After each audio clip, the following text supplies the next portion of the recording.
even though it's written in any language, you could save it. And Ramona says you should not save it if it's written in English.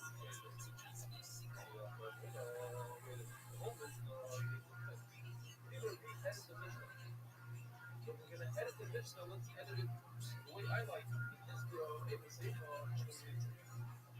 What does it say? It says you should save this scroll. It's written holy. It's not Bible. Call whatever you want to name it. You have to save it from the fire. Notice if you have to save it from the fire, that means it's colored. So what are you going to do with it? Not put it in Visa. Of course you're going to put it in Visa. So why is the Mishnah have to say you put it in Visa?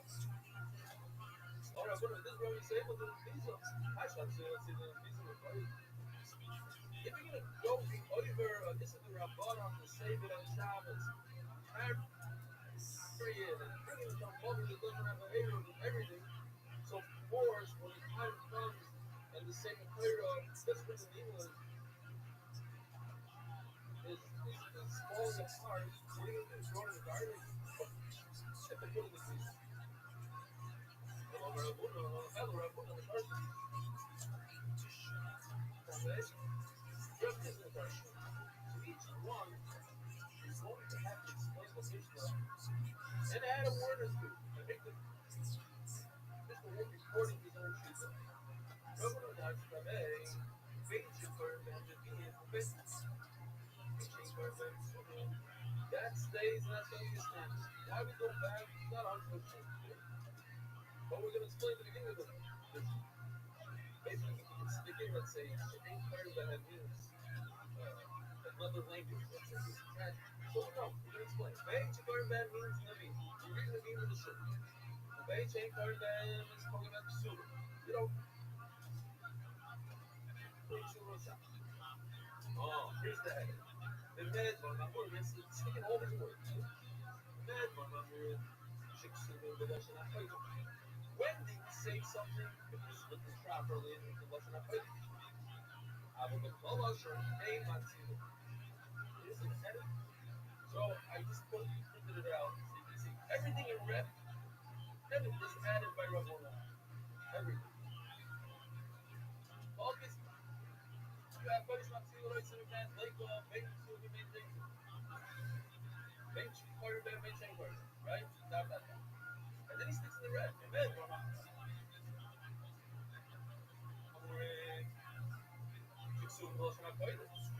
Now instead of saying Apple P, he takes out the Apple P. When our Mishnah says Apple P, he takes it out and it goes Apple. Allah saying English. And then he sticks in Mafilo Hapi. Okay? A lot of energy. Now, just you have the question, how many edits are on each of these words? So true answer is it's an edit for us to understand. He read it without the edit. It was possible. I was doing Allah showing he stuck it in. That was how they understood the version without the edit. For us to understand it, it's just these edits are for us. Common folk understand what it says. Metro North, they didn't have to say their Metro North. They never said it like that. They read the Mishnah as this is, obviously. That's how everybody memorized it. And it meant for them. And they understood. When do you say the same title? When did you get the lesson? That's it. When it's in English, you don't say it. Nevertheless, says the Mishnah, even though it's written in English, you have to bury it. Okay, that's a finish. That's a very good finish. You ask me, why do you have to bury it? I'll tell you why you have to bury it. You have to bury it because you don't save it. If a big fire comes, let it burn. What? Get Hashem's name, let it burn. I don't care, let it burn. You don't bring the pile shop, people start carrying it. Oh, so you're gonna let it burn. Maybe when it rots, when it's 400 years old, maybe just throw it in the garden. No. I thought you should shoot the philosopher on you. What it means, that's an easy. It fits in very nicely, actually. If you think about it, it fits in well. Now, here's the Matthias with that way. Sister has to edit his way. Bench Carmen Beans, Bench Carmen, so that everybody agrees. He agrees to rep one on the next beginning of it. Weathers the big that we're going to show. Weathers is so that they don't at all. Bench Carmen, so half of these is and he doesn't have Hello, Miss Aquarius. I'll be there in just a second. Okay. that word is not in the Mishnah. You know what? I have to edit my thing here. Matzila. There you go. It's not a red. I just had a circle. You see? Matzila. The circle. That has to be red. That circle.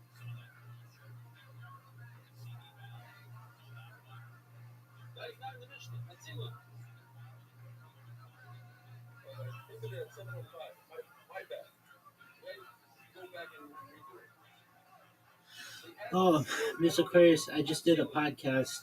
Even though I highlighted this. You did? Good. Yeah, I did 3 of them in the last 24 hours, and somebody just contacted me on Twitter, and they're like, "Hey, I just saw you on this podcast because it was a live podcast, and I've known this guy for a long time. We know each other from Twitter, and he was like, it was so wild to see you on there because this is a big podcast. This is the one of the longest podcasts on this subject in the world. It's been going since 2011. It might be the oldest, and so to be on there was really good. And I am just kind of in the afterglow of that. And then I did another one with a young lady earlier today, and it went for almost 3 hours. And she was really smart and just like really into history. And then I did one with a guy from England yesterday about the same time when you were in here, and so that's been really good that I've done. I'm really happy, just really happy that doing interviews is not easy. Doing live interviews certainly isn't easy, and so I'm proud of how it went. But that's enough about me. How was your day? It's good. My auntie can move my bed, and we're still trying to just figure out where she want to put stuff when we get it. When we get new furniture, so she moved my bed, and it's lightning and thundering over here. All right, So, well yeah. that's perfect. Yeah. That's perfect cozy weather, right? To get deep in your blankets and sleep well, But I right? gotta take you to what's it called? My muscle relaxer. All right. I forgot to take it. Well, go take it right now. No, we're playing a game. Okay, we'll take it in 5 minutes. Take it after this game, okay? Okie dokie. Because I don't want to do that and then we're playing a game. Sure thing. Because the timer runs out. Yes, ma'am. Oh, it's thundering. It's thundering, Rabbi. Well, it'll be all right. I'm here. You got Brandon here. Okay. Mm-hmm. Brandon's the weather. Brandon's here too, so I'm good. Brandon's our chief meteorologist. Yeah.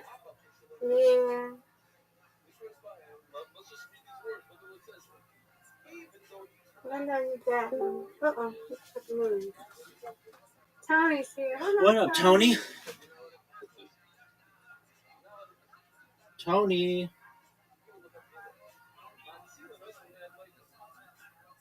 Hello. Hello, how are you, big dog? I'm good. I'm waiting for the interview. So I'm good. All right, I checked out your stream. I saw that you got 3 likes on that stream we did the other day. Yeah. Okay. So, are you going to continue to live stream those? Yes, but I don't have 100 followers. I know, and I saw that too. I didn't unsubscribe. I saw that you went down to 99, but no big deal, dude.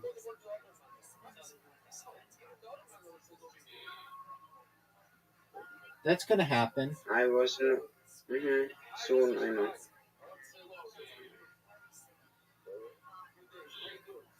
All right, so you're about to do an interview with someone, is that correct? Yeah. Okay. Miss Aquarius, what happened to that ball? I don't know. I glitched. Yeah, exactly. Okay, Tony. So what? With whom is your interview? It's like right now I am doing interviews for the Tates, for Tate Barras.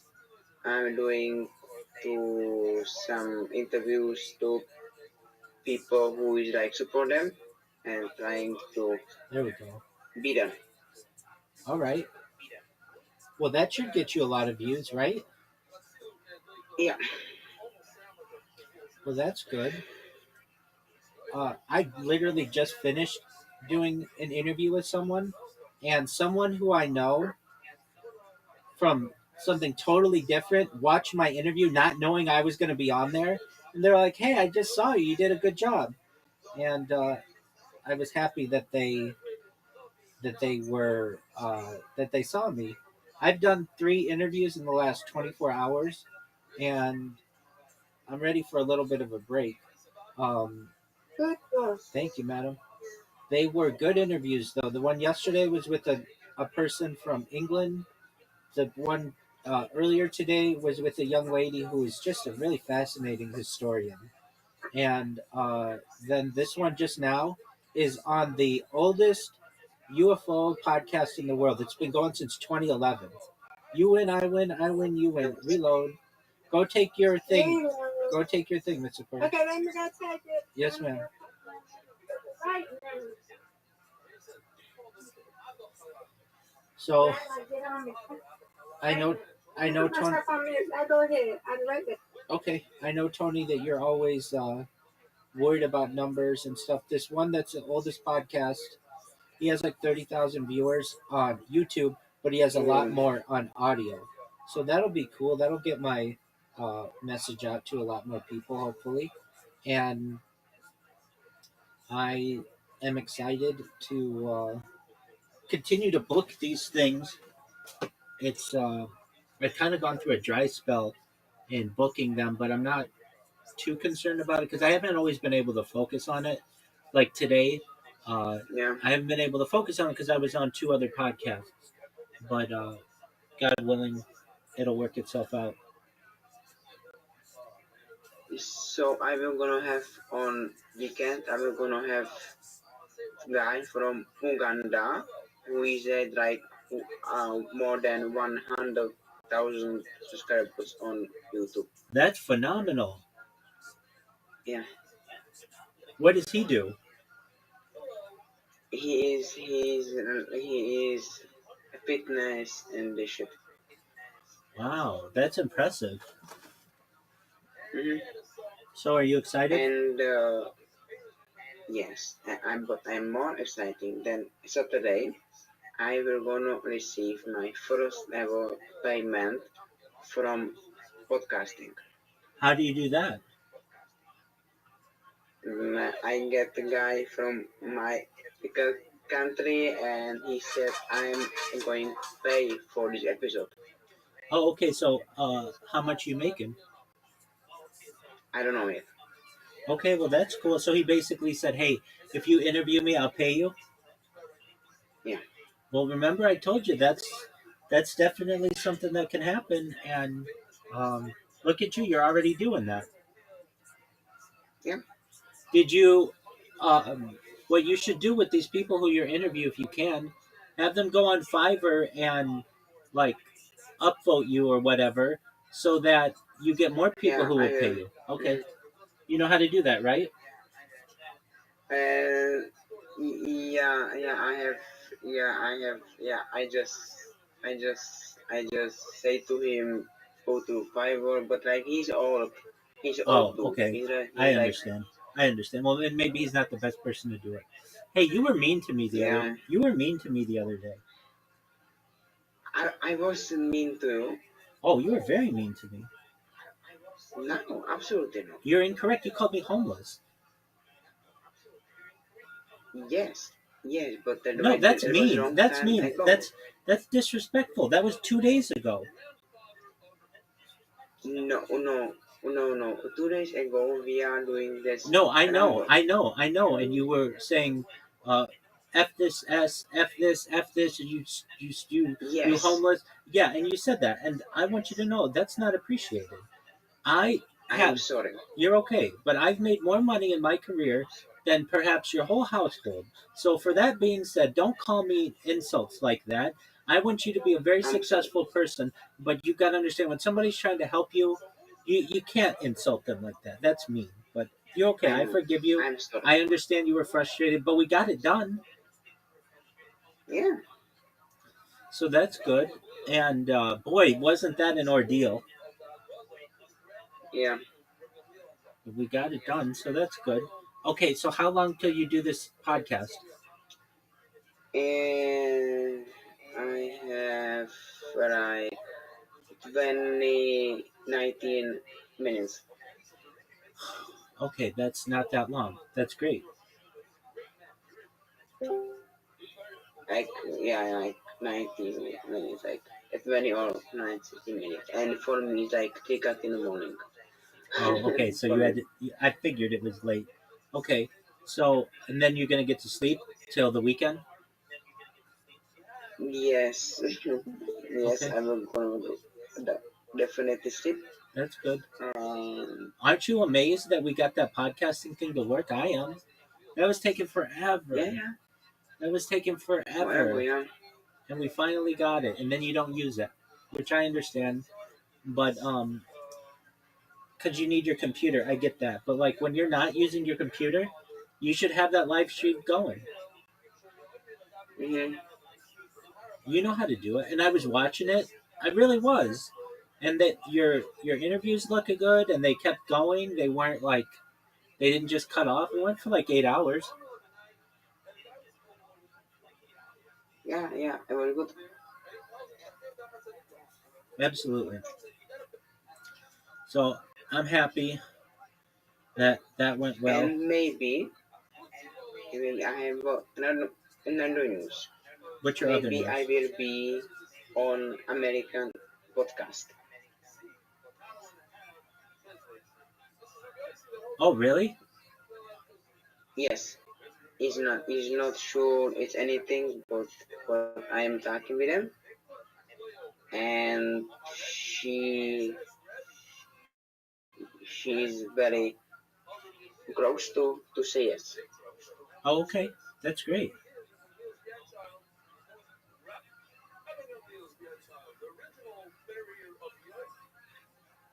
I was not here for 2 days. I know I missed you. Mm-hmm.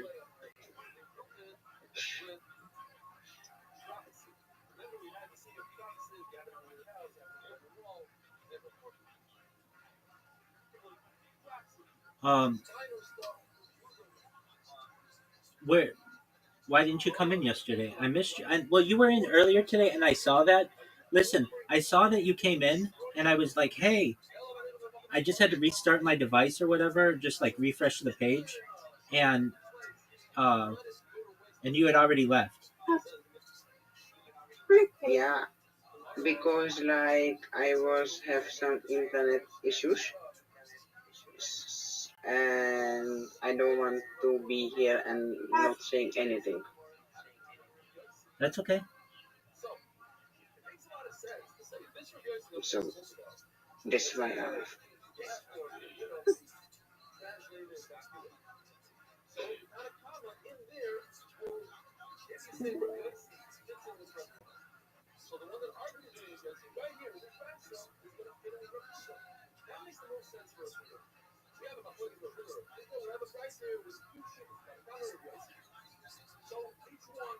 So where am I again?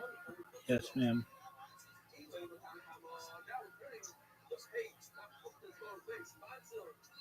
Where am I again? Take it. I'm trying.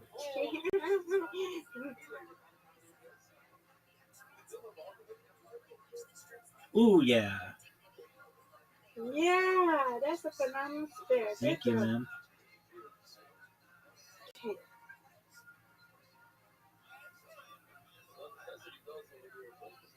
No, that's a difficult split there. Oh my God, what happened? My fingers flipped. And look what the bow's doing. I see it. Crazy. Anyway, go ahead, Rabbi. You got this. Oh, almost. I mean, you almost got something though. Mm-hmm.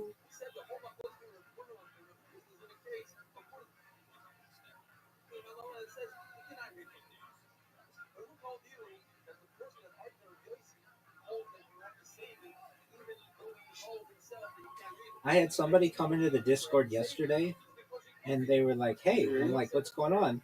And they're like, "I'm like, how'd you find out about me?" They're like, "I just watched one of your podcasts on YouTube." And I'm like, "Really?" And they're like, "Yeah, I've known about you from Discord." And they're like, "But I haven't been on Discord in a long time. But I know I'd always see you in different Discords." And then I saw this podcast that you did talking about peace, and I thought it was cool, and I came in to say hello. I was like, "No way, somebody saw me from a podcast.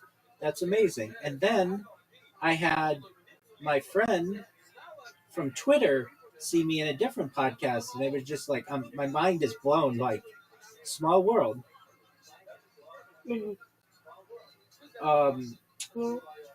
Tony, do you have that phrase in English, small world? Or in Czech? I mean, you know what I mean when I say small Yeah. world? Okay. I know Miss Aquarius knows Yeah. what I mean. But, okay. Miss Aquarius is, she has the lead. I'm doing everything I can. I must to catch say up. something. Go ahead. She have so clean voice. Oh, I know. I absolutely agree. No, I know. It's beautiful. She could be a voice model. I never heard more feminine voice in my life. She's got the voice of a Southern belle. You got that right. Like, I was thinking she using some modification, some AI stuff. Nope, she's all organic. Miss Aquarius is all natural. Right. No AI. I do not do that. Like, she's so a clean voice. Like, how this possible? Thank you. She's very talented. Like, how is this possible? Okay, I have no idea. Miss Aquarius, we're gonna test something. Since this one doesn't count, I'm gonna let the time go all the way down to just almost the end, and then I'm gonna throw the ball and see if it cuts off the ball mid-throw. No, it doesn't. So long as you throw it before the thing winds down, it's good. All right, Miss Aquarius, you win, I win, you win. Undefeated in bowling, undefeated in friendship. That's right. That's right. And I must say something. Go ahead, sir. I'm sorry to interrupt you. You're fine.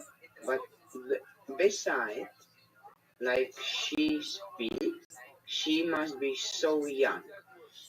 She must be like, you keep thinking that. You keep thinking that. Yeah, thank you for that. Yeah, keep thinking. It's 20 or 30. Like, she can be higher. Thank you. I appreciate you. Thank you. Is that your final answer? Yeah. I am happy, but I got it. Is that your, yeah, what you got?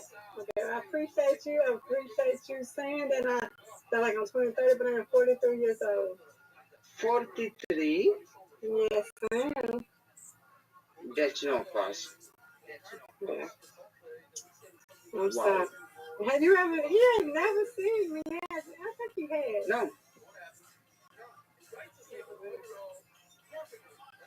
No, I don't look at her. Let me see. I can do respect for her. She got the lamp. So sorry, y'all. She got the lamp. Boy. Yeah, I can do it. All right. Let me just show her. So here. No, I don't look you. Okay, Tony, but I am 43. Hello, Tony. How are you? You are not for the free. She doesn't have a Like, she doesn't get have the a fuck out of here. You she are not for the she free. doesn't have a No, single absolutely wrinkle. No wrinkles. Perfect. What? Yeah. Like, He knows my family, so he knows I'm 43. Oh yeah, definitely. that's not true.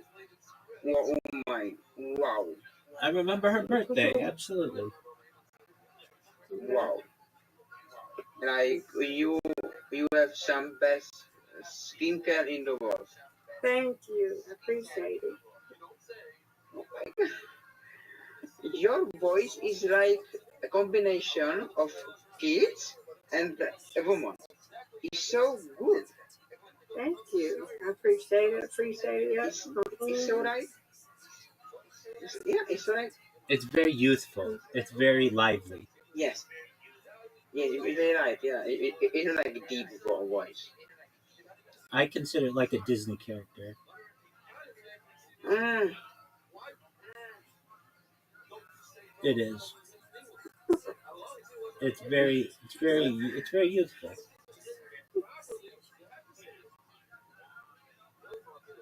Oh my God.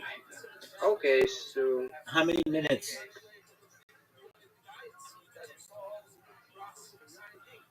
Big dog. New. How many minutes?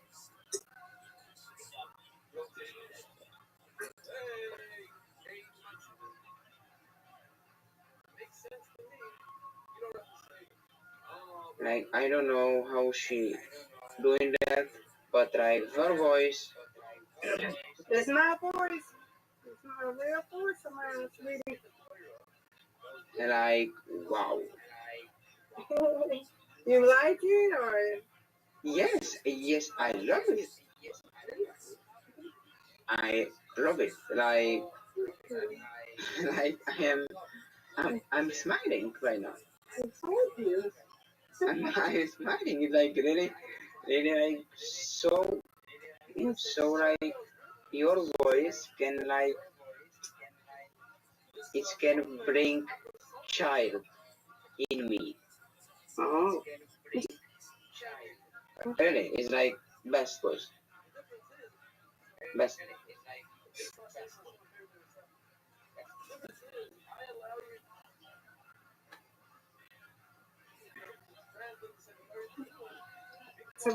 Child. And you are in like you are from Africa or where you are from, if I can ask. I'm in the USA. USA. Mm-hmm.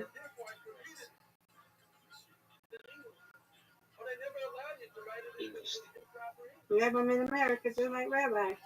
Yes, ma'am. Did you guys ever meet in Not, like real life? not yet. Maybe in 2 years Right.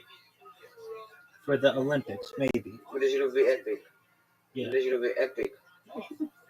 This is going to be like Neo and Eternity, end of the last Matrix film. That's right.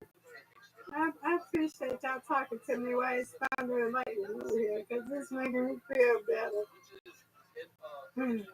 Like this is going to be so good. And Explain me, Rabbi. Tony, how many minutes till your interview? Isn't it like right now? no, I have time still. Oh, okay. I have time. Well, then, did your original estimate of 19 minutes or whatever, was that inaccurate? Oh, okay. Well, I was just going on what you told me. Don't worry. Okay. I'm not going to do anything a giveaway without my fucking interview. Okay, and what is the topic for this guy? Topic will be date. Oh, yeah, absolutely. Apologies. Yes, 100%. And then this weekend is the Yeah, I'm going on here, Rabbi. Yes, ma'am. Sweet dreams, God willing. Sweet dreams, God willing. There he is.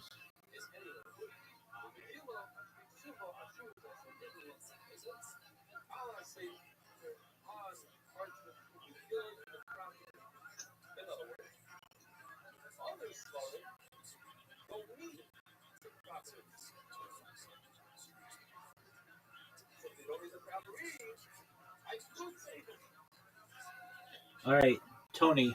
You know that they're coming out with a movie with your name, right? Yes. Do you know the name of the movie? No. It's called Tony. Ooh, Tony. interesting. Yeah, it's on a chef, a very famous American chef. Nice. So that should be interesting. And Nice. man, I am glad that these interviews went well. I'm glad that my friends thought I did a good job. Um, And I am back. and yeah, I'm glad that you're back and that you're nicer to me than you were the other night.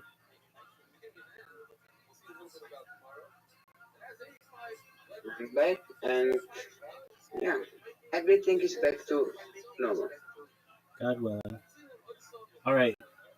Uh, so you've got an interview with the guy today, and then an interview with the guy with 100,000 people this weekend. And then do you have anybody lined up? And I have one shop for sure, and not I don't have. Yeah, I have. Yeah, no. Yeah, I have like 3 interviews. Okay. That's good. That's better than I'm I doing. know. That's better than I'm doing right now. I've got to line people up. I have. I have one. I have one next week. That's not too much. No, I know, but I haven't. I haven't had the time to really like contact anybody because I've been doing other podcasts. So like all day today, I've been doing podcasts, and yesterday I was doing podcasts. So when I don't have time to contact them, I know. I can't contact them. When you are going to be in Joe Rogan? Within the next half decade. Hmm. And like not that much. Like I think by end of this year, you will be in Joe Rogan. Perhaps. What's really big is that people who I know are starting to see me on podcasts, and that's really exciting because it tells me the internet's not that big. That people are starting to know about what I'm doing, and that's really exciting for me. Um, yeah, I get it.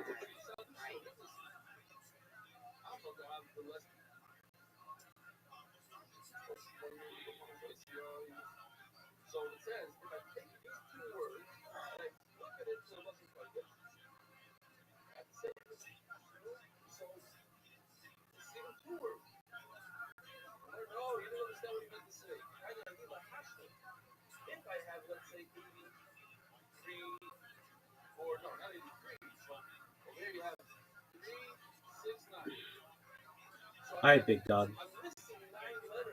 So you've got 3 lined up for this week and next week, right? Yes. How many did you upload to BitChute? Only that one. I will do this today when I wake up. Certainly. Are you putting hashtags? Yes. Good. And do you know what Odyssey is? No. Okay, I want you to look it up. It's ODYS.EE, I believe. It's another one you want to put your stuff up on. Mm-hmm. Do you see it?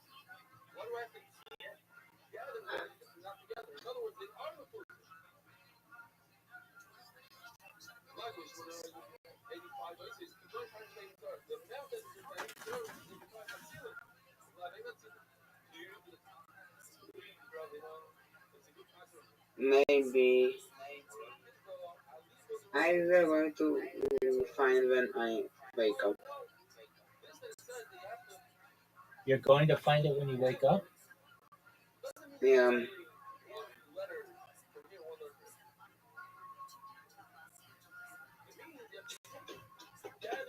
Because it's so late?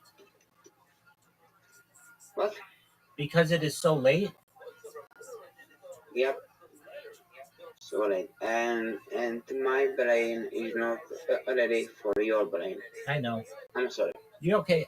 It's not. How long do you anticipate your interview today with this guy's going to go? I think half hour. I don't know. Okay. Have you ever thought of doing longer podcasts? Yes. Yes, I did. Okay. What's stopping you from that? Yes, I did. It's stopping because when people have Apple, like we need to end it after half hour because Apple is bullshit, and after half hour is like black screen. I know. Hey, you know what we should do? You and the two of us. I think this would be really interesting. Since we already spend a lot of time together, I can do it from my computer so we can go longer. We should do a history of ufology. So like a new podcast. No. Just a series of like hour Oh, okay. long interviews for like the 10,000 years ago and the 9,000 years ago and 8,000 years ago. Either that or we could do history into the future, which I'm fine with as well. Like what life will look like in the next 100 years, the next 200 years, the next 500 years, the next 1,000 years, the next 10,000 years. I have all kinds of specific things we could talk about. Yeah, Okay, you don't seem too excited. That's all right. but it's 4 o'clock in the morning, and like I said, my brain is not in the same frequencies like you. And That's true.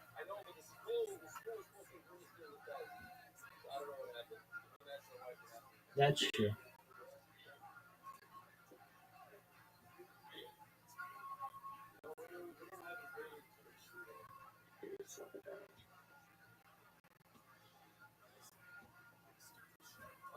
You're an active grad.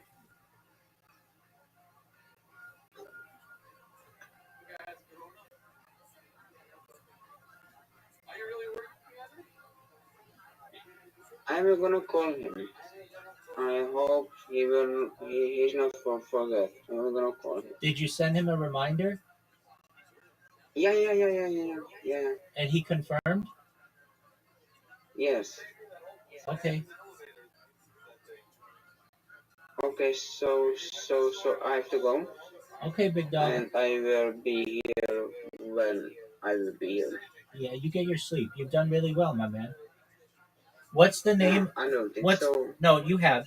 What's the name of the new platform about which I told you? Odysseus. That's right. And do you know that MySpace is coming back? Yes, Good. All I right. will be there too. Yes, you I'm will. the best. Yes, sir, my friend. Okay. You take care, big dog. Best Okay. wishes.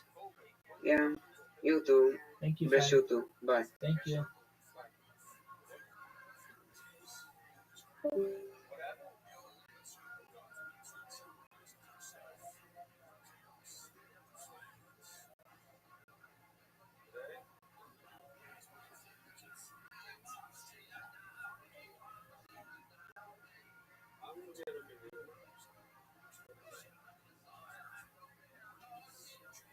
What's his name? Guy from Stonewall?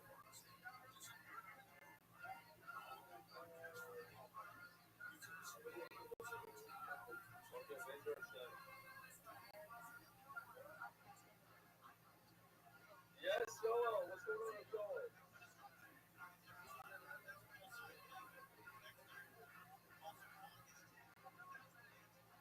No way. If you find found somebody who wants to buy my house, I'll give you commission. How much commission do you want? How many dollars do I have to pay you?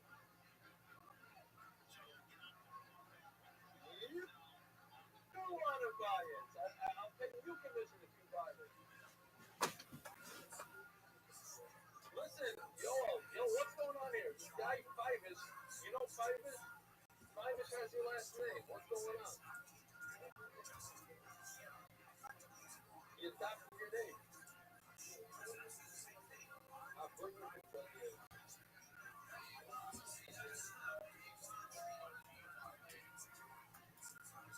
Yeah. Like a flow when I brought it.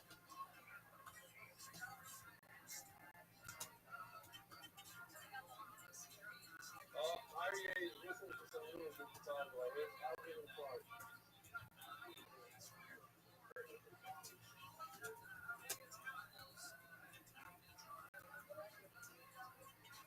And I'm sorry.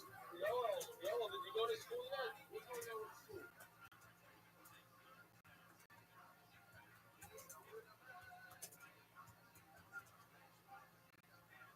You don't go to school, you're doing it online?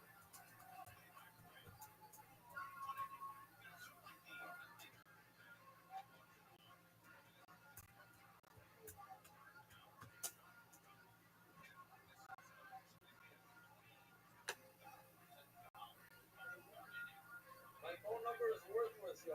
It's worthless. My wife doesn't call me anymore. Trust me, it's worthless.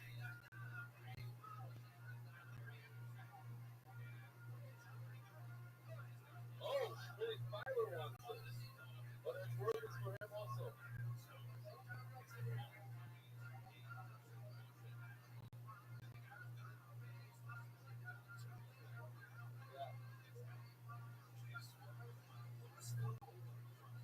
Like, oh, you see what it is? Don't worry. I don't have time to pay you to come to shoot. I get two copy of the shooter, and I 2 days for the top. I wish you were more hours in a day. I will. I have to bring myself in order to share and then stop and take it around. So, yeah, it's a lot of, where do you live again?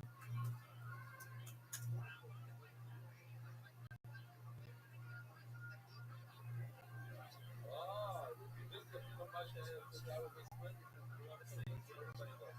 Even Titus was there 2 weeks ago. Everybody from Clark. So how's your list going? You start working on your list? You see? You can push it off. It's tomorrow. You have that stuff. Listen, you call up somebody and say, listen, I'm working on myself. I decided I need to start making the business. Oh, let's see, it's so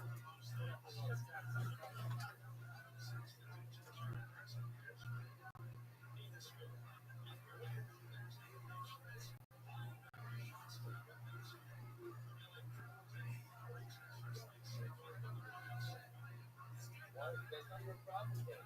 They told you the ones that you do it, but you don't have that work for this and work up with this. If they said it, that's it. That's what I'm saying. Hold this over. So I have to go into this business and figure out that business. Say it's like, I don't think it's a problem. If you see that he's disingenuous, that he's not saying it seriously, then you can go. If he says, no, I'm working, that's all that's required. I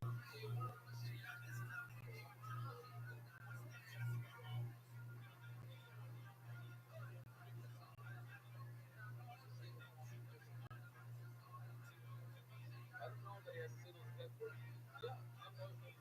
Muslim. Whatever. As long as he says he's Muslim, he's Muslim.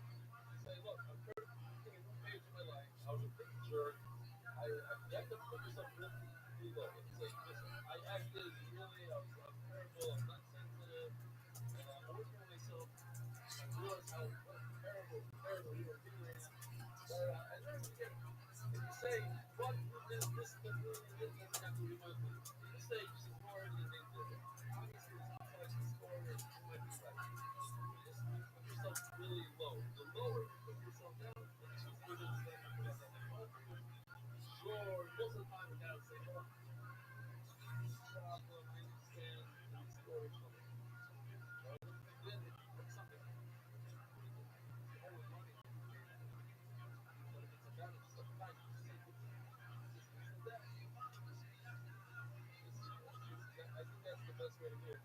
yourself, really low. Without excuses.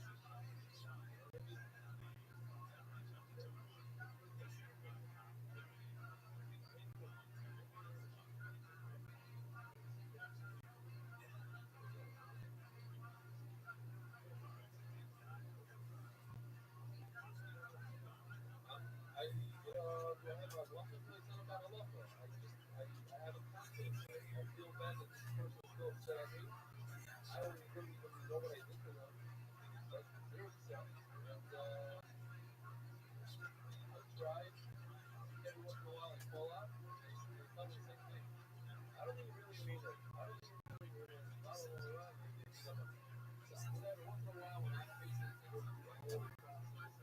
I send something to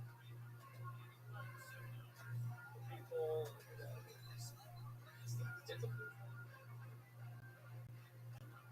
It's a Dominion?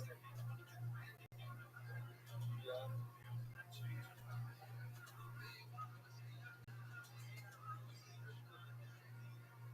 Well, watch it for 10 minutes. 8 minutes, you get every 10.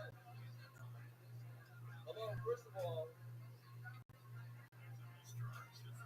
after I did it, somebody, I don't know who it was, somebody sent me a great clip.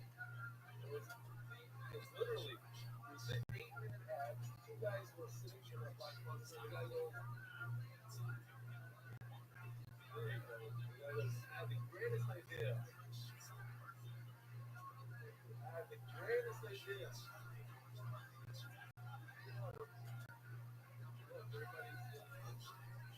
Well, it's appropriate. The guy said, it's 7-minute ad. Imagine you walk into Blockbuster and you see two videos. One is an 8-minute and one is 7 minutes. Which one are you going to take? And it's literally what I'm.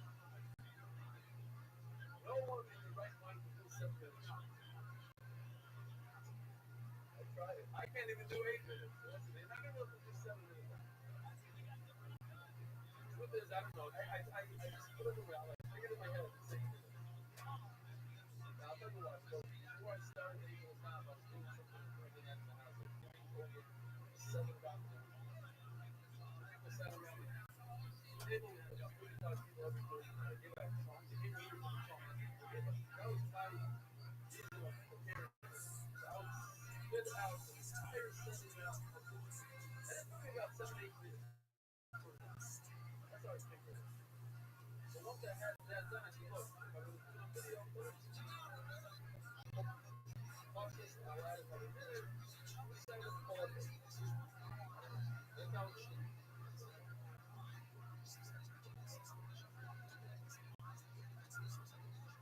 All you need to do is watch 7 of the 8 minutes.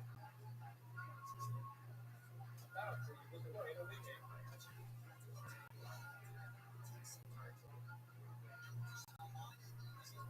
It's very hard, you know, it's another preparation, it's something else will do. Thursday night, gets home, you don't have to sit through the whole study time. One time, yeah, I'm gonna go down and what is that? Why?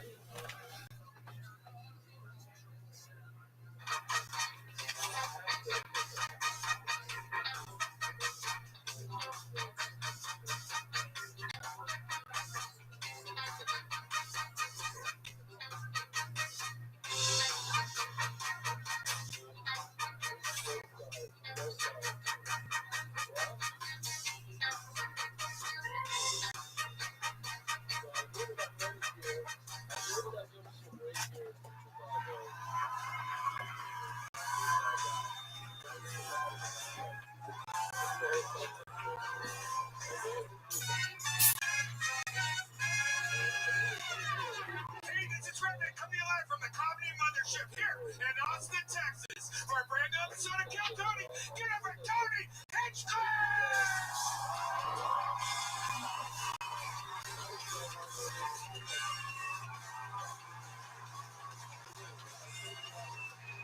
Who's ready for the best fucking night of their lives, huh?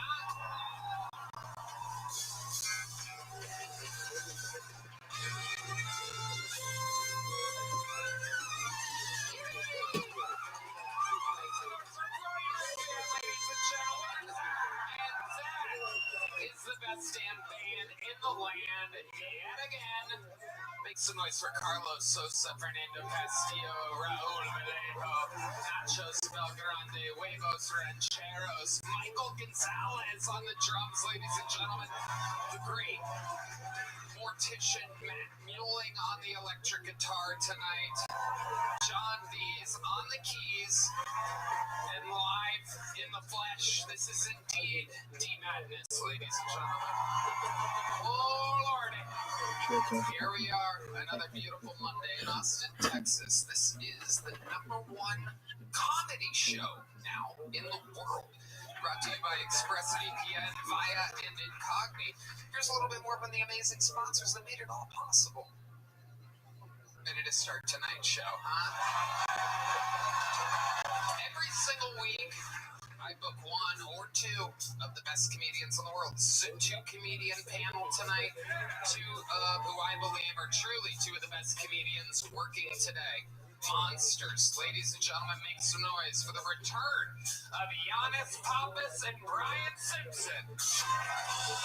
Oh, yeah. Let's fucking go. Giannis Pappas. It's a new YouTube special, Property Owner, out now on the History Hyenas YouTube. And Brian Simpson has Live from the Mothership on Netflix. Shot here. Here we are. Welcome, gentlemen. Welcome back, boys. How are you guys? Good. Things have been good. Good to see you again. We're gonna have some fucking fun tonight. Your juice is red as I remember. That's me. Filled with testosterone, hot yoga. I sauna before this. I basically do everything to be as red as possible. Yeah. Yeah. The Red Man takes the opposite approach. He's a beautiful gray tonight. A stunning gray. He sits on his couch and does virtual reality until 6 in the morning the night before. He's lacking sleep and vitamins. His hat is covered in cat hair. You probably can't see that. He's a disgusting pig. But I'm red. You are correct. I'm red. Brian Simpson, welcome back to the show. Yeah, man. So I'm always higher than I plan on being. It is unbelievable. You look so high.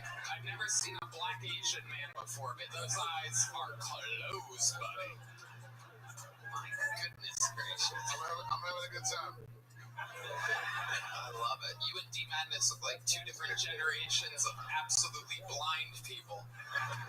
It's incredible. 225 human beings signed up for this show tonight. Anything can happen. They're all piled into a bar next door. If I pull their name out of the bucket, they get 60 seconds uninterrupted. You know their time is up and you hear the sound of a kitten.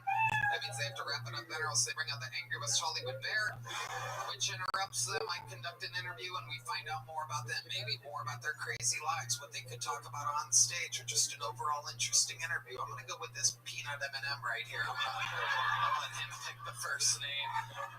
Peanut M&M with sunglasses on the top of his head just to fucking be cool, you know what I mean, dude? Because the sun's already down, dude. Maybe it comes back out tonight, dude. Fucking I'll just keep this right here just in case. Good old yellow M&M, one of my favorites. While we go wrangle that comedian from next door, we have a golden ticket winner who's going to get the show started with a brand new 60 seconds. Ladies and gentlemen, make some noise. You know him, you love him. This is David Jolly, everybody. Here we go. How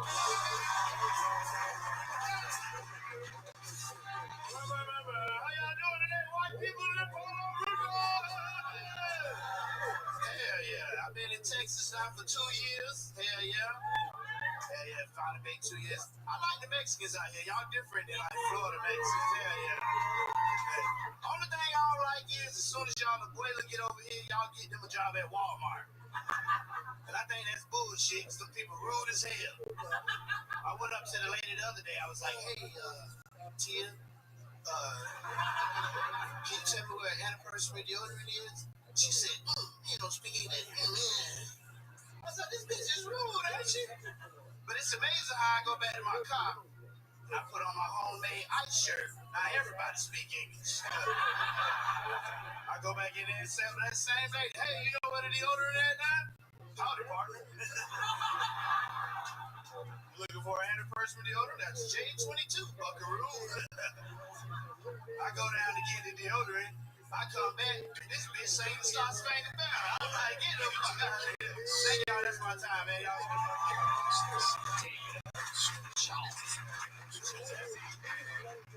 So the Latino women, when you wear an ice shirt, they know English all of a sudden. Yeah, they know it real good. Yeah. Good old Texas. So, and did they go, did they have to unlock the deodorant for you from the locked up case of whatever Walmart you're fucking shopping at? You gotta unlock it for everybody, motherfucker. Well, I don't know if it's for everybody. We all got different Walmarts in different neighborhoods, if you know what I'm saying. Oh, no, it's definitely a lock on the one I go to. It's definitely a lock. Absolutely. I like them when it be like crackheads in front of the stove, you know what I mean? That's my, made me feel good about myself. I'm doing better Right, than them because you niggas. used to be that. Nah, I ain't never been crackhead. Oh. I've been pretty broke. Yeah. Still look like it. Brian Simpson. It's funny how he said he never been a crackhead, but he looked like they could send him undercover with crack. No doubt, you could totally play an undercover crackhead. You could play an overcover crackhead.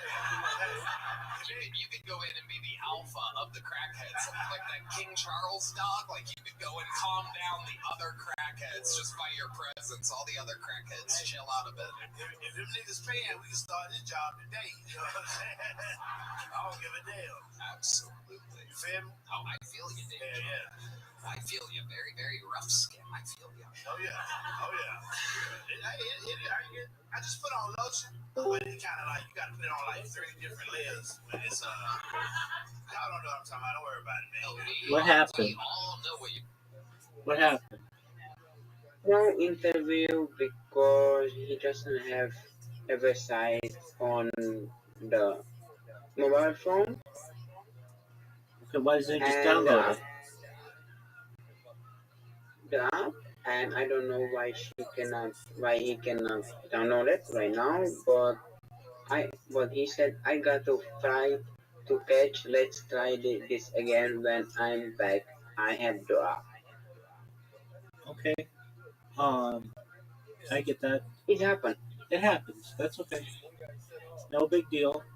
And now you get to go to bed. Look, these things cancel on me all the time. You know the deal. That's how it works. Yeah. Why don't you sleep in here? I'm not ready for it. Okay. Well, Miss Aquarius does. Brandon does. I do. Maybe someday you will. I know, but not right now.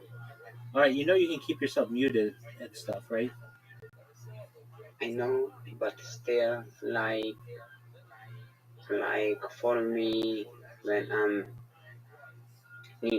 sleeping with someone, even if through internet, it's like I don't know, it's like more something than just I don't know. Oh, you think you think we're in a relationship? Don't worry about it. No, I'm not ready for it. You're good. I understand. I get it. Well, you go get your sleep and come back tomorrow, and we'll talk about your scheduled interview this weekend. And make sure to email the guy for this weekend so he doesn't forget and he's ready and he has everything installed. Yeah. Yeah, it is happens. Yeah, you know what you should do. And the guy who interviewed me today, he's been doing this for 15 years, and it was really good. He sent me a message beforehand as a reminder. Hey, we've got this interview, and it says before we start, make sure you have a phone or a device that has a video and audio. Make sure you have internet connection. Make sure you have the app downloaded. You know, he gives me that all beforehand so I can test all that stuff. But it's not your fault. I'm just saying it's not a bad reminder of all the stuff you need them to have. Yep. Okay, big dog. No big deal, my man. Yeah, I am really tired. All right, sweet dreams, big man. Take care. Okay, I talk to you soon. God willing. Bye. Bye.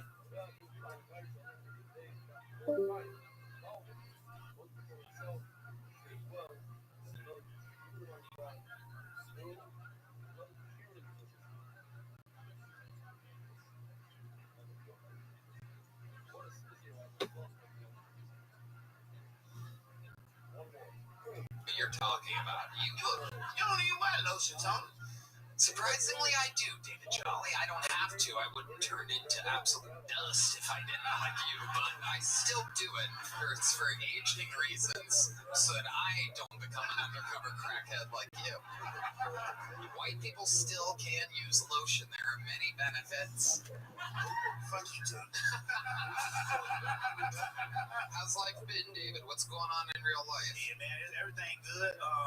Back in the days, you know, like I'd be bored at the house now, so I'm about to start playing bingo.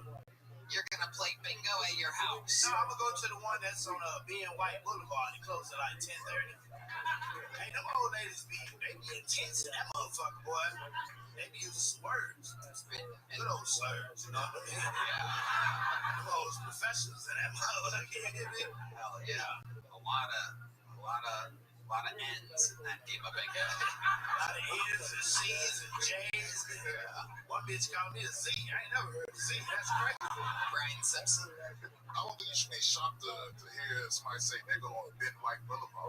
Yeah. I know what I'm getting myself into. I'm ready. They Ben White. Yeah, they've been white a long time. Ben White is a real street. For those of you wondering, it's a very famous street here. They got a nice bingo hall over there. It closes like 10:30. They really do. Yeah. How do you even know about this? Because I've been Googling. Googling what? Places to rob? I have a feeling you're going to be showing up at 10:30 in the parking lot. There's a lot of dollar bills in there. I got robbed by 6 feet of dust. I swear. Oh, man. Fuck you, Tony. That sounds like some good merch. A good old fuck you, Tony shirt. Probably would sell. I need to go make that bitch nice. You know I make shirts, right? I bet you do make shirts. I do. I'm serious. That's the thing to make that dollar bill. Absolutely.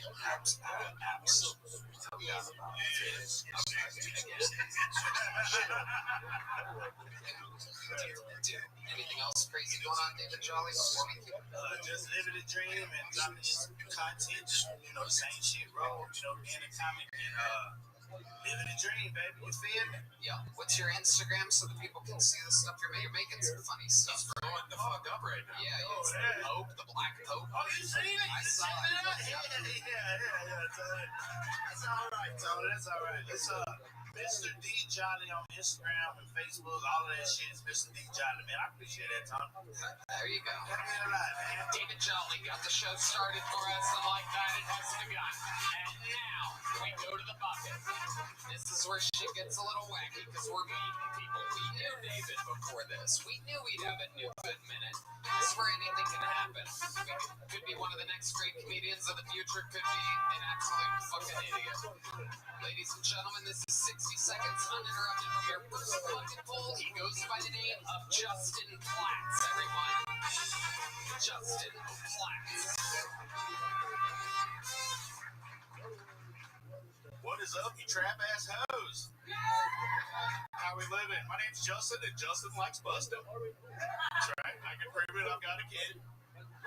I know what you're thinking. This is a supervised visitation and or alternating weekend dad face at best, right? No way. This is a full custody father, people. That's right. That's right. Thank you. And my son just graduated high school. He just graduated high school with a sports scholarship. That's right. I did not think the puberty blockers were going to work that well either. So it just surprises me. I was fucking skeptical. Yeah, my son is 18 and he just turned 18 and he pissed me off really bad the other day. He pissed me off so bad I actually turned in his draft registration card. Yeah, I'm hoping that this Ukraine conflict picks up so that way I can put empty nester on my Bumble profile, you know?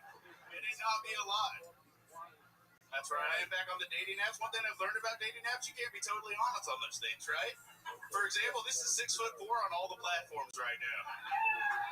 Yep, alright, that's my time. Okay, Justin Platts. Welcome to the show, Justin. You really he's 18? Yes, he just turned 18. Is that your only kid? Actually, he's about to turn 19 or something. Okay. Yep, only kid, one and done. Wow. Snip, snip. How long were you with the baby mama? About an hour, actually. So. Wow. That's all it takes. Pretty good. Absolutely incredible. able to make a child that fast. It only takes a second, apparently. Yep. And what's the kid doing? What does he do for work? He works at the plasma center currently, so he's killing it. He's pretty He works there? Is he donating plasma? He's donating plasma, He's yes. donating plasma. Really? I've been trying to get him to get a job, and he's just not about that life, so. How do you inspire him? What do you do for work? I work in commercial solar, like solar construction, primarily. Okay. Are you good at it? No, I suck at it, but All right. What do you do for fun, Justin? for fun, I like to ride my dirt bike around. I live in Colorado. That's primarily what I do. Ride that dirt bike, smoke the weed, you know. Okay, you ride it. Unofficially, I don't really do that. What? On cameras, I don't do that. I got a real job. Okay. All right, Justin. It's a union gig, so this I is got it. Well, you already said it. Now everyone knows you smoke pot. You're gonna have to deal with that later, buddy. I tried it once in high school. That's all. All right, Justin. All right. What was your childhood like? Were your parents there for you? Yeah, I don't know. It was fun. What do you mean My by that? mom worked. My dad kind of hung out. It was cool. What did your mom do for work? She worked in a lot of factories. Wow. Yeah, And your dad stayed at home while your mother was working in factories. pretty much. He would make us clean the house and take the credit, actually. So he's a smart guy. Incredible. And you live in Colorado now? I sure do. Yeah. What part? Denver. Okay, in the city? North, technically. Yeah. North Denver. Represent. Denver. Okay, yeah, you're not in Denver, so it's hard to represent. Brian Simpson. I told you, I feel like we're talking to two different people, and I only like one of them. Is this a dating app right now? Wow, this is. Justin, are you really on dating apps? Sadly, yeah. Okay. And how does it go for you? Not going good, Tony. Have you been on a date from it? Not in a while, no. Not in a while, so yes. Not in a long time. It's just a lot of empty chatting, you know. No, I don't know. No, you're not on it. I'm asking you. I'm trying to gather the information so that we can talk about it. It's very hard to get I answers. forget everyone's not this You're alert. afraid your solar bosses are listening all of a sudden. Your solar overlords. Well, cheating on those drug tests is not cheap. Now you're fired. I wouldn't do that. Obvious now. You and your son are going to be dirt biking high together for a while. Does he still live with you? Yeah, kind of. He goes back and forth between my house and his mom's house. At 18. Yeah, he's a big mama's boy, so can't argue with it, you know. You could. You're the father. Yeah. You could literally inspire him to get his life together. I try, like I'll threaten to take away the cell phone or the car or something. It just doesn't have the same effect at my, when I was that age. You cut off the internet though, you can really get to him, you know? That's when you can really. What does he do if there's no internet? Oh, he'll have a real big fit. It's fun. It's like, damn, I actually feel like you love me right now. Let me turn the internet back on. Wow. This is so bizarre, Justin. I'm sorry, guys. I mean, Red Band has a question. I mean, for 18, he doesn't have any job. Do you guys still give him money? I've been asking him to get a job. No, I have not given him money in a while. He's been going to the plasma center to make it. You can only make so much money. Yeah, you realize your kid's gonna run out of fucking blood soon? Dude, I tell him. I'm like, that's precious shit, dog. You gotta hold on to that stuff. But you can't get through to these kids, you know? How long have you been doing stand-up? About 4 years. 4 years. My God. All of it there in Denver, that Comedy Works? Kind of, yeah. Yeah, kind of hit the Denver scene kind of hard. So we have breaking news. Do you dirt bike to shows? Yeah, because the parking is so sweet. You know, you just put it on the sidewalk. Give us some more white trash things about you. We're grazing upon it with the dirt bike. I want to know more about you. Let's just delve right in. More into Justin. I'm really into like leftover foods. Oh, yeah, here we go. Okay, let's talk about it. It's a big leftover food audience we have here tonight. Tell us what your limits are. So let's say you had like chicken and rice, right, for dinner or something. Let's say it's grilled chicken. That's par sub, you know. That's what? It's mid. That's what the kids would call mid. But why? Why would they call the chicken and rice mid? Well, you know, like, And the court has for conducted example, when I'm eating like leftover chicken curry, I like that because the inside of my microwave will actually match my toilet bowl. And of course, Justin, why don't you just stick with the easy questions that I'm asking you? I'm trying to set you up for success here, and you keep turning this into a Colorado open mic fucking true. The toilet look like a dirty microwave on the top of it. You fucking idiot. So let's talk about it. I'm curious to know. You're into leftovers, so how far would you let it? You brought up chicken curry. Let's go chicken curry. Let's say you order chicken curry at nighttime. We'll say 6 p.m. even. Early evening dinner, right? What's the longest you'll let that chicken curry? Now, are you a keep it out, lukewarm leftover, or are we talking into the refrigerator leftovers? Well, it depends on the amount of curry in there because it kind of like keeps it stable for a while. You're trying to overthink everything that I'm asking you. These are all simple questions. We're all setting it up. Say a week, 1 week. Oh, that's fucking disgusting. Oh, that's terrible. Oh, that's terrible. It's not good. How about in the refrigerator? How long in the In the refrigerator? refrigerator 1 week. No, I know. Nobody laughed. It's crazy, but Brian Simpson. I think we figured out why he's not getting no dates on dabs. Yeah, because he's shitting his pants. I'm going to check in with my senior leftover correspondent, Brian Redban here, who is the master of leftovers. He will have leftovers until there are none left over. He dilapidates them. Leftovers fear this man. When they go into the refrigerator, they know, oh, we're going to see that face. This is the last face that leftovers see before they become nothing leftovers. I hate leftovers. Whoa, Mr. Fresh over here. I get fresh. I keep it out for a couple hours just to see if I want to dig back in, but other than that, I have to grow and eat it. It is true. I will leave things out for about an hour or two. Truth be told, I will because I'm a bit of a waster, right? You know, I've worked hard. I've worked very hard. And I know there's always a feeling nowadays. It wasn't always this way back in the day when I really needed that food and I was out of money and I fucking needed it. But there's a thing now. When I put something in the refrigerator, I just know that I'm doing it out of the kindness of my heart. Like, I know for a fact it's definitely going in the trash, but I go through the thing where, like, I'm a good person. There's starving people, but there's no fucking way. There's no way I'm going to touch it again. I literally have no idea how to use my microwave. Sometimes pizza, though. I'll go back on pizza. I bet you fucking will. I bet you will. We're having fun here. Red Band and I have worked together for 12 years, if you can't tell. What else? Anything else crazy we should know about you before I let you go? This has gone on way too long for how good you are at answering questions. Perfect. Here's a little joke book, buddy. Congratulations. We'll see you again soon. On we go. And that's how it works. Justin Platts. Oh my God. Oh my God. The lovely Heidi is here, gracing us with her presence. All this talk of leftover foods in there. All right, your next bucket bowl goes by the name of Henry Cruz. Make some noise for Henry Cruz, everyone. Yeah, I recently realized I got fat. Yeah, like I went to the strip club and she started playing with my titties. I'm like, yo, leave my titties alone. I got sensitive nipples. No, but I'm trying to lose weight because I'm trying to date. No, but I'm 5'5". But on Tinder, I'm 5'9".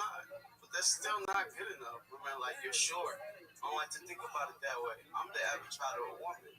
I don't feel like a short man. I feel like a bad bitch. Period. Slay. Whatever they say. No, but I found a way to get taller, right? You can have surgery. But what they don't tell you is it only makes you 3 inches tall.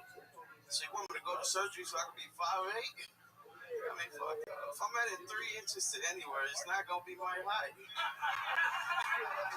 Like 3 inches won't make me 6 feet tall, but it'll finally make me 6 inches. All right, thank you guys. That's about it. Henry Cruz. No way that he could have known that he's the second comedian in a row to lie about his height on a dating app. Is that what everybody's doing nowadays? Pretty real life. Hell yeah, dude. Alright. Well, welcome. Are you really 5'5"? Yeah, 5'5" with shoes on, 5'4" without. Wait, what? 5'4" without my shoes, man. 5'4" without shoes? Yeah, without What kind of shoes we rocking here? That's a pretty big heel. Yoni, let's get the tape measure out. I have a feeling we might get lucky here. If he's 5'3", I'm buying the whole place a shot of tequila right now. I'm in the mood tonight. I'm in the mood. Here we go, the moment of truth. Shoes off. Get those fucking shoes off, Henry Cruz. Oh, the lights are flashing. The sound guy clearly jonesing for a shot of tequila. Whoa, the crowd is into it. Stay still. 5'3".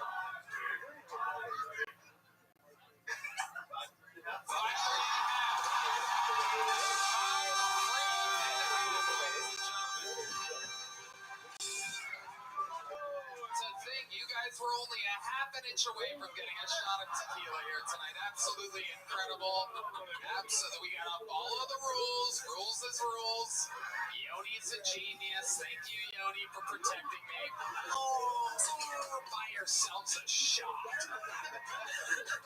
Giannis. That almost felt like a weird slave auction for a slave we were. For a slave we were throwing out. Right, yeah, this one's no good. Oh, man. I'm tall for Salvadorians, man. I'm tall. Is that what you are, Salvadorian? Not Mexican, Salvadorian. You're 100%? Yeah. Are you sure about that? I was born here, you know what I mean? Born here, okay. Everybody says that now. With our new president of the United States, people make a real point. When you're Hispanic, that's like the 21. Now there's ice, yeah. I was born here. Sure you were. What do your El Salvadorian parents do for a living? One of them's dead, and the other one's, cleaning lady. Typical, right? Okay, how'd dad die? Cancer. Yeah, cancer. Wow. Oh my goodness gracious. Wow, when did that happen? 2020. 2020. My goodness. My goodness, that must have been hard, huh? Yeah, we get it over it. We get through it. Okay. All right, looks like you kind of enjoyed it. Yeah. What kind of cancer was it? What was it? Pancreas? Yeah. Oh, shit. Yeah, the pancreatic cancer. That's a tough one. That works. Henry, what do you do for a living? So I deliver snacks. Route drive, deliver snacks. You deliver snacks, specifically only snacks. Yeah, I route drive, deliver snacks. Sometimes. What kind of snacks are you talking about? Like convenience stores, I go to the stores. You only do convenience stores? Well, yeah, we get the bundles of like snacks and we take them to like different places. So it's like, Your friend sending you to the store is not enough. What exactly is this service called? well, I can't name the company. But we just deliver like, how they have bags of chips and stuff like that, drinks. So I just take it to them, To the stores? Yeah. You're delivering from the warehouse to the stores? To the stores. Okay. All right. Yeah. Sometimes a few snacks go missing, but Shit, what are your favorite kind of snacks? I like Doritos, man. Oh, shit. Very simple, man. Nacho Cheesy or Cooler Ranch? Oh, he loves Cooler Ranch. Fuck yeah. Cooler Ranch. All right. What's your love life like, Henry? What's it like being 5'3.5", telling people that you're 5'5", lying truly a horrible lie about being 5'9"? What's it like living this life of El Salvadorian dwarfism? Well, I mean, it doesn't help that I'm bad at sex, too, so it's not like... Tell us more. What do you mean you're bad at sex? You having a little problem with the pupusa out there? Good reference. That's an El Salvadorian treat. It's a delicacy in El Salvador. A pupusa. I might not know about the bean, but I know about pupusas. What's your problem in the bedroom? Can you not get on the pedal? J.O., can you put a little trampoline at the end of the bed? I'm about to get up there like a luchador. Baby, please help me. You said you'd never let go. I'm dying down here, dude. Come, hey, babe, come under the bed. Come under here. I swear to God, I'm going to please you, dude. I'm going to eat that pussy like a bag of Cool Ranch Doritos. Come on, baby. I'm going to make a snack go missing here. Well, I do have asthma, so that doesn't help.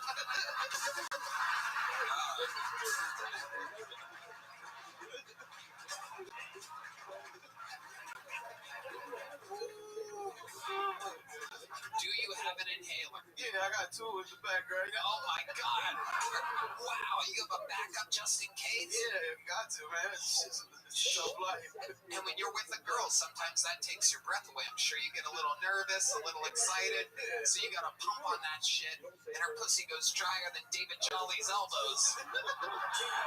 She's gotta rub lotion on her pussy. Oh my God. 3 layers, from what I understand. 3 layers of lotion it takes. So that happens where you need to use the inhaler on a girl. You're like, hey, baby, I swear to God. I swear to God, when I catch my breath. Well, I used to hide it. Like, that's why I wear socks in bed, because I'll just hide it in there, you know? You keep an inhaler in your sock? Yeah. And at 5'3", I bet that shit's clanking against the floor. Ticket sounds like a horse. Oh my God. So give us an example of a time where you've really blown it in the bedroom. Oh, well, one time she told me, hey, can you use a finger? Like, you know, she said sex is boring, but I gave her a wet willy. I don't think that's what she meant.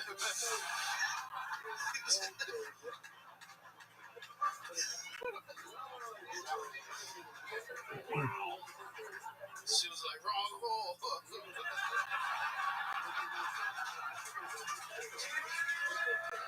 There you go. Very good. Self-deprecating humor. We love that here.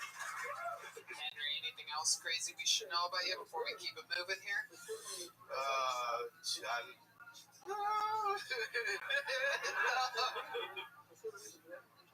I like how this is going. It's good. It's a good interview. I'm so glad you lied about your height and that you're an embarrassment in the bedroom. You gave us a lot to work with, and that's what the show's all about. You know, it's not necessarily about the minute.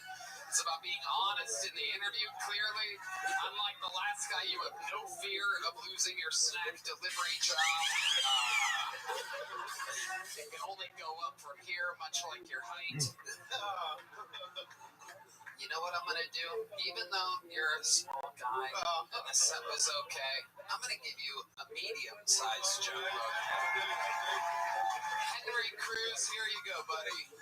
Oh, shit. He's got to reach down 2.5 feet to pick that up right now. Oh, look at that. He didn't even have to bend over. That's the joy of being 3 foot 4 inches in the air. There he goes. The debut of Henry Cruz. Oh, we're cooking, baby. 67.1 degrees here inside the room.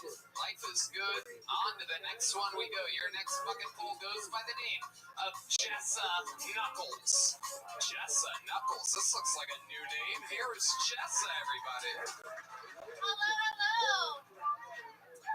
Hi, I'm Jessa Knuckles. I recently lost 40 pounds. So it no longer looks like I'm in the rodeo when I try to wipe my ass.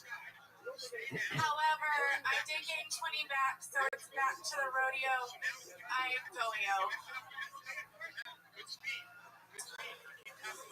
My doctor says that I might have sleep apnea. So I really hope it's true that men like Star Wars as much as they say, because Lady in the Streets, Darth Vader in the sheets. I'm also a type 1 diabetic, so between my diabetes and my sleep apnea,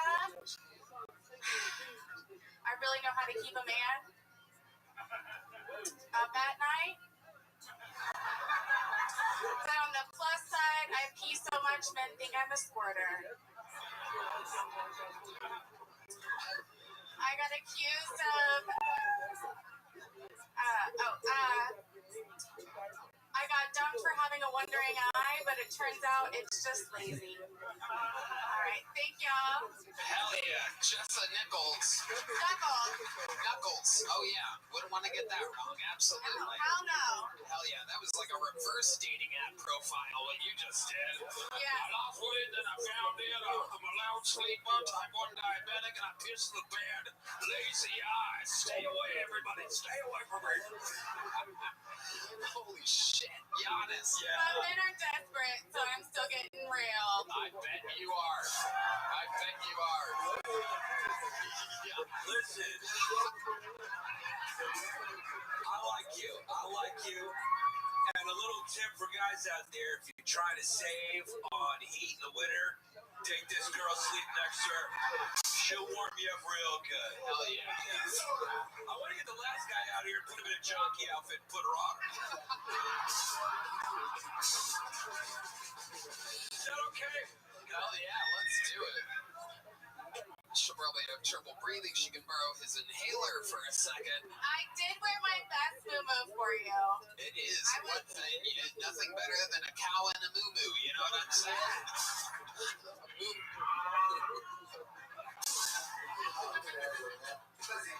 Oh, Antonio Brown. Look at that. I like to call her a San Antonio 8. Oh, yeah. I do well in San Antonio. That's what is implied. I'm like a San Antonio 10, honey. Oh, 10. Sorry, 10. Yeah.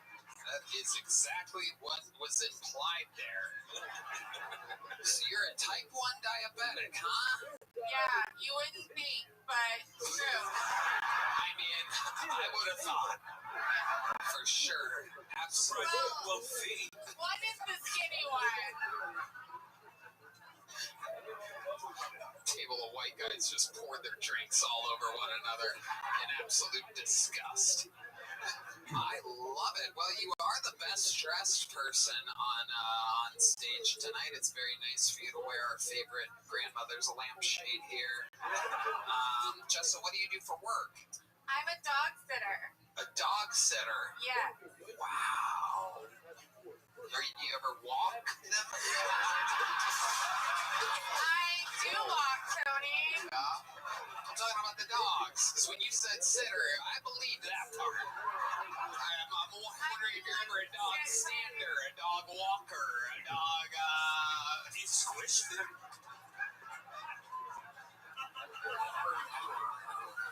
I am fat, Tony. It's true. I like your style, Jessa. How long have you been up? To be honest. Not to Brian Simpson, you're not. It is true. I have to check in with my senior anybody will do correspondent. My senior, may I borrow your sleep apnea mask correspondent? No. Y'all gotta run. It's the skinny niggas that like fat white girls. I'm a fat nigga. You gotta get Dave Jolly back out here, nigga. He introduce her to Shea Butter, and he'll take her down to the bingo hall. You know what I mean? I do love bingo. You just keep nailing me, Tony. It's like you're in love with me or something. Absolutely. You know, you are my type 1. I was.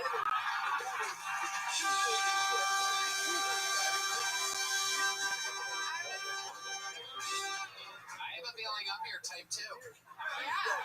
I was gonna bring you a bath bomb because I hear you like baths, but they strip you down at the door outside. Oh, okay. That's a lot there. There's a lot there. A lot to unpack. Much like the guys that take you home, a lot to unpack. So Jessa, what's in you're a dog sitter. Where do you live? I live in Austin. You live in Austin. How long have you lived in Austin? About 15 years. 15 years. Where were I you went at? to college here. You went to college. Absolutely. A Longhorn. Yeah. And a Wiley. Yeah. I love it. Okay, Jessa, what do you do for fun? Austin's a very wild place, lots of things to do. You can float on the river, you can sink on the river. What do you do? Oh, baby, I sink in the bottom of the pool. I love it. Yeah. So does Brian Simpson. Let's check in with Brian Simpson again. We're up in I already tried to share my sleep apnea mask with you, but you weren't having it, so it's done now. Oh my goodness. Oh my goodness. So Jessa, what do you do for fun? What are some hobbies of yours? I make jewelry. Okay. Is that on sale somewhere? Is it on Etsy? Or... It's on my Instagram. Okay. What's your Instagram? At Jessie B Boots. Jessie B Boots. All right. Yeah, I used to make cowboy boots in college when I made that Instagram. So, to updating to current events. What made you get out of the boot game? Sexual harassment. You were being sexually harassed? Yes, I used to be quite the looker, Tony. Oh my goodness. Where do you think you are? What happened? You know? Sometimes I'm just like, no, I'm trying to be mean, and it just comes across as ruthless. What happened? It's all that dog shit. Really? No. Were you eating them? Are you hot dog sitting? How do you... I like my dogs on a bun. Hire me, USA. Hire me. I love it when people go with the flow. It's amazing. So you didn't graduate college? Oh, I did graduate college. You're dog sitting and making jewelry? Yeah, I'm doing what I love. D-Madness. It's okay. There's a flood watch, D. Just to let you know. I'll fast forward it for you so you don't get worried. There's a flood watch tonight. We are watered in here. We have excess water around us. Back to Jessa Nichols here. Knuckles, Tony. Oh, Knuckles. Knuckles, yeah. Like a fist. Absolutely. Giannis. Did the jewelry around your neck, did you make that? No, this is actually lovely done by an artist called Shock Factor. It's very nice, very nice. I can't tell how big or small it is, you know? It's gargantuan and it's stained glass. It's one of my favorite pieces. On you, it looks small. It's incredible. Jessa. So, that one was kind of lame. You didn't like that one? Yeah, I think you can do better. I can, and I've done better. Shit. I've done better a bunch. I've roasted the shit out of you for 8.5 minutes. We know I can and have done better. Stop saying roast, it's making her hungry. We love you. We love you, Jessa. We love you. I want to get you out of here on a big something. What else about you? Give me something else. Craziest thing that's ever happened while your dog's sitting. Oh, I have a friend and her dog has a broken paw. That was how she found the dog, was with the already healed broken paw. And this Rottweiler uses it, we call it her raping paw. Why do you call it that? Because she uses it to scoop you in so that she can pump you harder. Okay. Yeah. So I'm fighting these spoiled dogs off constantly. Well, You think I would lose some weight, but no. I'm pretty sure that's your only threat of being raped, Jessa, so that's exciting. Oh, we're groaning now. She said, I can do better. You can roast harder than that. And then you guys go, oh, too much, too far. Shut the fuck up. You know what I'm going to do? Because I like the way you did this. I like the way you laughed at yourself and you took it. You're the first person tonight to get a big joke book, Jessa Knuckles. Boom. Hey. There goes Jessa Knuckles, ladies and gentlemen. Put that mic stand back where you got it there, Jessa. Jessa, put the... All right, Jesus Christ. Put the mic stand back, Jessa. Good enough, Jessa. Good job. Yeah, that's the way. Last thing we need is Jessa stage diving to get out of here tonight. I'm sure Rogan would love that lawsuit. 6 people dead at Comedy mothership on 6th Street. Comedian tries to exit the wrong way. All right, we know this young man. He's been on the show multiple times. Make some noise for the return of Michael Ridley, ladies and gentlemen. Michael Ridley.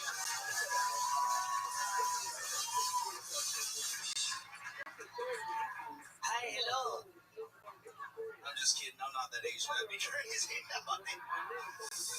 I would kill myself if I was that Asian. I'm just kidding. I wouldn't kill myself. I would kill myself.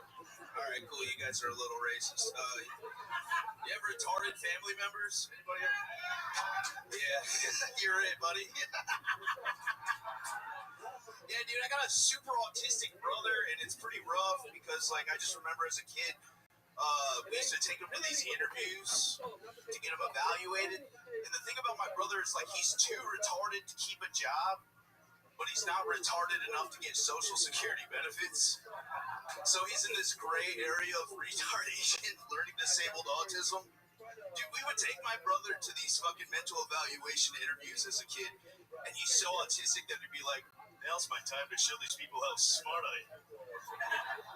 It would be like this reverse WB Frog situation. We'd bring him into these interviews. Can I finish it? Thank you, Chuck. No. I'm just asking for permission. Wow. Are you the retarded family member? Yeah. Holy shit. What am I supposed to do? All right, you're done. Okay. You want to finish? Finish. Okay, It's not going to work now, but finish. No, it'll work. Oh, yeah, we'll talk about it. I don't know what I'm talking We'd bring him into these interviews, and he'd suddenly become affluent as fuck. We'd walk in and be like, yes, the triangle goes in the triangle hole, and the square goes in the square hole. That's red, that's green, and that's blue. And then we'd get back in the car, and he'd just... I'm Michael Ridley. Thank you so much. Okay. There you go. Hi, Michael. Hey, Tony, how are you? Is this true? You have a retarded family member? I have a younger brother who's severely autistic. Severely autistic? Yeah, he's 30. Okay. And he really doesn't work? He tries to. What does he do? Usually like Taco Bell or like food service, and then he gets through the first 2 weeks. So he's basically the most employed person out of any of the bucket pulls we've had here tonight. Yeah. I deliver snacks. I dog sit. I get high and wide dirt bike. Yeah, we did have a dirt bike. It was sick. He had a little 50cc. He's got a dirt bike. He did. He loves bikes too. That's his thing. Okay. All right. Do you ever ride with him? I haven't seen him in a while, dude. I'm out here grinding. He's back in Virginia, where I'm from. Okay. I haven't talked to him in many moons. How do you think he's gonna feel when he sees this? Let's check on the grind some. Hey, Brian. I feel like severely retarded people need 4 wheels minimum. Right? Y'all let this thing out on 2 wheels? That's crazy. That's a good point. It's a regular bike. They call it a dirt bike because it's covered in dirt because he falls so much. Oh, dude, he eats shit on those things. Dude, it's crazy. Those people do eat shit sometimes. Michael, let's talk about you because I don't think the apple falls far from the tree in this family. What are you doing for work? I've been doing stand-up full-time since April. I'm just doing spots all over Austin. It's a nightmare. When you say you're doing stand-up full-time as a job, how much money are you making, Michael? Well, I'm doing a podcast. I'm hosting whenever I can. I've been hosting roast battles for Roast Battle Austin. I did one. So like stand-up. How much do you get paid for that? I got like 70 for that. 70 to host a whole roast battle. Okay, that's actually more than I would have expected. So 70. How much are you making from your podcast? My podcast makes like $150 a month right now. From where? Where are you getting that $150? Patreon, baby. People. Yeah, I have a solid group of Frog Nation. Frog Nation. Yeah. What's the membership? $10 a month? We got $1, $5, $10, and $20. We got a shit ton of $20 guys. You have a shit ton. You know how many you can have to make $150? That's 7. 7 would be the maximum. Dude, that's a lot. A shit ton? Dude, that's a lot. People are giving me 20. That's like wow, I wish we were so easily satisfied with 20 followers? You know, it ain't much, but it's an honest start. Okay. All right, Michael, it is an honest start. So $150 a month plus 70 for a show that happens monthly. You host it monthly, or I fill in for the current host. He's on vacation. so even the $70, that was the luck of God. Yeah. But you're counting on this $150 a month, and you have to split that with a co-host, right? That's just you? That was for me, yeah. Wow, incredible. Like, officiated all the battles, did opening spot, and then hosted the pre-showcase before the So battles. ballpark, what do you think you made this past month? This past month probably cleared like shit. That'll be like 300-400. Wow. And you have, I happen to know because she works here, you have a girlfriend. I have a wife, yes. A wife that works here, and she's taking care of you. We take care of each other. How do you take care of her? I've adopted the role of house husband. Shit. Yeah, I'm a bitch. Yeah, I don't know if you guys understand how emasculating it is to get a peck on the cheek while you're doing the dishes, but I would not recommend it at all. Heck yeah. I always wonder, like, why doesn't more comics have like a lunch shift at a restaurant or working like a 9 to 4 job? I mean, my whole life I've had 2 or 3 jobs my whole entire life. Like, I don't understand this rely on comedy shit at all. Yeah. So it wasn't like this always. When I first moved to Austin 3 years ago, I was working at Vulcan. I had a work from home job, and I used to work for Kill Tony. So I was like spread very thin. You worked for Kill Tony? Yeah, I worked for you for like a year. The first year was Mothership. Really? You worked for us for a year? Oh, yeah, the little bit.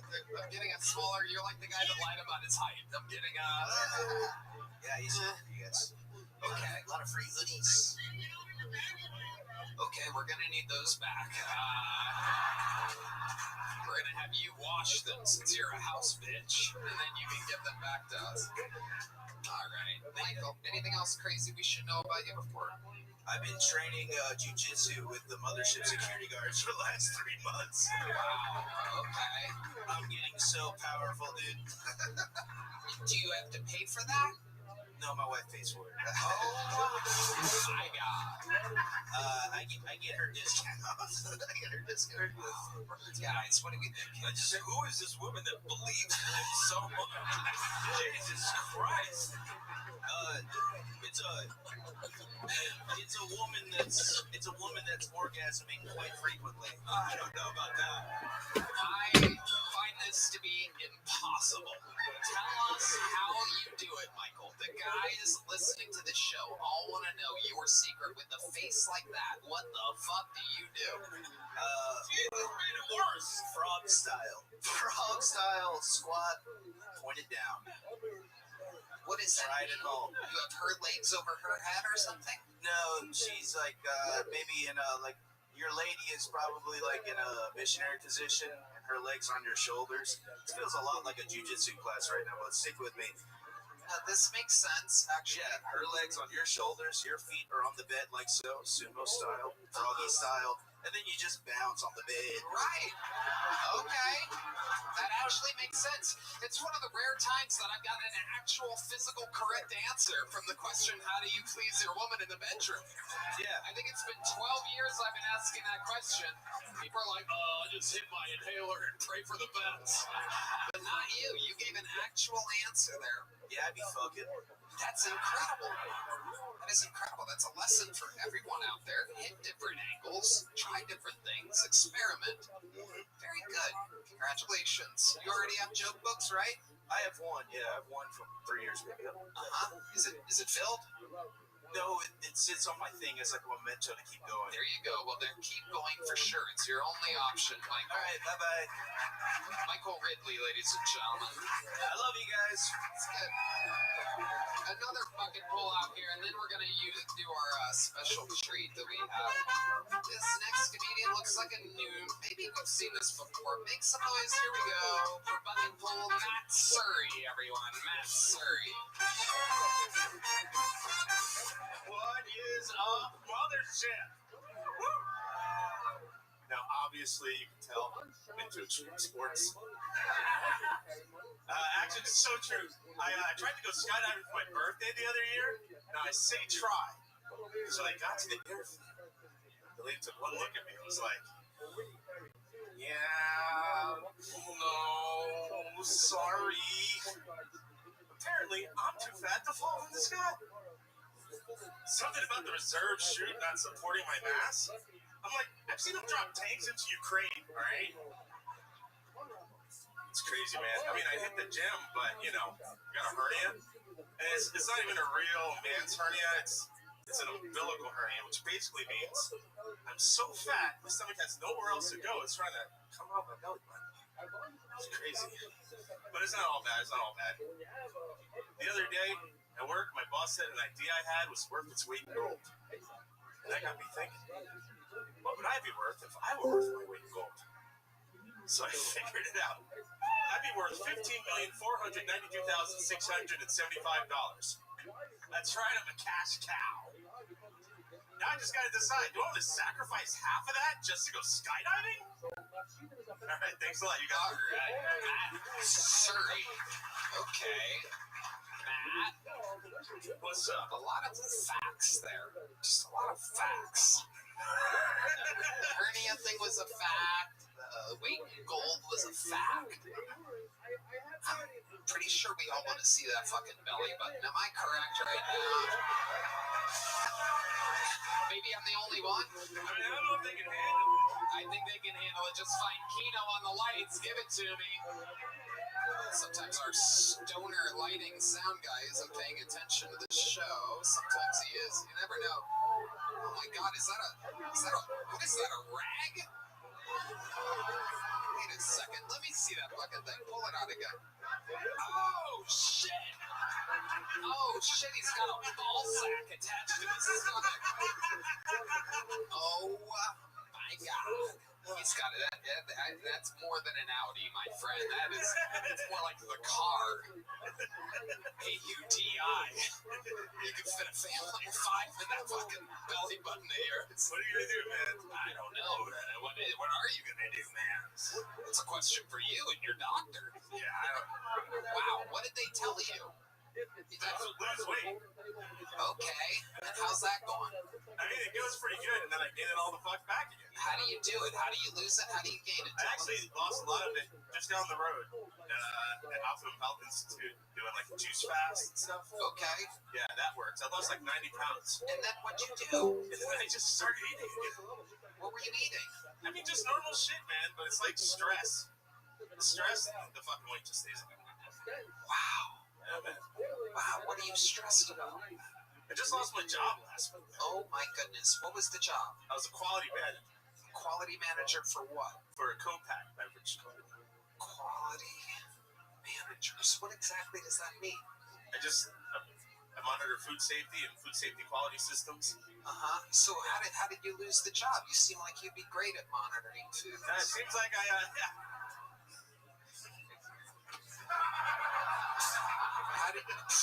helped him with it. How did you lose your job?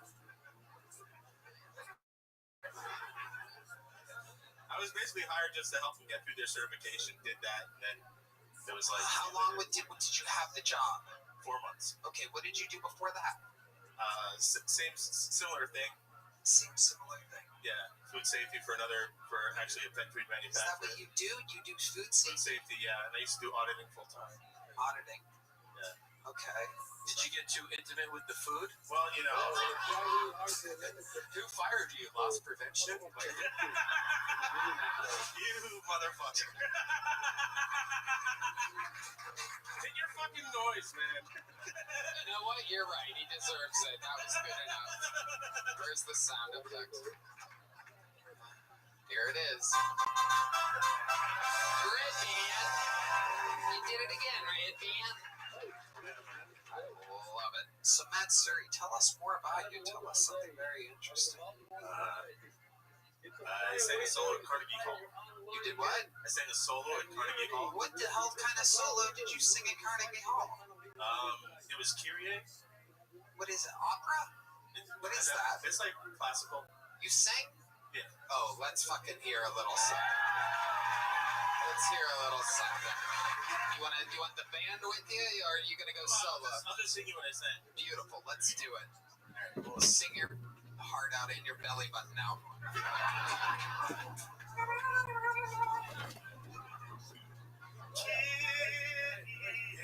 No, it's too high, man. My bad.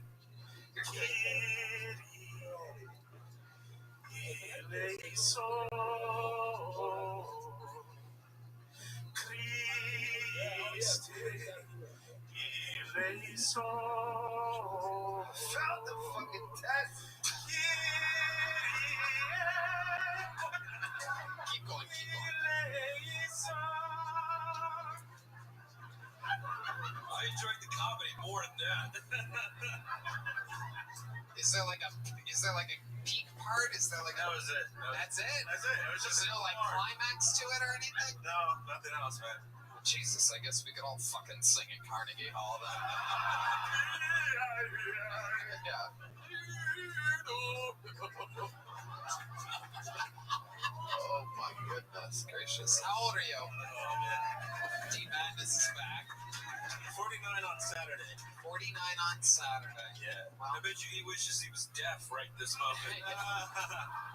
What do you... Yeah, Brian. Do you realize every single, go back and look at this shit, every single time I'm a guest on Kill Tony, one of these motherfuckers said he can rap or sing. It turns into fucking Would you rather I play the drums, Brian? Well, you were the only one that was lying. Everybody else.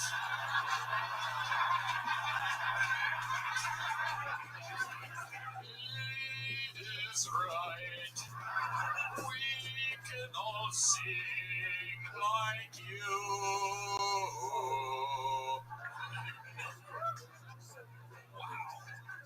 My goodness. All right, Matt Suri. Well, we had fun here tonight. How did it feel for you?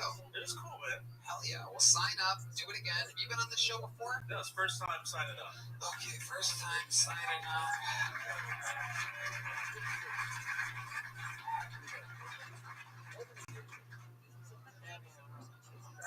Extreme Sports. What do you guys think? Small or big? Small? Big? Big? Small? There he is, Matt Suri, ladies and gentlemen. Sign up again. Do it again sometime, Matt. Happy last birthday. All right.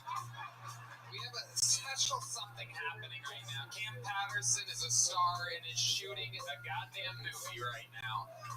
He is literally a star. So, he's not going to make it tonight. In his place, we're going to do something a little fun. For the first time in the show's history, ever in the show's history, this is someone that won the spot away from the show after another show on a different night. Me and this man, who happens to be one of the best poker players in the world, considered the #1 heads up, which means one-on-one poker player in the world. We played Texas Hold'em here at Mitzi's until 5:30 in the morning. On the line, I could have won $40,000, or he wins a spot on Kill Tony. Here he is. Ladies and gentlemen, making his Kill Tony debut. This is A Minute of Comedy. He's been preparing a month for this. We're going to have some fun right now. Make some noise for Doug Polk, everybody.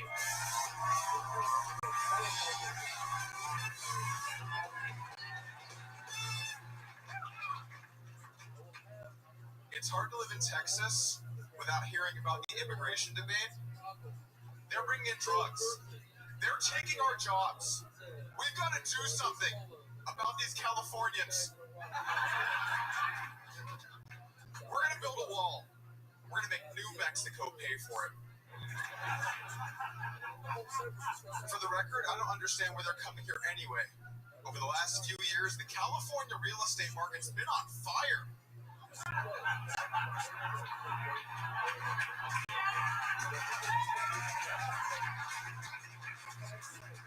Maybe they're just a little burned out. No, we got lots of natural disaster fans here tonight. That's nice.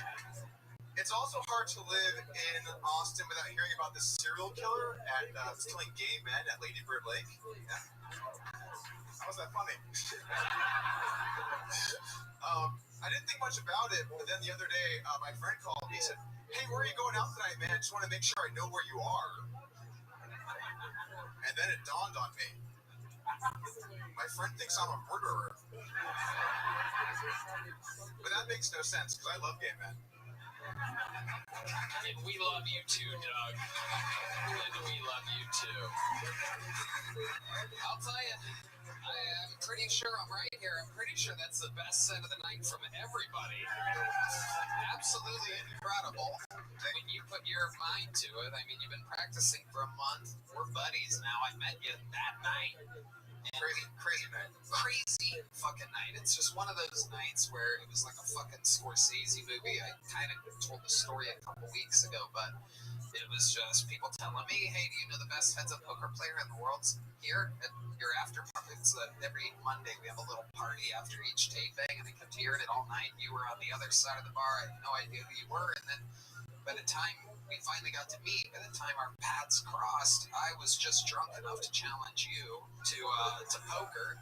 Turns out you run what, from what I'm told, is literally the best poker facility in the country. Yeah, Lodge Card Club here in Austin, Texas. Yeah. By the way, so when we first met, I thought we would like exchange names, like some pleasantries, and I'm like, "Hi, I'm Doug." He's like, "I'll fucking beat you in poker."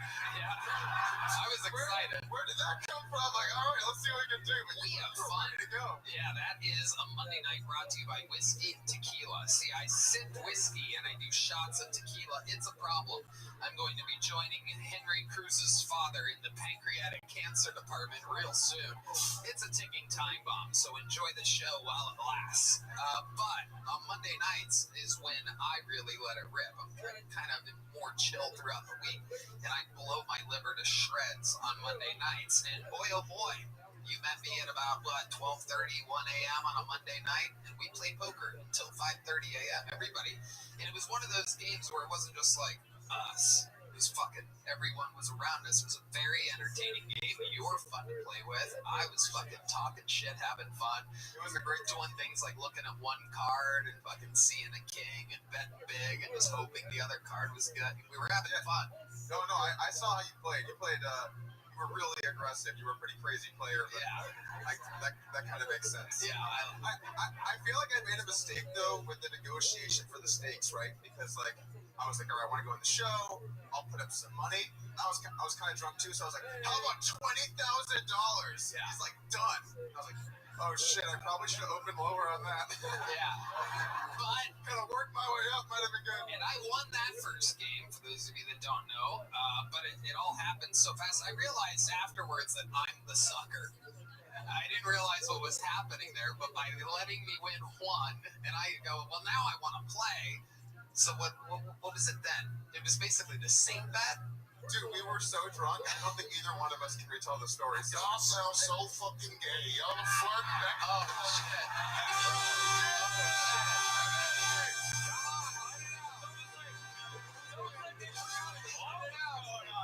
It was a wild night already. Jesus Christ. He's like, how do we meet? No, dude, you tell the story. You tell it. Yeah, we had so much It was a crazy story. We were so drunk, we were shitting tequila and whiskey.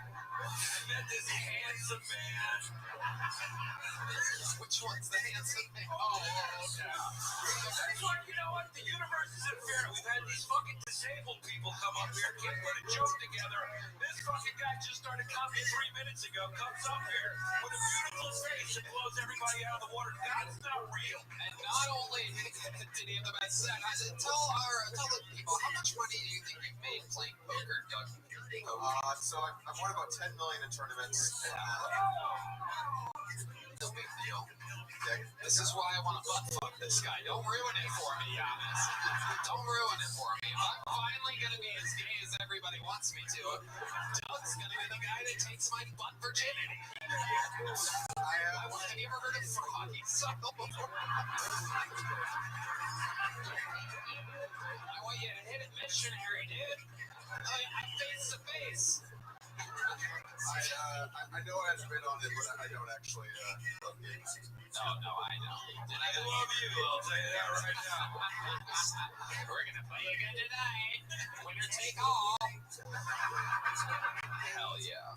So, Doug, what's it like out there being a fucking actual pro poker player? What's like give us an example of another crazy night or something, or anything wild that you've seen. Yeah, so I've had some pretty big wins and some pretty big losses. The one weekend I lost $1 million playing online poker. And I went down to the lobby and I was really sad. They had like police everywhere. And I asked the hotel person, I'm like, why are these police officers here? Like, oh, someone killed themselves this weekend. And it was someone from Glee, like one of the lead people from Glee at Fairmont Pacific Red. He killed himself in the hotel I was staying at. And I was like, okay, I guess I'm having the second worst weekend. Yeah, that's amazing. You're even fucking killing with follow-up jokes. Jesus Christ. You didn't write that one. He's a natural. That's why I'm in love with him. I'm telling you. Do you think you're going to continue doing stand-up? Like, is this something you really want to do? Yeah, so I've been doing it for like a month now. It seems like a lot of fun. I enjoy it. For some reason, I'm always worried I'm going to forget things. I don't know if you guys. Yeah, that's how it starts. The memory builds after a while. For most people, William Montgomery still reads off of note cards, but everyone else, it naturally happens. I remember, especially the first fucking couple few years, I'm like, Jesus Christ, how do people do longer sets without fucking with the magnitude of them? And also, the more that you write, the more that you like your jokes, the more that you're excited to tell them and don't want to forget them. So yeah, as the jokes get better, they become easier to remember, if that makes sense. Yeah, I could imagine that. So I do a lot of like online videos and stuff, and it's so different when you record YouTube videos because like you're like, what's up guys, Doug Polk here. I didn't like that one. Over here it's like, nope, you heard that. Yeah. It's true. It's absolutely true, Doug. Well, anything else for Doug, guys? Brian, all you're going to say is that we're gay and then put the mic down for the rest of the show? Hey, you guys get this shit. It was time. No, but yeah, you'll slowly like empty out the part of your mind that like cares about people and things, and you'll fill it up with jokes.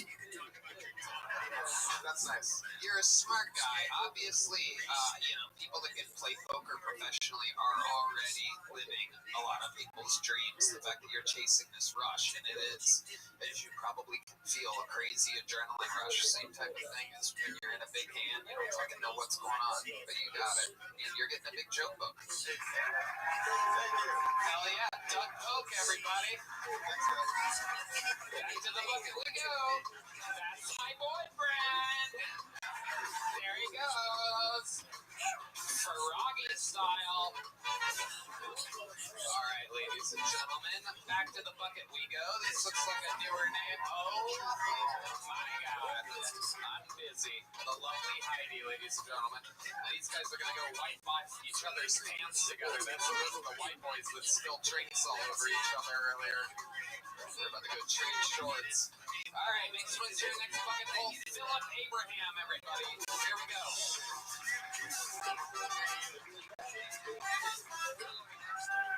How y'all doing? My name is Philip Abraham. I am not white. I am white passing on the phone my whole life. A lot of people think I'm black. In Austin, they think I'm black. It's worse when people think I'm black. You know what that is? That's when Asian people think I'm black.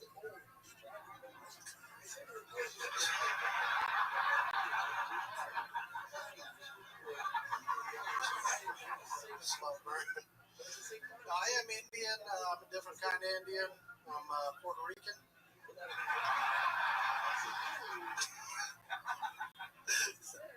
I am Indian, and Pakistan will be soon, too.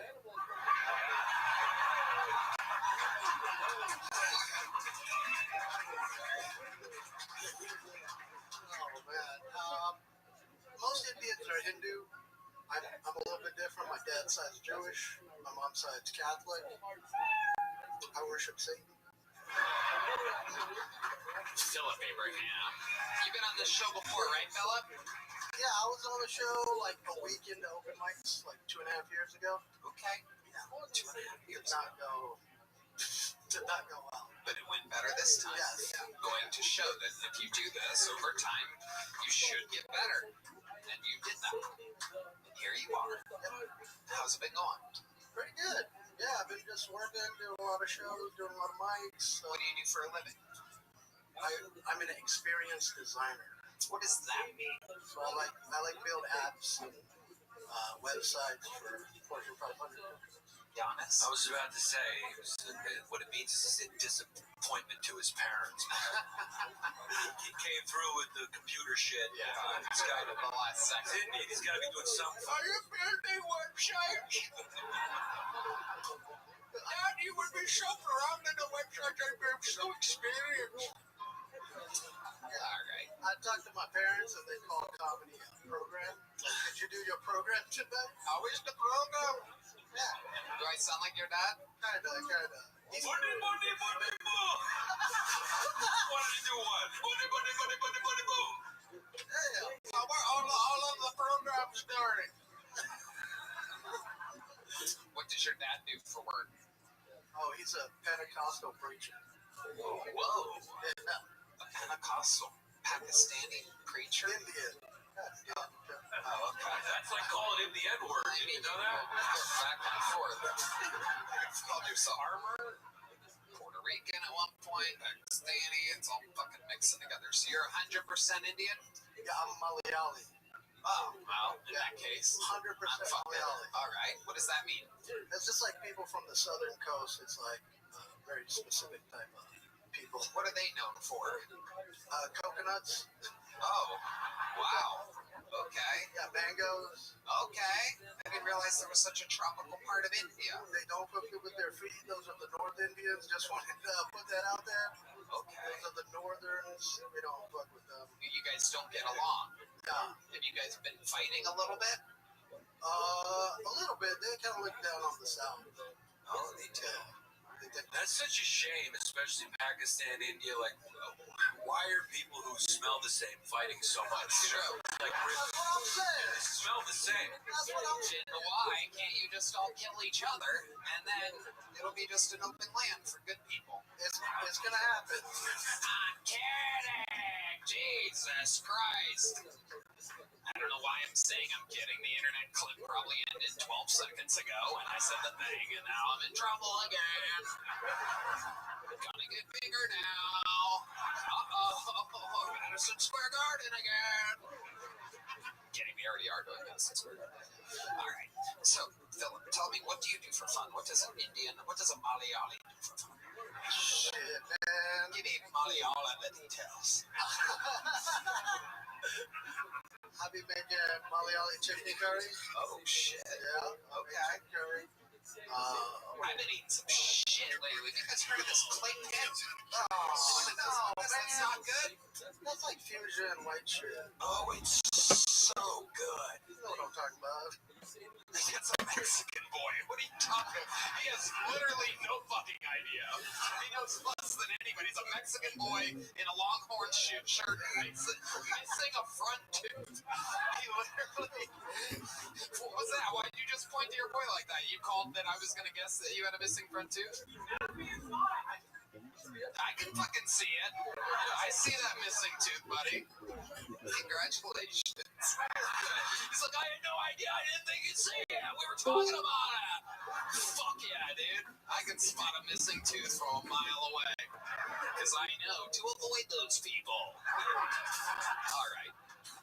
Philip, what do you do for fun? Yo, look who it is. I just do. So I got banned like a year ago. How you living, big dog? What's apologies, I couldn't speak earlier. I was on 2 podcasts. That's good. Yes, sir. How was your day? I slept, but I was up all night. Oh, turning tricks? Seeing blessings and cursings of the mountaintops. All right, that works. Have you done any streaming recently? Uh, Why not? because I'm not set up for it. I'm not, What are you talking about? We I'm got you your back. planning it up. As far as I'm concerned, to just go there and talk is like you're wasting your time. You need to get in the middle of a controversy, get in the people's faces and advertising. It needs to be blockbuster stuff. You need a huge audience. You need to get involved in controversy. You know what I mean? Or else you get lost in a crowd. It's a waste of time, really. So go find a controversial topic and do a podcast on it. That's what I'm doing. But it has to be lined up, and you need your ducks in a row. And it can't be like boom, flash in the pan, you disappear either. You know what I mean? It has to be a constant. Why don't you just do a news show every night and you just read the news and give your opinion on it? Because everyone does that and goes nowhere with it. No, very few people do that. They don't do their own nightly news show. You go on Facebook, there's 1,000 people doing that. No, but they don't do a news show. I'm talking about you do like the NBC Nightly News. We could give you that background and you just go through and read the news. There's 1,000 people reading the news on Facebook. Okay. Well, what's a controversial topic that you think will get attention?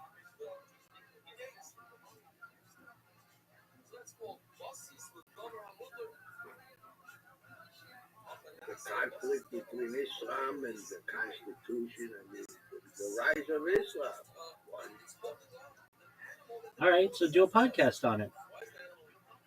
A podcast, but this has to be a kind.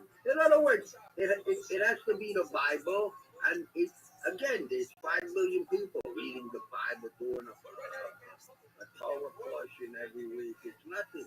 No one is nothing there. It has to be Bible-based, and not to be, to address. I don't know. I'm working it out in my head. I'm planning it out. I'm looking for a strategy that'll work. I'm not familiar with this. If it was a retail store, I'd more than sold retail stores. I was a business store. I know how to deal with, I'm like trying to familiarize myself with the industry, and I'm as I said, I'm getting the end time events straight in my head, so I can defend my position, God's position in it, and I'll bring it about. I'll bring the Messiah. Okay, well, you have something that those. That's the whole point of the podcast, to bring fruit, to bring a lot of fruit into the kingdom. I agree. We've known each other for like a couple months now, though. And I know you're still trying to get traction on the podcast, but if you don't record it, it doesn't help to promote your mission. Traction, that's the mission, to bring fruit into God, to bring the kingdom of heaven to earth, to bring the Messiah, to bring fruit into the kingdom. Okay. So that there should be, a lot of fruit, a lot of people born into the kingdom of God. That's the mission. And to get attention, to get the attention of the people, to get the word into the people, to get into the middle of controversial current events, to address that. Yeah, the news, to read the news, but to get into controversies and to advance the kingdom of God through that. That's my agenda. That's what I want to bring heaven to earth, to bring fruit into God's kingdom, Teshuvah, Karub.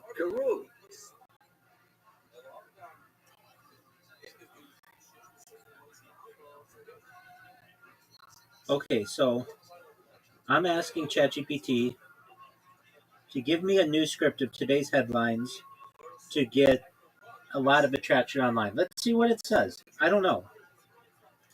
But if you were to say, welcome back, here are today's biggest headlines in under 60 seconds. Don't forget to like, follow, and share your daily news updates. Global markets saw increased volatility today as investors reacted to major economic developments and corporate earnings reports, with several major indexes experiencing sharp swings. It then gives their The amounts. kind of things interesting. I'm not a stock analyst. What I am is, I'll tell you what the deal with stocks is. God's word, it says a handful of barley for a day's wages for a handful of barley. Right? In other words, organic production of organic produce. Without production of organic produce, there cannot be healthy people or environment. Regenerative farming.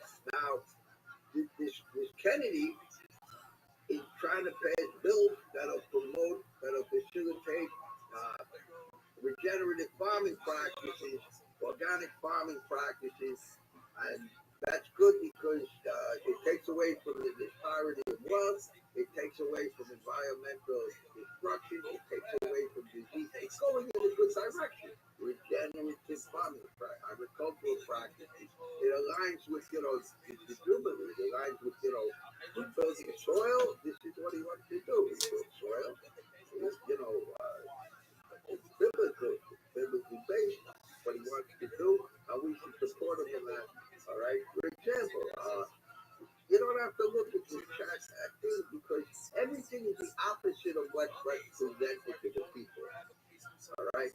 Creation is diametrically opposed to the way people are living in a modern world against the principles of creation in the Torah.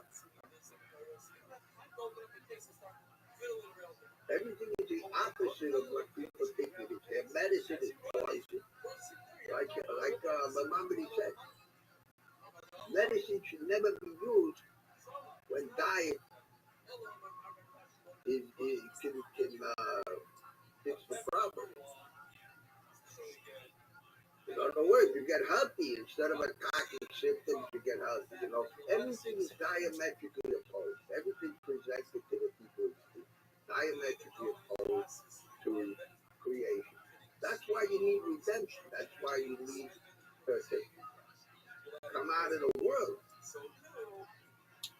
When you talk, I feel like I'm listening to a podcast, and I think it's a good idea that you record it.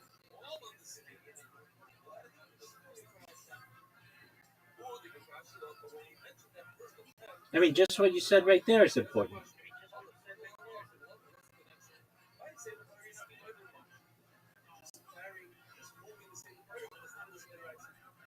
In Russia, there's a civil war going on. That's correct. They're not calling it a civil war, but it's a civil war. That's correct. Iran, they're looking to start a civil war. World War III is cooking up. You have 1, 2, Venezuela, three fronts. Right. It's arguable what you want to define as a civil war, but certainly if what was going on in Ukraine and Russia happened 50 years ago, that's by definition a civil war.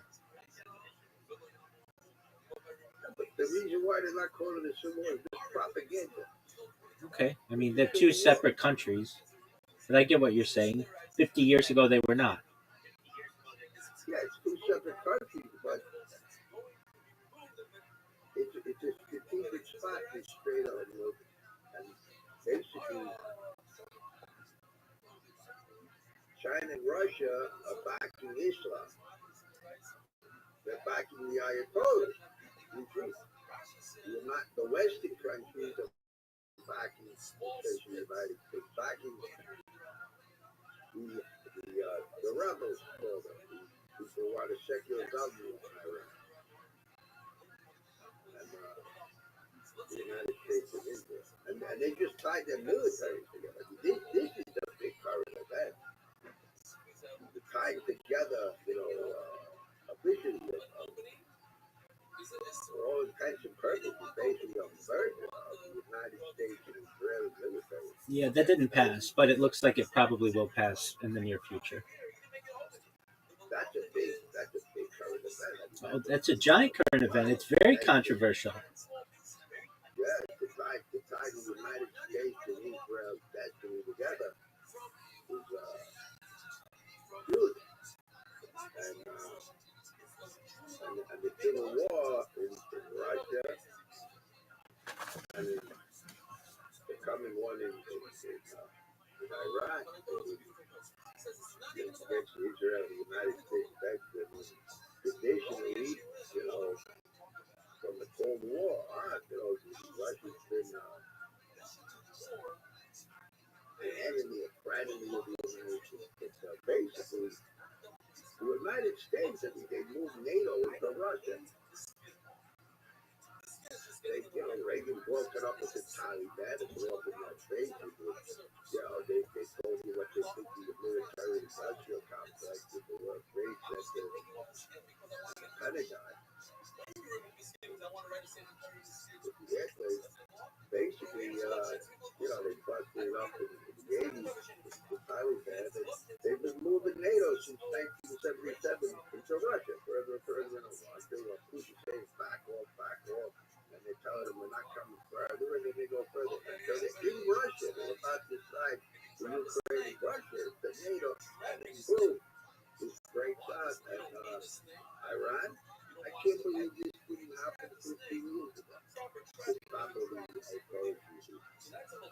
when they threw, in fact, even earlier, when they threw 80,000 Jewish families out of there, confiscated their property. From 1985 to 1990, they confiscated Jewish property, threw them out. And, I can't believe the United States didn't back Israel. They took out the nuclear facility a couple of times already. I can't believe that they didn't try to stop it. I think their intelligence agencies didn't set this up. I can't see them not being a civil war. I can't see Israel and the United States get involved. I can't see this not turning into, God, God means like the king of locusts, right? It swarms of Muslims, swarms of Christians.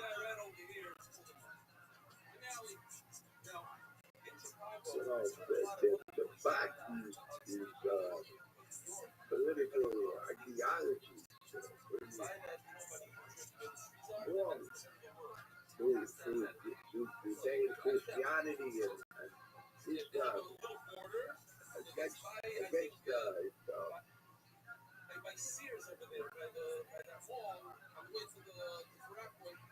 I can't see this not turning into a religious war, a holy war. Big time.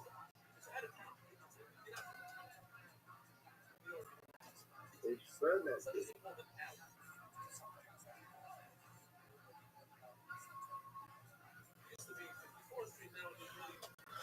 So why aren't you recording this?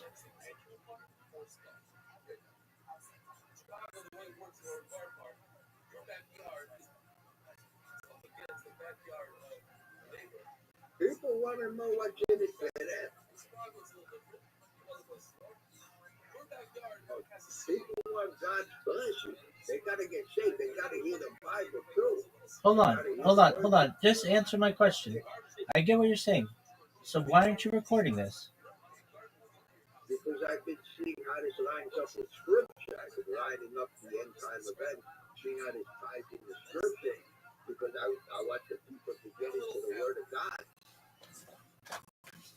Just to hear what's going on, they could hear that anywhere. But they should be brought into God's kingdom through the Word.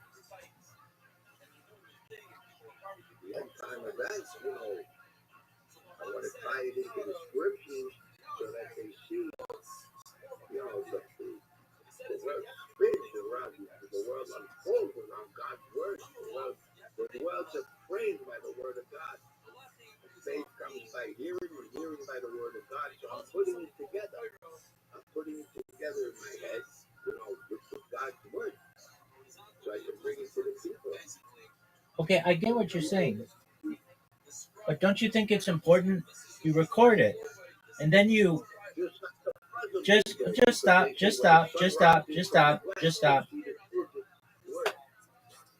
Just for a moment. You record it. Then you edit it. And then you put it together the way that you want so that it's exciting. Yeah. Oh, I can't edit it. You don't even know how to edit, and it's not that difficult. I don't know how You, to edit. That's what I'm I saying. know, but I can teach you. If I can teach you how to get a background of the Western Wall, I can teach you how to edit a video, and even easier, a sound file, and it's free, and you can do it from your laptop, and you literally have absolutely nothing to do except edit it.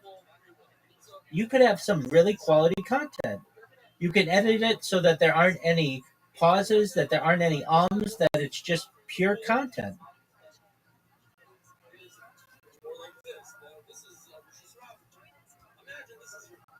And it'll be better than those people on Facebook. I don't know what it. I have no idea what it involves. I have no idea. It involves you downloading a piece of software, which you did with OBS, and it's very similar to OBS. You would make a recording, let's say an hour long. You upload that recording into the software. The name of the software is I would recommend is called DaVinci Resolve, like Leonardo da Vinci. And then you get a video and you get an audio file. And then you cut up that video into what you feel is the best, the meat, the quality segments, and then you publish that on your social media. And that's how it's done. It's very easy.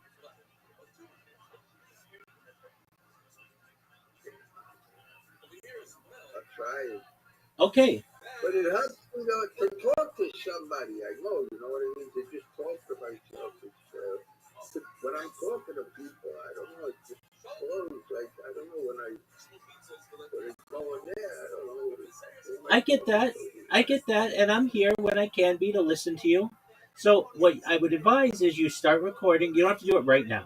What I'm saying, you start recording. You say, Rabbi, do you mind if I just lean on your shoulder or whisper in your ear some ideas that I have? Yeah, absolutely. Go ahead. And you talk. People don't pay their electric bills, so they're in the dark. Okay, I don't know what Most people are living in the dark because they don't pay their electric bill, you know. So God can't turn on their currency. You know, they live enslaved to their needs because they're in the dark. They don't have God's currency because they don't pay their electric bill. You know? You have very little self-awareness of when you're cutting off people, don't you? What do you mean? Like when someone else is talking and you have an idea that comes into your head, you just say it. And I know you don't mean it personally, but you stop listening what the other person was saying. What I was saying is that I'm willing to be, you're okay, I'm willing to be a sounding board for you. If you want to come in here, you hit record and you say, Rabbi, I want to talk about the end times. I want to talk about Mashiach. I don't know if it's going to make sense, but I'm just going to talk. And when you feel the need, say something back if you want. And then I'm going to take that hour-long stream or whatever. I'm going to take tomorrow, I'm going to edit it up, and I'm going to publish it. I'd say, great. You're welcome, and that's what you should do. But the first thing you'd have to do is record it. I don't know. Let me see if I can edit it. I mean, I don't know what it involves. I'm kind of like, technologically retarded. You're not. You're absolutely not. Okay, so the first thing, and I'm not saying to do this now, but maybe you should write this down because you should watch some videos before you download the software. It's called DaVinci Resolve, like Leonardo da Vinci, D-A. Take your time. But people are in the dark because they don't pay their electric. They pay their secular electric bill. They don't pay their spiritual electric bill. They don't pay their electric bills. God keeps them so their lights are out. They're living in the dark. They don't know what's going on. They don't have God's currency. That's why they spend their lives revolving around money, and money don't come to them. Because, I realize something. The more you need, the sicker you are. Not that you could have everything. You should have everything. God wants you to be in health and prosperous. You're so prosperous. But if you need money, if you need medicine, that's because you broke the laws of creation and you're enslaved. You're enslaved because you need it. You need medicine because you broke the laws of creation. You need money because you're in the dark. But your electrical, the lights come on, and you don't need it. It comes to you. I'm listening.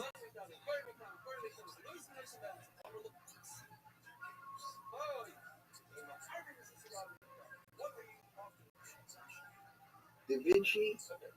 Yeah, so it's DA space VINCH CI. DA space? Yeah, it's DA and then space, I believe. D like David. Yeah, A. yeah. D like David, A like Apple.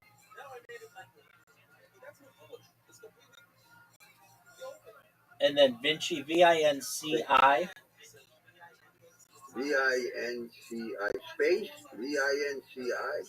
Yeah, so it's DA space VINCI. Right. And then another space, Resolve. RESOLVE. Resolve. RESOL? VE. Resolve. RESOLVE. Okay. VE. Yeah. Da Vinci Resolve? That's correct. And what you want to do is put that into YouTube. And you just want to watch some introductory courses on how to do video editing. You don't have to look that up. Look it up on YouTube, yeah. And watch some videos. And you're going to say, Rabbi, that's too complicated for me. And I'm going to say, no, it's not. All you need to do is get a recording. We'll teach you how to download it. You upload that into DaVinci Resolve. You cut it up in any way that you want.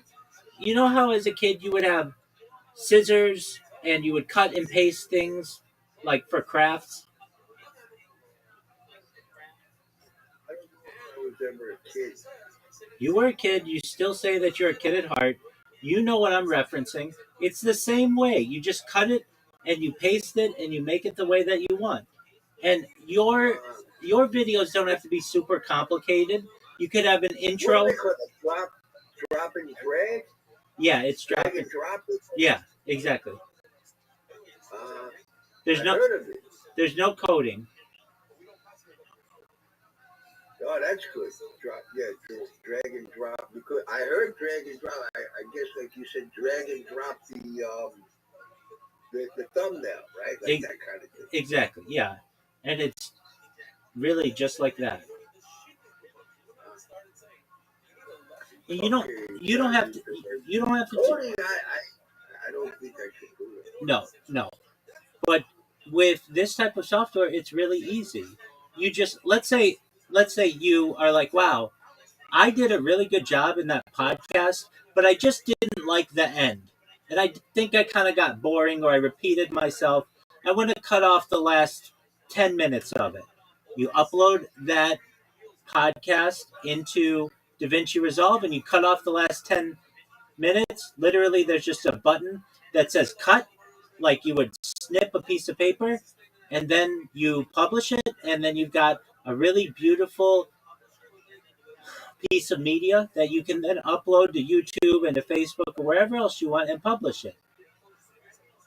What I would like to do, I would like to have the weekly Torah portion in English, and but with the as much of the ritual meaning and also to learn to teach some Hebrew, but with the Brit,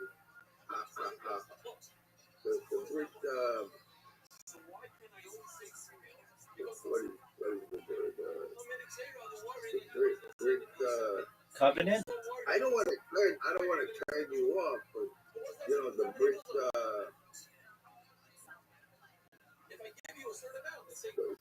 The covenant, the Brit Milah. What are you referencing? Yeah, not the Brit.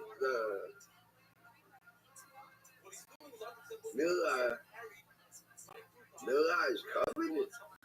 No, Brit Milah is circumcision. It's bris. Yeah, circumcision. But that's not covenant. But covenant is.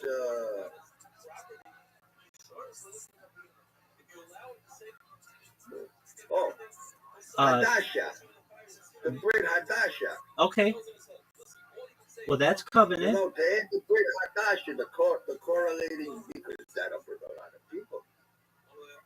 That'll bring a lot of people to back Israel and to bring Christians into the Torah, to bring their rule.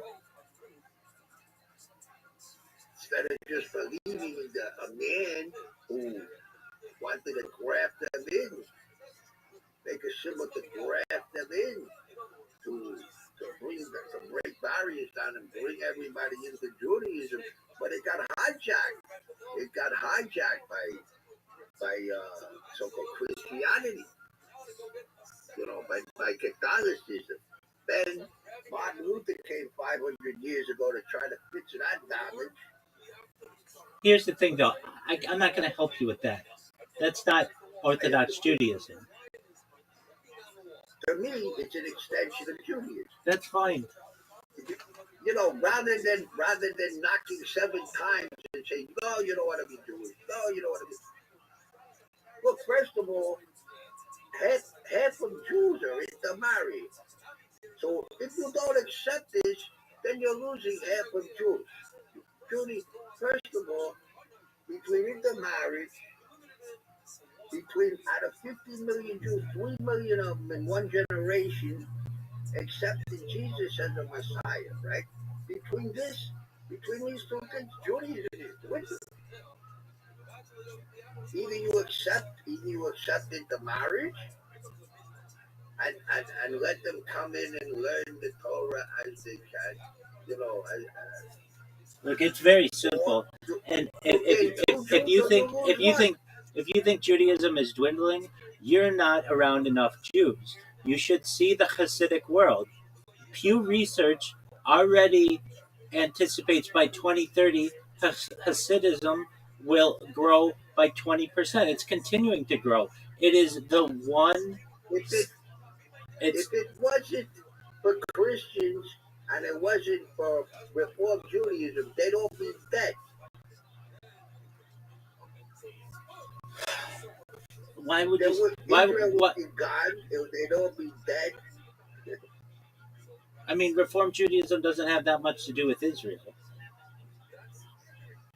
That's not true. If anything, you could say secular Zionists. Secular Zionists. Yeah, but that's not Reform Judaism. Why are they secular Zionists? Because of the Bible. So they're not so secular. You call them secular, but they're not so secular. They believe that God gave Israel to Jewish people. By definition, if they're secular, there's an argument to be made that they're either agnostic or non-theists. That don't realize that all the covenants in the Bible are in effect. From the first Adam to what they call the second Adam, who came to fix the fall of the first Adam, that's their redemptive tool. But all to learn the Bible. And by doing that, you're backing Israel, you're backing Judaism, and you're getting converts to Judaism. That's fine. And that's fine, but this wait, this acceptance of intermarriage is not mainstream orthodoxy, nor has it ever been, and most likely it never will be. But I'm not orthodox. I'm not talking about you. I'm saying that if you want to be Jewish, you can. It's known as an Orthodox conversion. It's as simple as that. This idea that Orthodox people have, that people are in Orthodox are in Jewish, is ridiculous. I mean, it depends on who you're referencing. If you're talking about a Reformed convert, that's not a Jew. All right. They don't count in a minyan. They can't marry my daughter. They can't basically participate in a base din. But a lot of Orthodox Jews don't consider Reform Jews Jewish. To clarify, so long as they have Orthodox roots, they would be considered Orthodox if they have matrilineal Judaism and not a patrilineal lineage. If they consider themselves to be Jews through their fathers, they're goyim just like your local guy working at the corner shop is a goy. Well, I don't know who the hell they think they are. Among their sect, fine. But I don't buy this nonsense. I don't buy it. Okay, I mean, That's their sect. But that's not Judaism. that is, I mean, that's Orthodox Judaism. That's Orthodox Judaism, but it's not Judaism. Look, if you really want to get into it, you could say no conversion has been properly kosher, and the only people who are truthfully Jews are the people who can trace their DNA back more than 2,000 years to the Second Temple period or so, and that's really like 1 in 32 people who identify as Jews. It's really a small percentage of us. Yeah, but the only reason for these kinds of separations are rabbis' agendas who don't want to lose people. They don't, it's personal, it's personal incentive to make these kind of divisions. I mean, and when it comes down to it, to divide Israel, a house divided cannot stand. If you really want to get into it, it's political. But if you are really being honest, really being honest, and can we agree on this?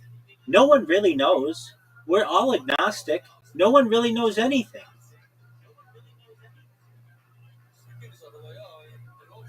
There is a mind that creates and governs the phenomenal world. You don't know that.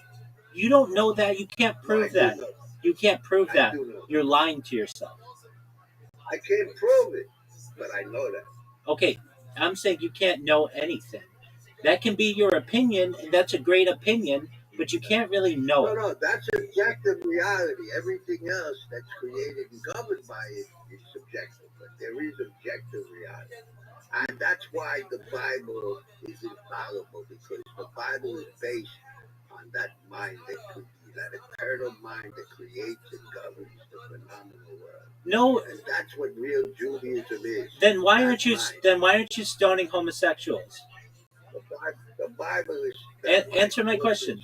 Then why aren't you stoning homosexuals? It says in Leviticus, if a man lays with a man. To me, that means throwing the book at them. Okay, so this is just according to your mindset, and that's not how Judaism operates. Okay. It's a health issue. They broke the laws of creation. You should throw the book at them. Stoning them is not literal. It literally says that they should be stoned. It literally says, it cannot be clearer. It's one of the clearest parts of the Bible. I think anyone who takes the Bible literally is insane. You just said it's infallible. You just said it's infallible. It is infallible. According to your opinions.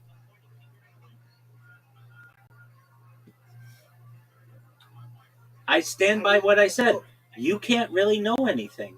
If you're really being honest, you don't know anything. It tells you the dark riddles of the wise. It's not a literal book.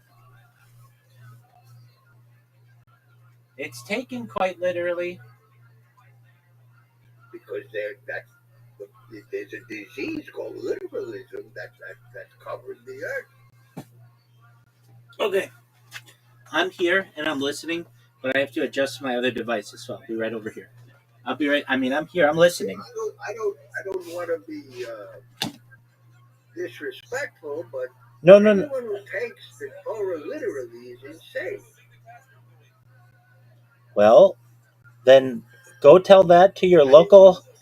That mortals without the Ruach HaKodesh, you can't know what it means. So go and ask a rabbi to go read the Talmud, and because a mortal can't really understand it. Without the Ruach HaKodesh,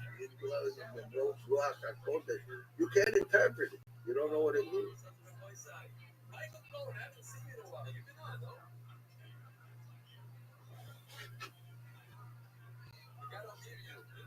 Let's try on something easier.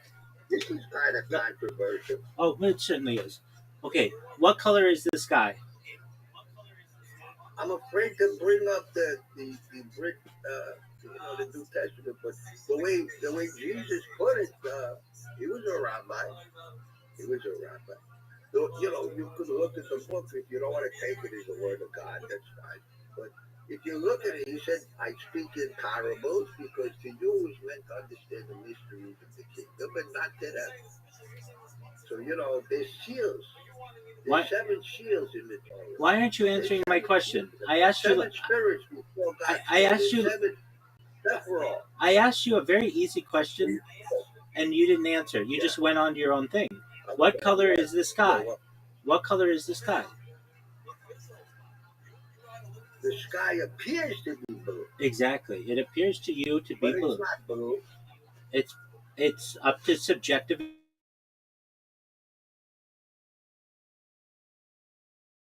It could be a different color. To a deer, it could be a different color. To a lion, it could be a different color. Are we in agreement?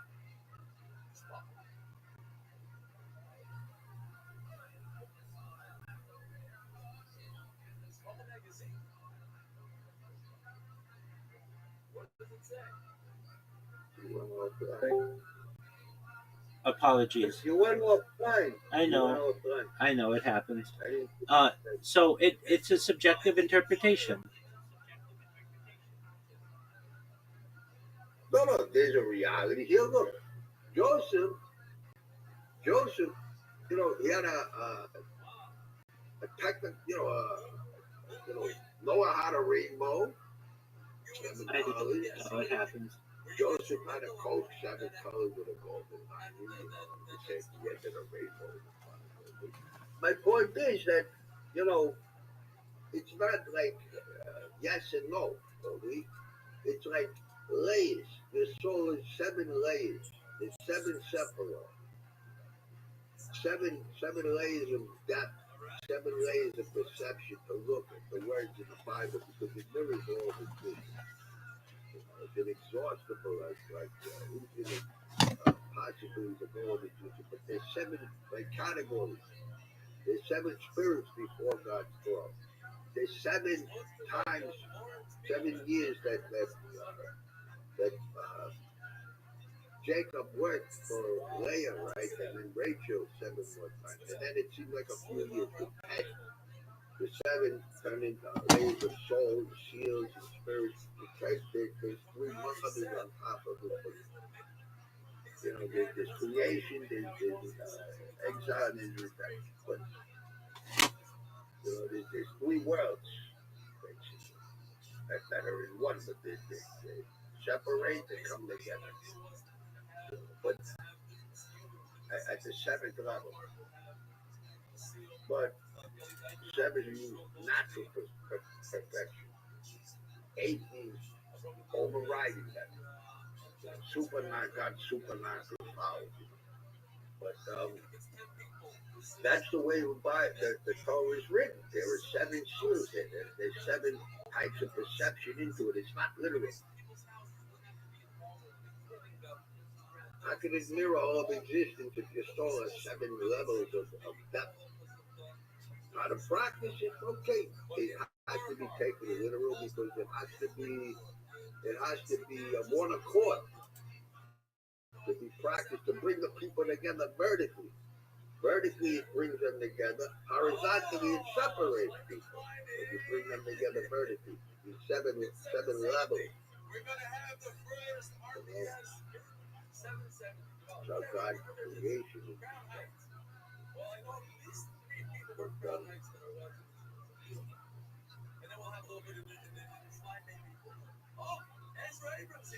I'm listening. People could understand the Torah inside out. The Messiah would be here. There'd be heaven on earth. There would be no disease, no wars. There would be none of that.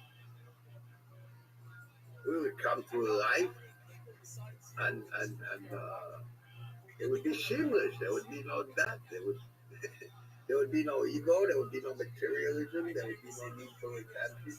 If that Torah could be understood inside out. And when it is understood inside out, the Messiah will be here. That's what I think. Okay, that isn't in line with mainstream centrist Judaism. There's the idea that No, if all Jews attended shul on a given Shabbat, that could bring Mashiach. That Mashiach will either come when the world is fully good or fully evil. That's another thought. There are different interpretations. when Truthfully, you go though, to shul, it says if you have two souls. Because the seventh is the other side, the remainder. The seventh is the end of man's works. But it's only for a day. It's symbolic of the great Sabbath. In other words, that a paradigm shift. Through the other side, this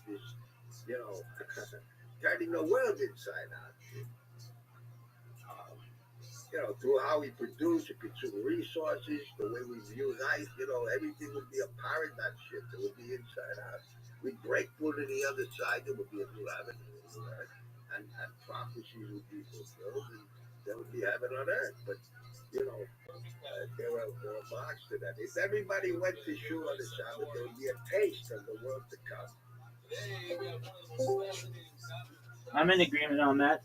Dude, how you living? Everybody's supposed to become shul. I understand. They would take shul going, not only on the Sabbath, but every day to be like Sabbath. Then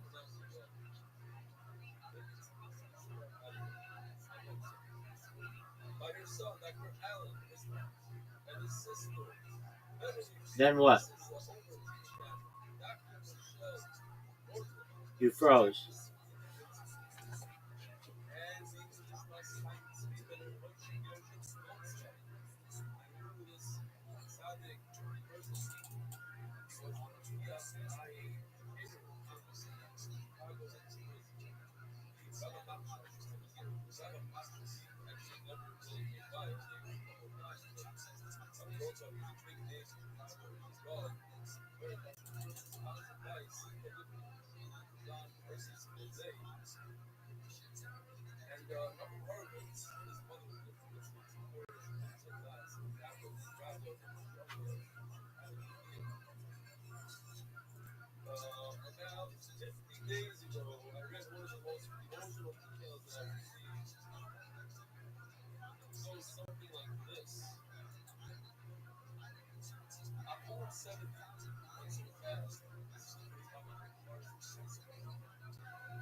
From where?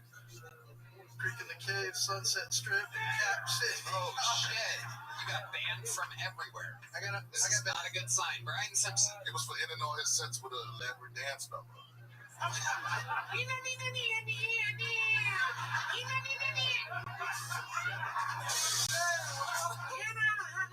Explain how you get banned from the other big clubs in the city, Philip. Dude, I was at Banana Phone, I did a joke, and it went great.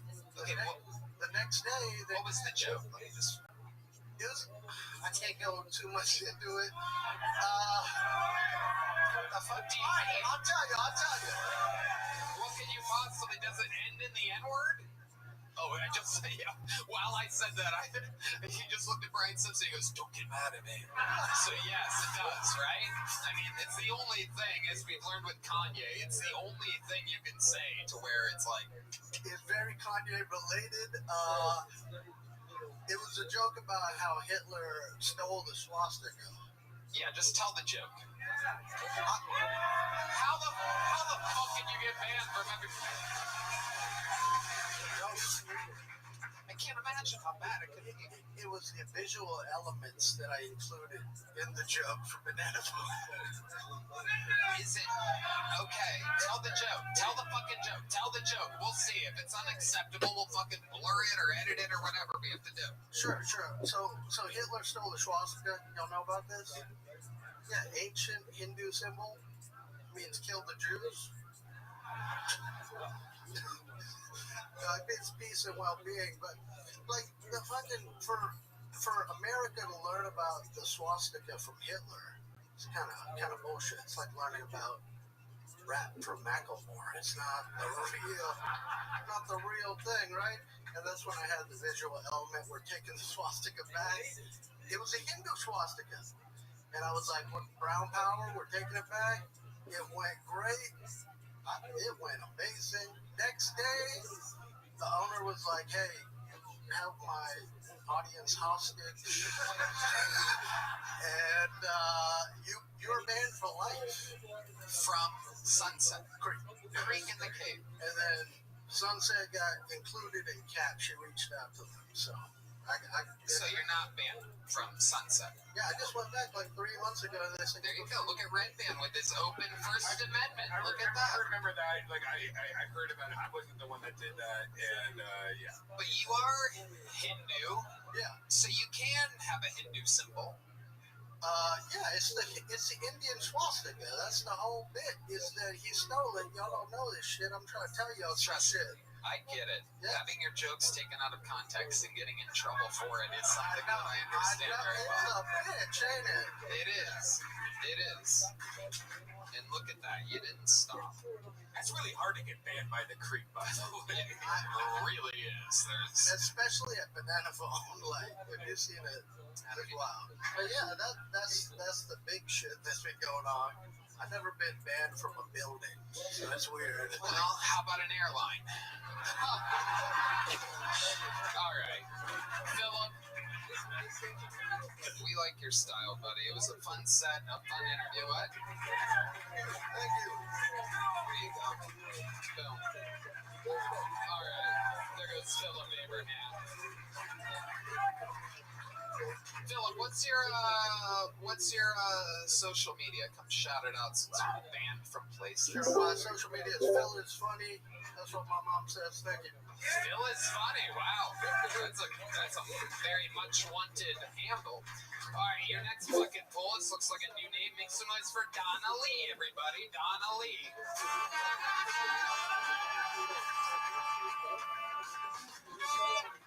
Hi, everybody.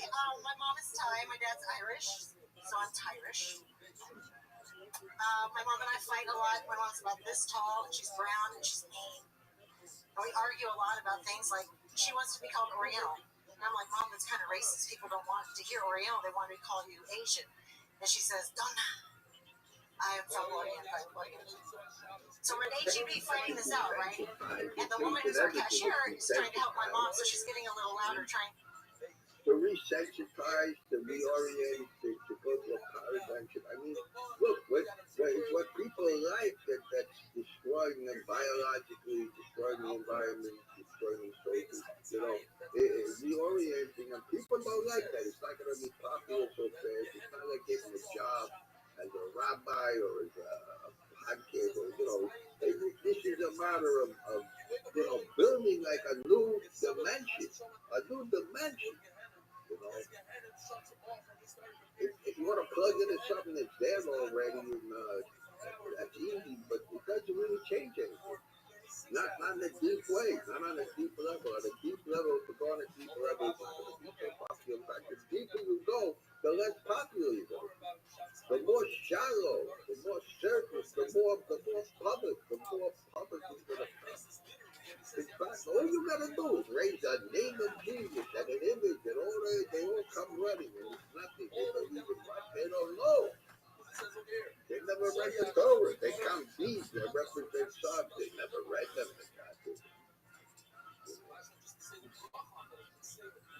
They never even if they read something, they never put it to practice in their life. And God is not living through them, and they're not living through God.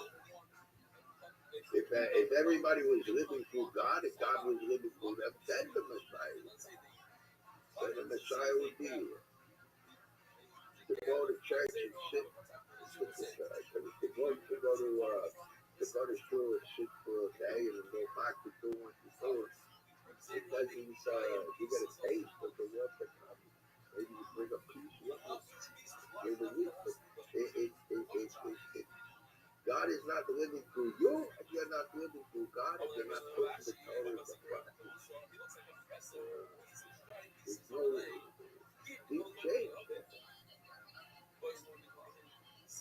People have to resensitize, they have to reorient by their blood quality. What you put in your body creates your blood cells.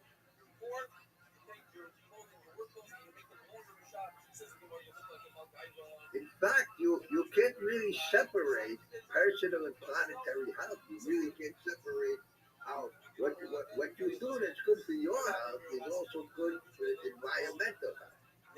What regenerates your health regenerates the planet by the same mechanism and regenerates the family. And it's all connected.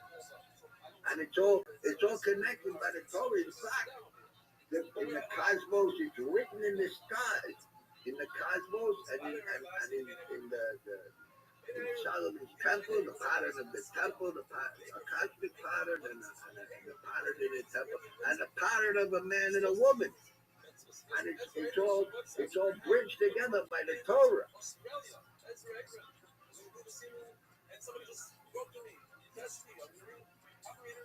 The Word of God reigns the world. That's pattern. Socially, environmentally, and biologically.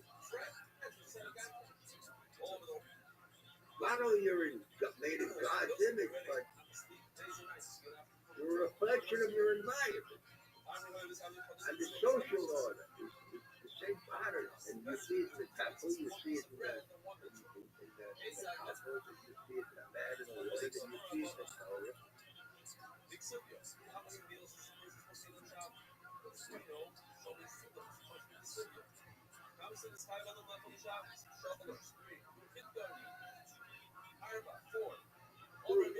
Of existence, at the root of existence, you don't have evolution. You have either further degeneration, biologically, environmentally, socially, or regeneration, sustainability.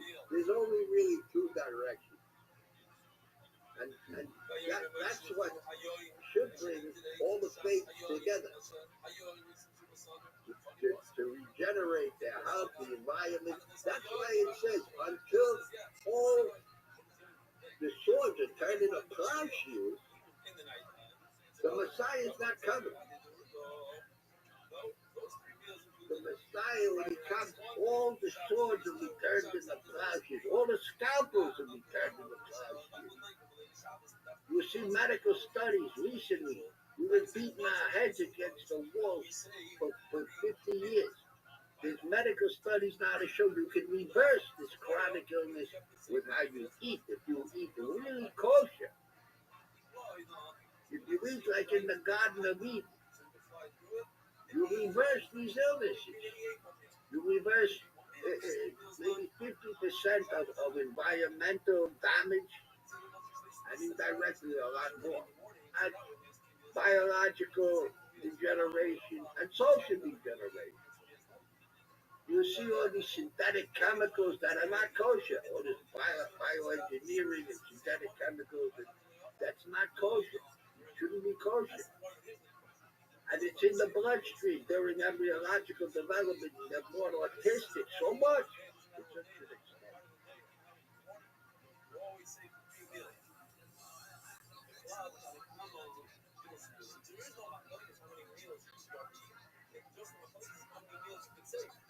In other words, everybody agrees with the same idea that it's a free meal. There's no typically comes to the mission. Our though, as this is like the law, you're right. The mission has nothing to do with it. It's a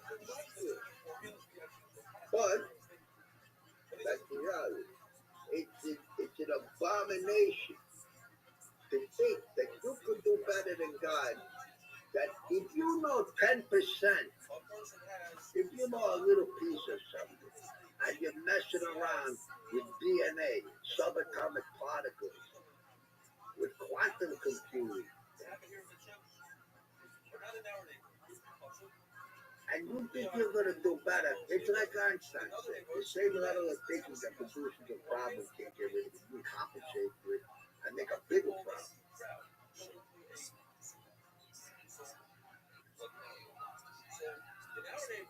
That's all there is. It's a move.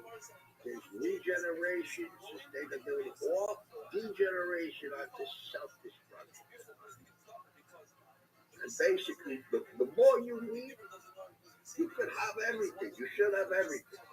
But if you need money, you sell your life, you chase money. If you need medicine, if you need anything that isn't from God, God's creation, then it means you're sick, it means you want the laws of creation.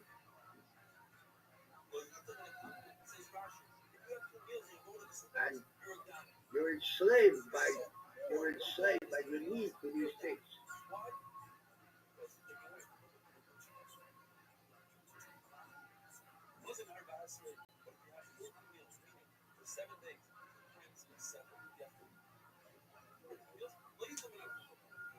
Why, they didn't want people, they don't want people to study the Kabbalah.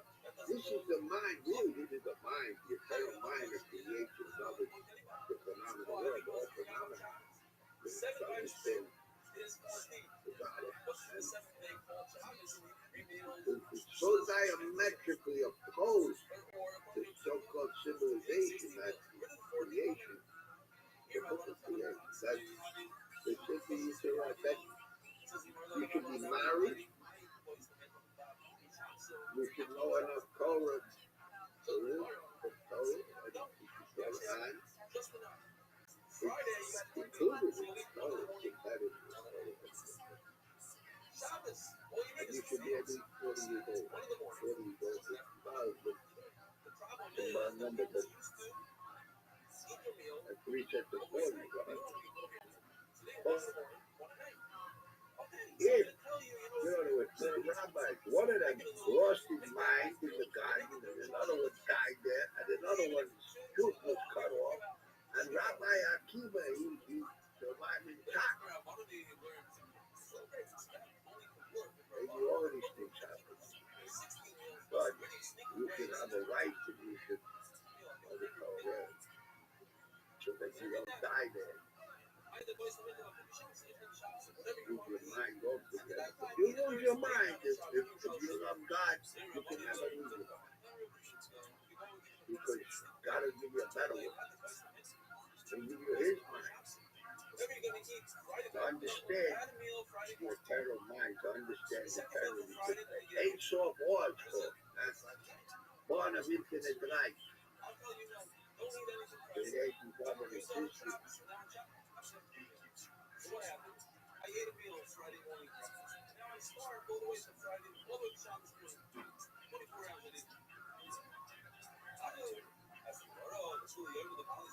To pay your electric bill and get the currency. So get your lights turned on. All 7 for Canada. Get your lights turned on. In God's kingdom. Kingdom of heaven.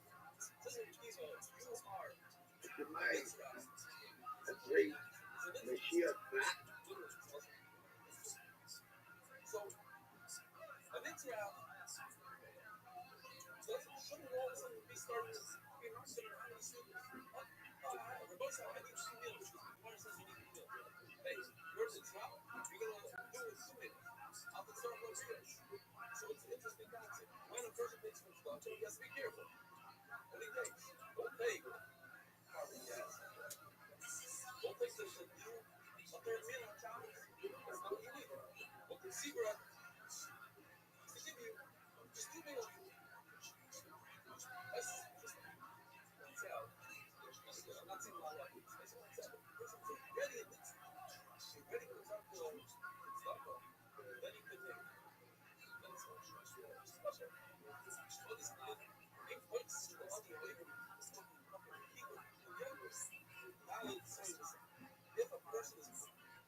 Shows up to the city.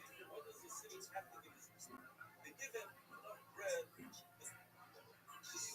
Basically, it's 6 eggs worth of butter. Rashi points out it's flour. Bread is double the price of flour. It's enough for meals. Fits into long. He wants to stay overnight. These generations getting further away from freedom because not, people think it's evolution. They want to become machines. They want to upload their consciousness. You know, not machines. But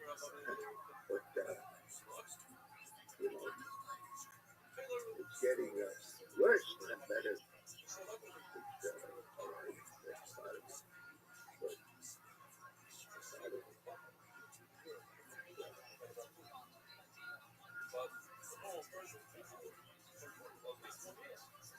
like we were talking about with the podcast, quality, quantity, the bias, it's a matter, I think it's not only a matter of everybody coming to shul one day, but everybody receiving the Torah. If everybody received the Torah and its full meaning, then yes. But, you know, I think also it's a matter of not only quantity but quality. Not only quantity of people coming, but quality of what they're coming for and what they're leaving for.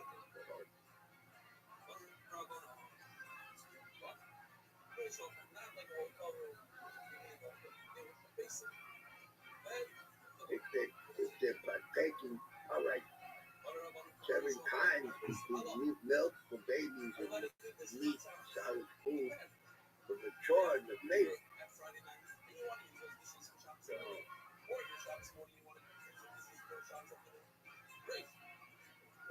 when it's time to teach, you shouldn't be sitting there boiling in your mother's milk.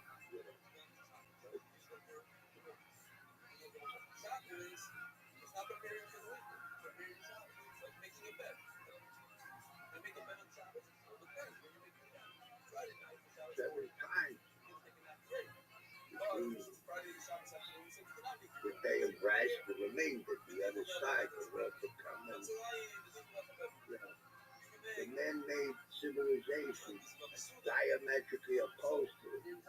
So if you could bring them there and keep them there to go through to the other side, okay.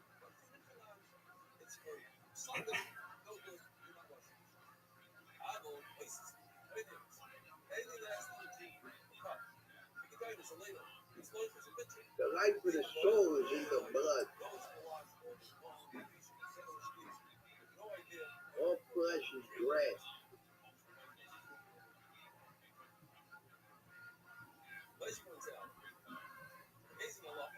God will bless the food and water and heal the land. God will help the food and water.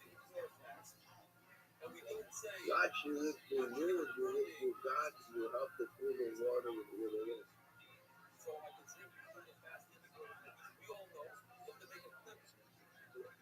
People call by my name, speak my faith. I take away sickness from the midst of them. Spices, that only applies to food, but not to drinks. Very interesting. Because drink, we don't know when we're going to drink. So, you can drink all night long. And then the text says, you don't want to be making so much of it. Then this guy, it starts off with Tanya's Luma, good drink.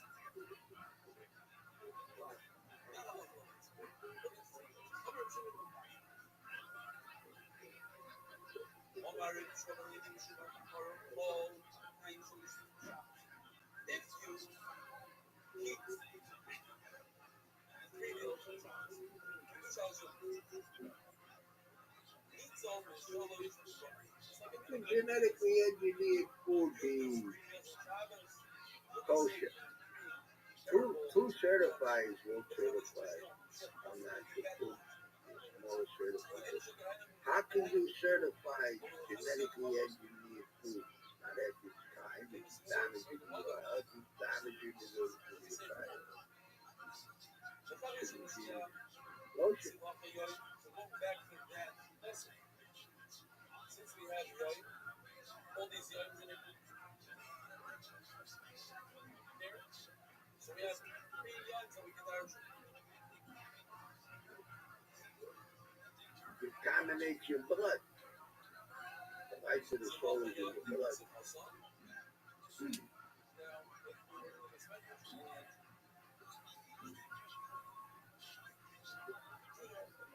Creating, contributing to autism and many other.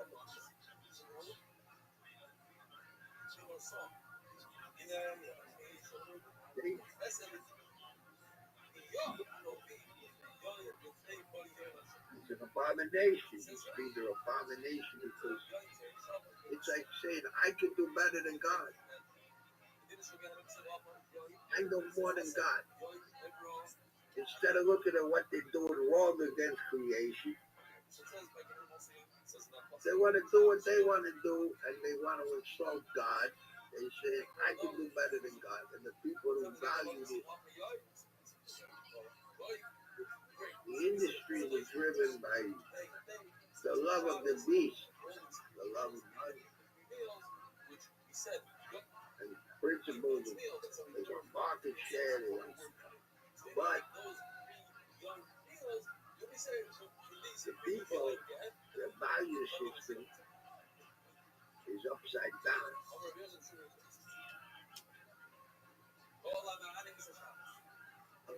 They accept it. It's abomination. It's going to do better than God. You're going to make food better than God. You're going to make biology better than God.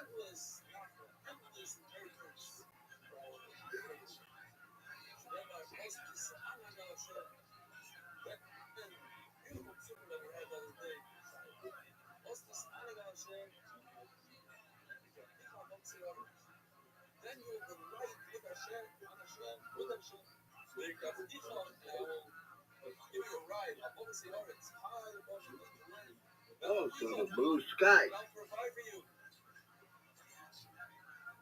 Blueness is our wood.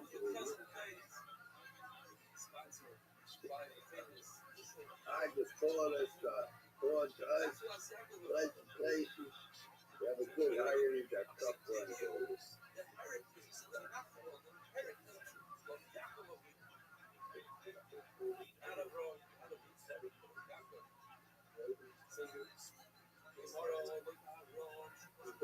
From the frequency, the colors of frequency, the sounds, the colors, the patterns. The sounds, the patterns, the shapes, the colors to represent all creation. 7 colors, 7 sounds, 7 color maps, 7 shapes, 7, color patterns, color patterns of creation.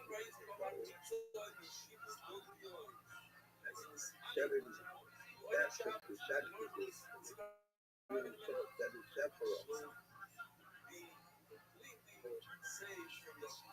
Not only to wear it outside, but inside. College stuff.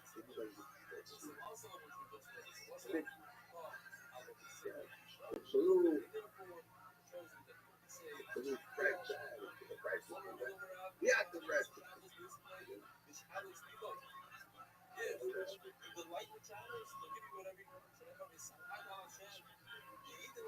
The rabbis, they have to rest. It's an extinct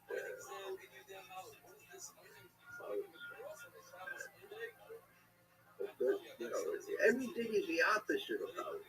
Because in one dimension, it's one way, in another dimension, another way. You talk about stoning, somebody who is a health problem. They have a imbalance, a psychological imbalance that could be healed. It's a health problem. They don't want to be, maybe they think they want to be, but it's reactionary. So, well, it's reactionary.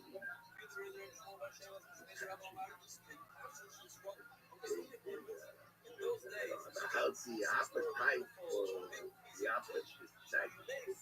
So, it's a health problem. It's solved the problem. Maybe they should have rights, okay, but there's pride in this ridiculous. It's an overreaction to but it's a health issue. They have a psychological balance, physiological balance. Okay, so they can be healed, they can be healthy if they want to. You know, it's not loaning them to death. No, that means throwing the book at them so they can heal themselves.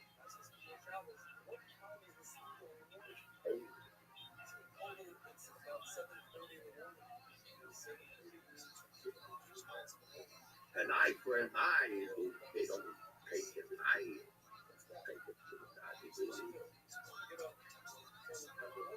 It means your perception changes. Like, you teach me your ancestors.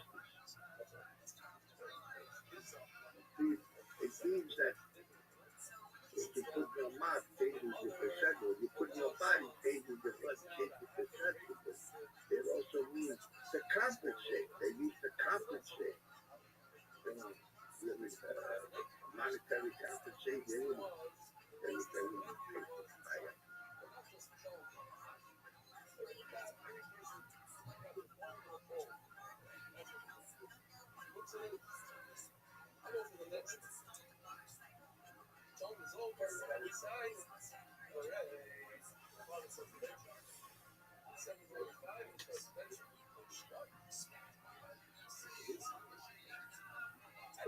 You can't show the patient something they don't already see.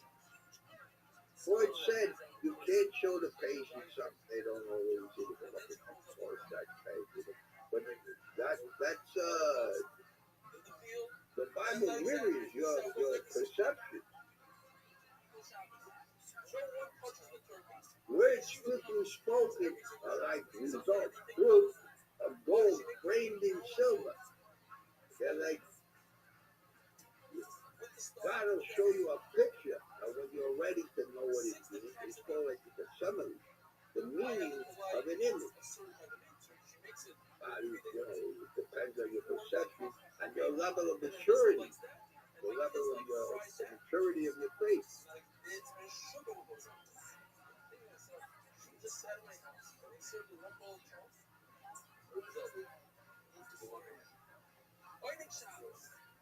We're gonna see. Maybe my mother's been having this over here.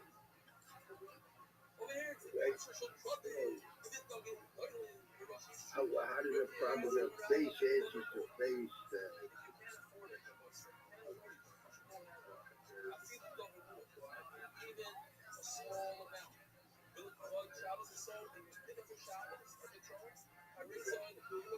Reflection in water. Like small sardines, baked in oil.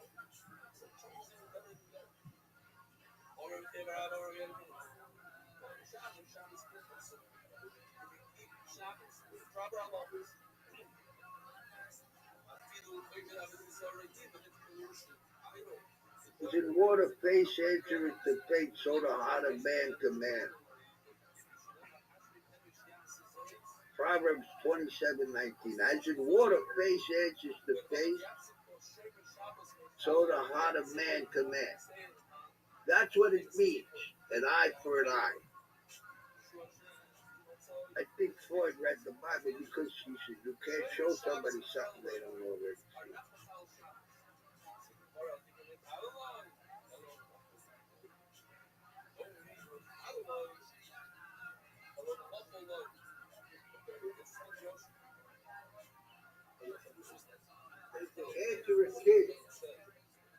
Answer a kid according to his own language, his own premise, to teach a kid. So you tell him a fairy tale because there's a meaning behind it that he's not ready to understand. But he can understand to see the story. An eye for an eye.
This is Pasha means to see, right? This is Pasha means to see.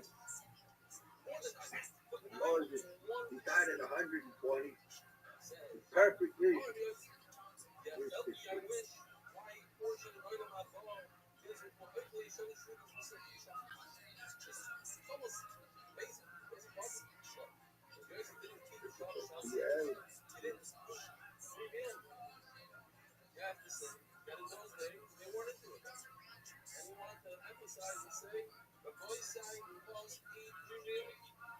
Yeah. Ria.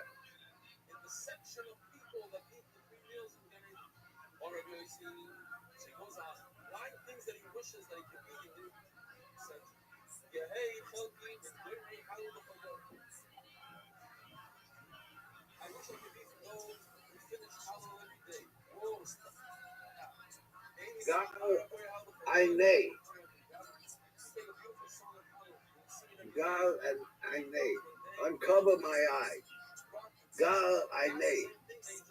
Uncover my eyes that I may behold wonderful things from your law. Psalm 119:18. Uncover my eyes. Gal Ainei.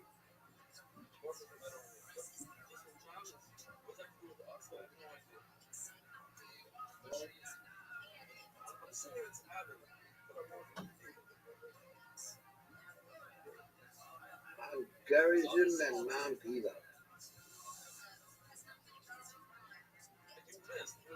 Entering into the land. See, this day I set before you blessing and curse. Blessing if you obey the commandments of Hashem your God that I enjoined upon you this day, and curse if you do not obey the commandments of Hashem your God. So turn away from the path that I enjoined upon you this day, and follow other gods whom you have not experienced. When Hashem your God brings you into the land that you are about to enter and possess, you shall pronounce the blessing at Mount Gerizim and the curse at Mount Ebal.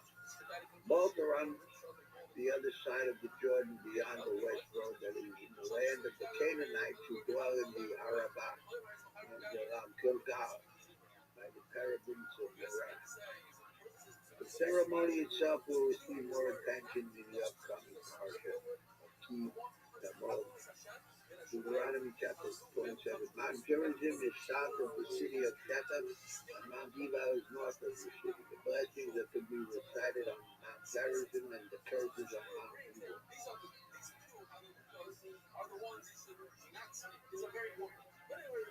Place that Hashem your God will choose. Moses instructs Israel upon entering the land of Canaan to destroy all the places of idolatry and then for the first time. Moshe mentions the place that Hashem your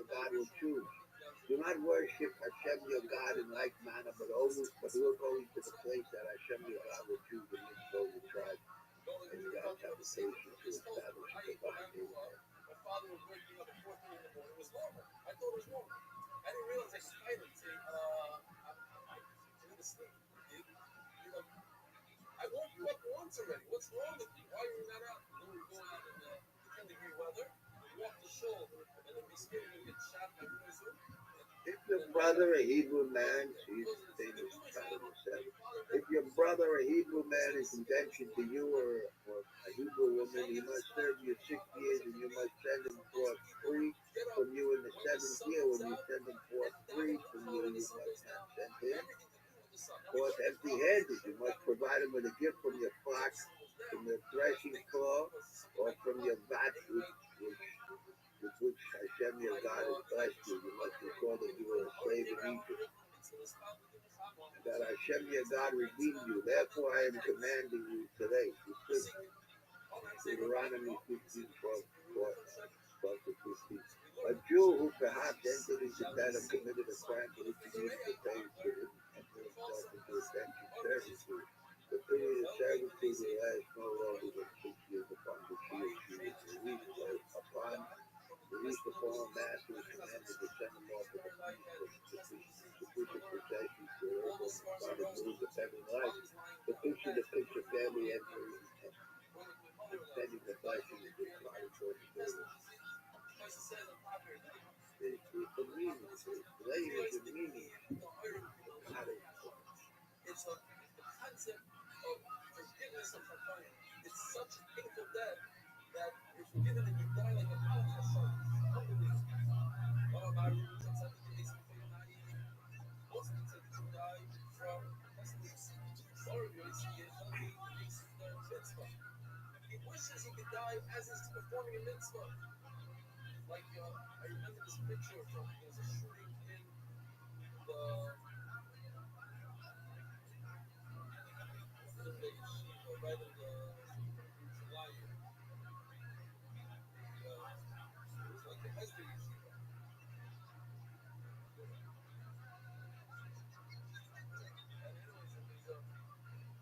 Americans are out. Thank you. Americans are out. And it was, I think it was there the first most difference. How is tomorrow? Like, it sends on the blood all over the world. Also, you know, dying during the blitz is unbelievable. Explosion.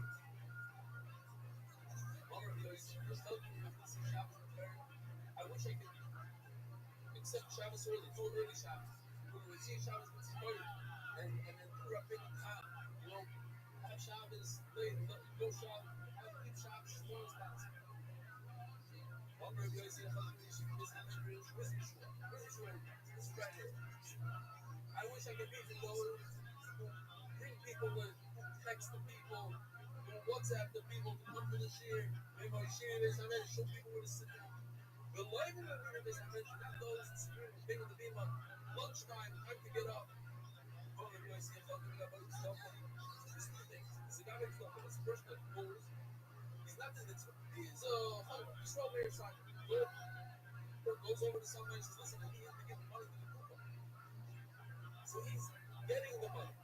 I'd rather be that person that solicits money for Tzedakah, delivers the pockets off there, not the other person in the people that dishes it out. Why? Because the guy that dishes it out might be making a mistake. He might be biased. He might think this guy deserves more than that guy. He's making a big mistake. The money should be allocated to that guy, and that's a big problem. We're talking about it. Soliciting. Say that my mom might understand her, so she's screaming at my mom, trying to be a little louder, because if you're louder, people understand English better, right? So we're at HEB, and my mom and I are standing, we're fighting at the cashier, and the cashier leans over to my mom, and she goes, your total is $25.15. Thank you for shopping at H&M. Like, she's not a deaf Mexican. She's a mean-ass Oriental lady. Thank you, that's my minute. Thank you. Donna Lee, welcome to the show. This is your first time here, right? Yes, first. How long have you been on stand-up? I started in 2006 and did stand-up for about 5 years. I took about 12 years off to raise some children. Okay. Problem. Came back a year ago. How many children? 3 kids, 1 son and 2 stepsons. Okay. Yes. I knew she was a stepmom. I fucking y'all, you knew it too, right? You felt it. Did I give that energy? Stepmom energy? No doubt about it. Yes. Is there? Yeah, there's no question. Have you ever gotten stuck in a Have I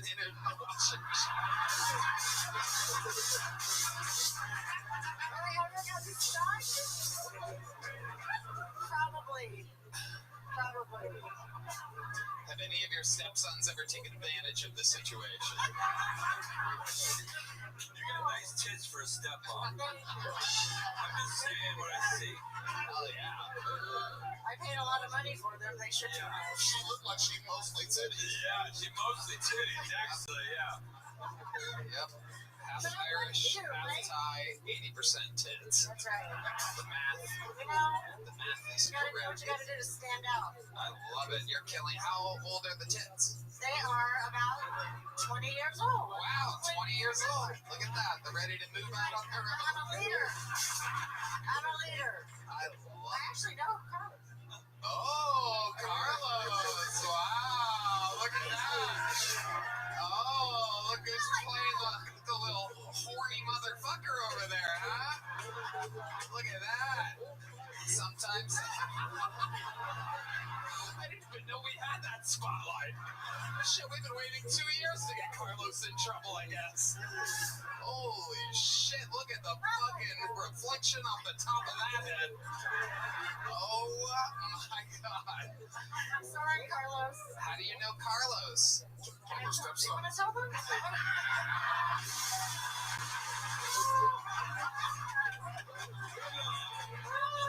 Stupid, but it's hilarious. Should I tell them or you tell them? Oh my god. Can I break HIPAA? I'm going to break a HIPAA rule here. I met Carlos at a clinic. Whoa. Oh shit. That's so much fucking worse right there. I know. So, What kind it of... was actually just an allergy clinic. He had allergies. So. Oh, okay. Kind of boring. But he was touring with Jason Mraz at the time. Okay. And he was very cool. He had some sort of shirt on that had a saxophone or something. And I'm I surprised when you were passing by, just meeting Carlos, that he had enough time to tell you that he was touring with Jason Mraz. It's crazy. Almost seems like he was struggling. He's like, hey. Did Carlos finish you? I toured with Jason Mraz.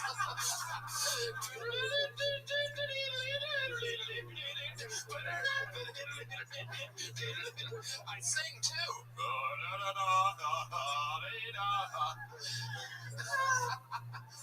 Hell yeah. He's touched those vintage titties. Oh yeah. No. He went from Sosa to So-Sos.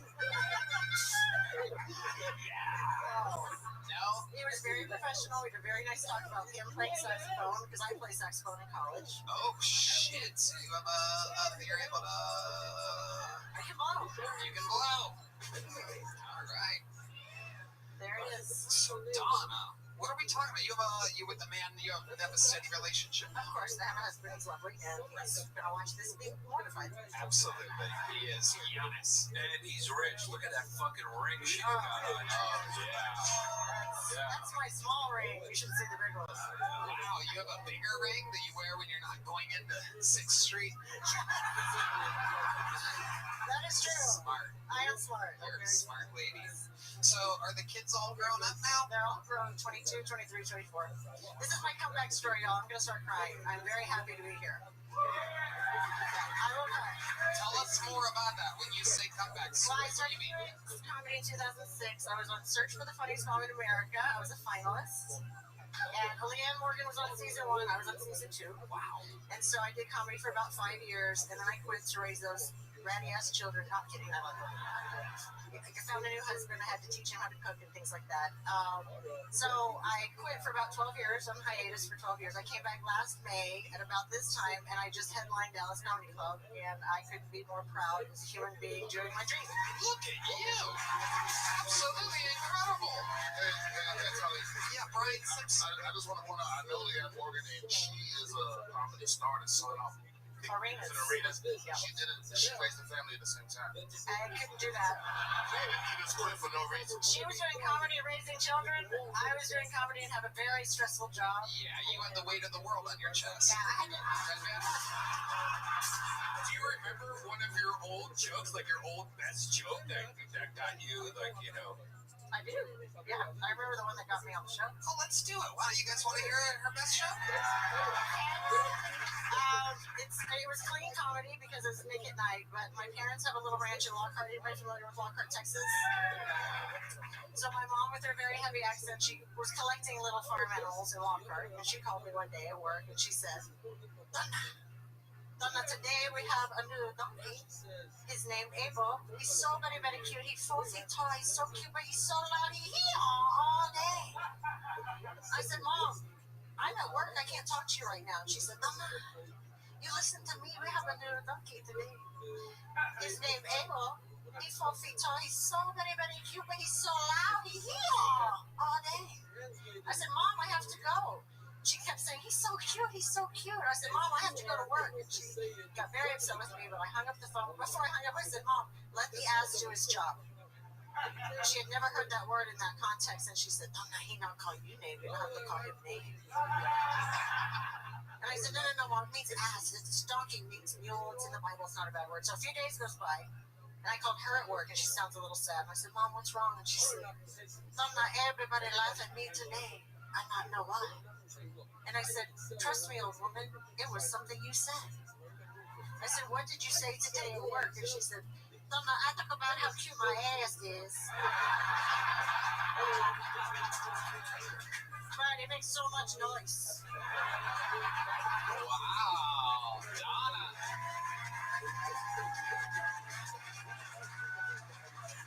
Thank you. You gonna do it, Red Band? I'm gonna be on the Secret Show Thursday. On a real show. And you're leaving here with a big joke book to go with those fucking tits of yours. Donna Lee, ladies and gentlemen. Donna Lee comedy. Alright, let's get to one. Let me just say, there's no way her stepson's no jerk off to her tits. Oh, totally. Totally. There's a lot of people wanting to jerk off right now, obviously. I just saw a little boy cross right in front of me to go jerk off, I'm pretty sure. Little boy in a wife beater. Little boy in a tank top going to the boys' room. Alright. Let's get one more bucket full up here. We've been having fun tonight. How many of you like it when comedians do good on this show? How many of you like it when comedians do bad on this show?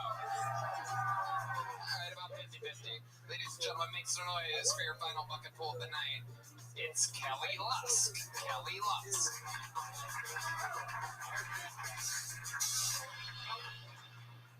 Hey, everybody. Sorry. Okay. So. Alright, one more time for Kelly Lusk. Okay. So I grew up looking like this. Apparently, I was a Samoan boy when I was a little girl. It's every little girl's dream, right? And that bitch is my sister.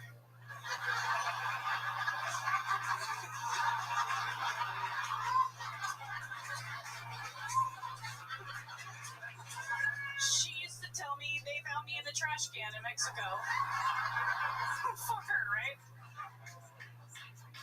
And it's really apparent here who's more loved, right? You know, like, she's got a frilly little shirt and her golden blonde hair. And they're like, oh, there's no hope for Kelly. So let's give her a mullet and a bowl cut. And my mom got so tired of answering questions when we were in public, so she made me start wearing a sign that said, no, I'm not adopted. No, my dad is not Mexican. And yes, I belong to this white family. That's it. Wow, exactly a minute.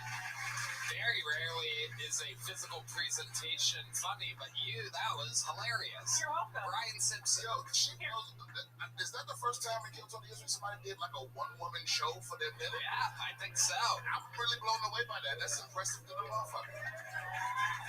Thank you. I don't know if it was a one woman, it might be a one day Vim show or something. It's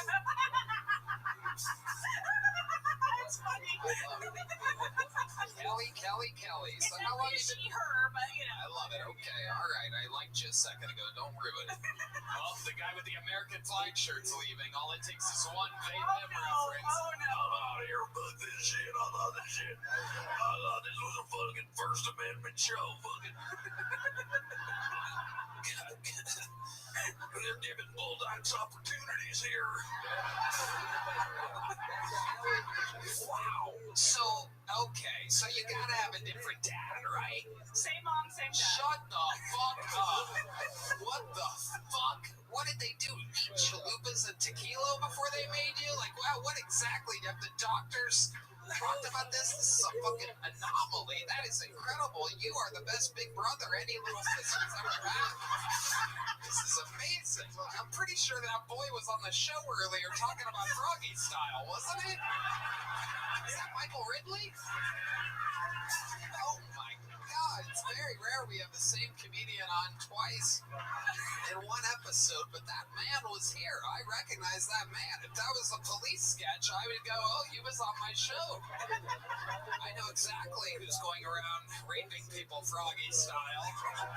I know that man. Why are you so orange? Like, what the fuck? You're not that orange anymore. Honestly, the only thing I can say is I grew up in a time where we were outside and we didn't believe in sunscreen. So Absolutely. That's my world. we have no idea. We don't know why I was so much darker than my family. So I love that. we just It's like pretend. John Benet Ramsey and John Benet Goodman. It's an incredible duo of sisters. I cannot believe what I'm seeing. I've never really seen anything quite like it. So, oh boy, Brian Simpson. So you telling me your mother never had you visit an uncle that you couldn't tell your dad about? No. And you must have asked them about this, like, Oh, I asked all the time if I was adopted, for sure. I'm like, I don't look like you. I rolled around in baby powder one time, and I came out, and I was like, I'm white, like mommy. wow. It's a true story. So what is your ethnicity? What's dad? We're just American Mets. I mean, there's like... Wow. And, okay, so what do you do for work now? What's that? What do you do for work? I'm an executive assistant. So, yeah, like I get to work and do the work for big wigs in corporate America that don't know how to make PDFs, and they make hundreds of... What is your sister do for work? She's single. Oh, Jesus. Red band. Christ, dude. Oh, you're fucking disgusting. Jesus. That's been a while. Yeah, it's been a long time since we've done a trash can. You guys want to do it? 1, 2, 3. Trash can. It's been so long they don't even fucking know. So a lot of people that started watching within the last 4 years, that's the whole thing. He used to say super disgusting shit all the time. And we've slowly tamed him down, and this show became a wild success. So it's amazing how those things work. Incredible. Okay, so what does she do now? She's a stay-at-home mom. See, she ended up being a do-nothing bitch while you're out there working with fucking high, successful people. That's right. Well, Tony, they know when they took that picture which one was going to have to work the hardest.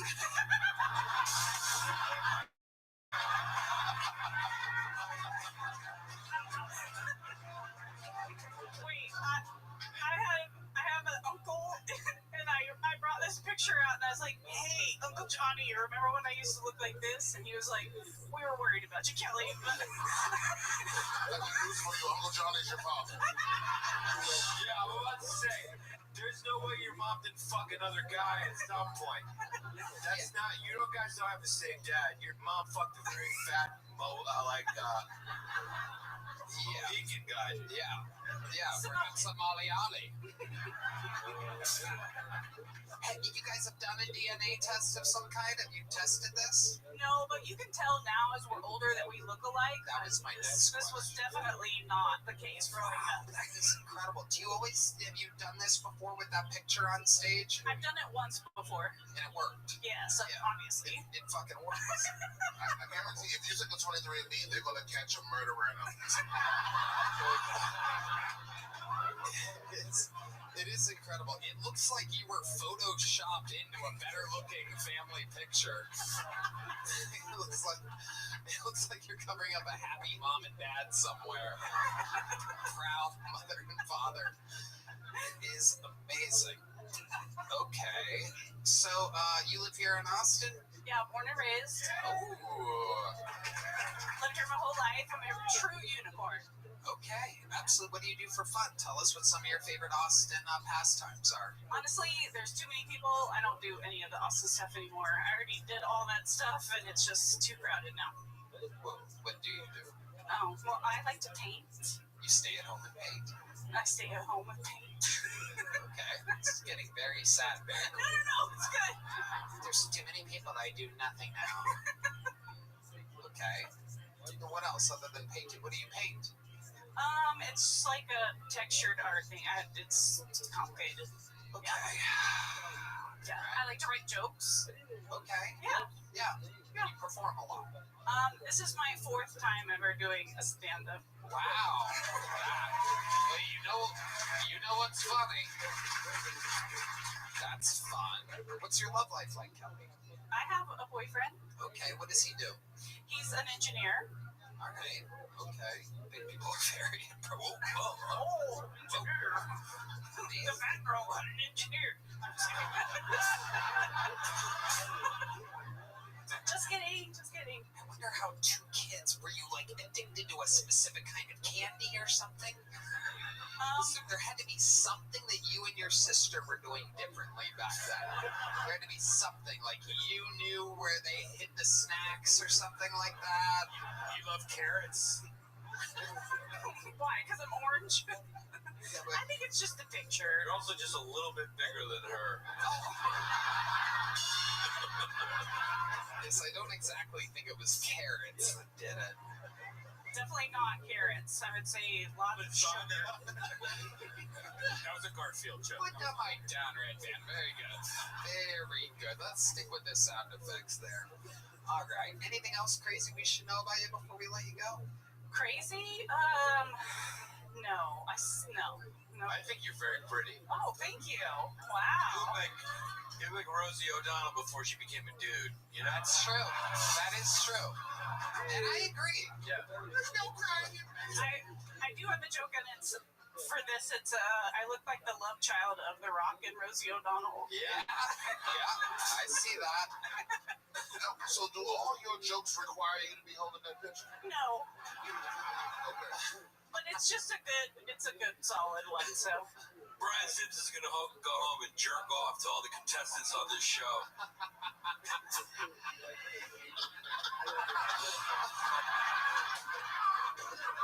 He's like, damn, there's a lot of fine ass on this show.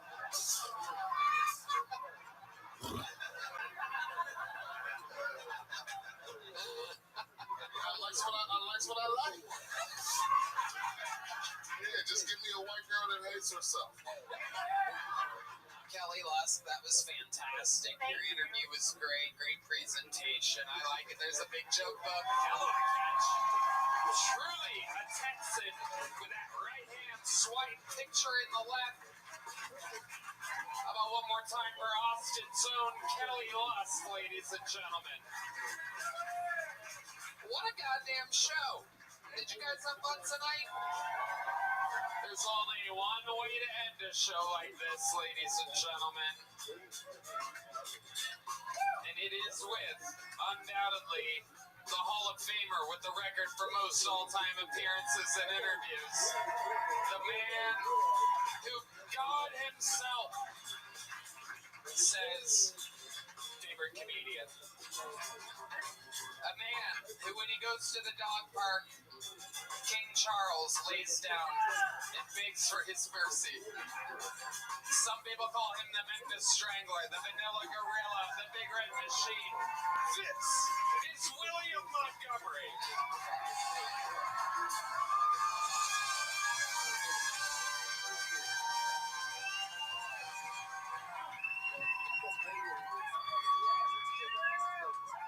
Remember when they stormed Osama bin Laden's safe house and they claimed they found pornos? I'm starting to think he was just watching Diddy in a burqa. Texas just banned the sale of all marijuana products, and the Republicans seem very excited. You know who else is very excited? The cartels.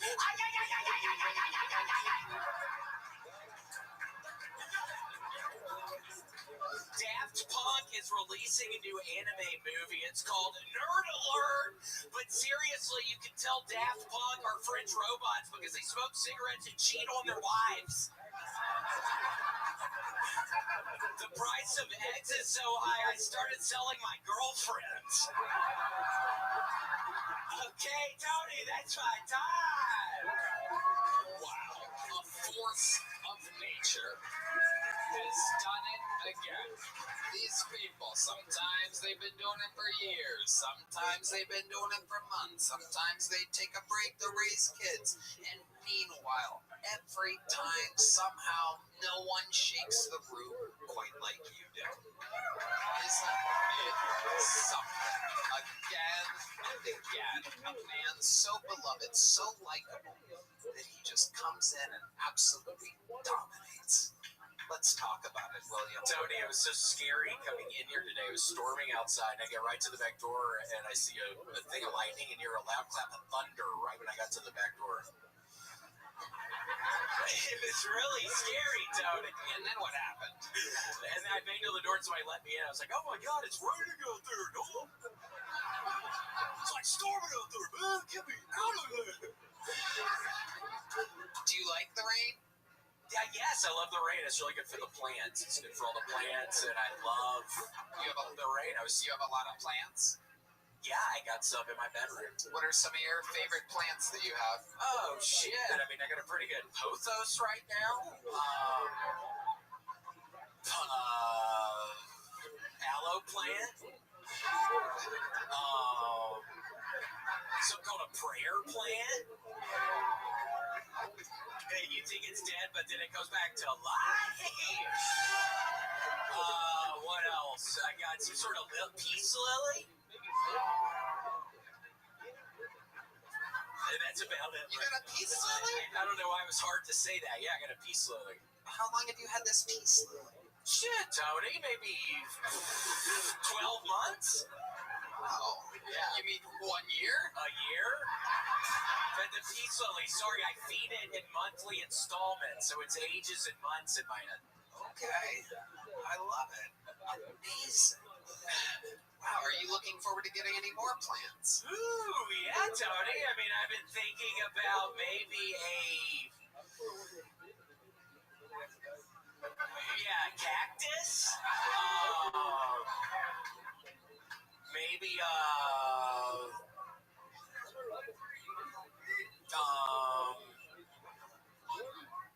the crowd and a fern?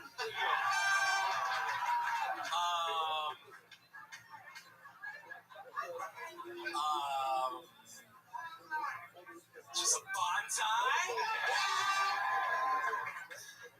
Somebody else help me? Can somebody else please give me another plant? Tony, this is embarrassing. I thought I knew more plants. It seems like the crowd fucking loves it. Every time you say a plant, they get very excited. Maybe around Christmas time, you're going to get a amaryllis.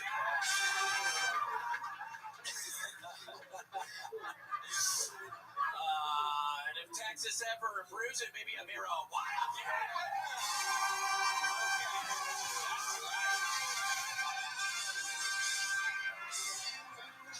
We got to get Governor Abbott to straighten out his act. We need that to be legal. Name some more plants that you like. I'm already struggling, Tony. It's already kind of embarrassing. Douglas fir? Maybe a ficus?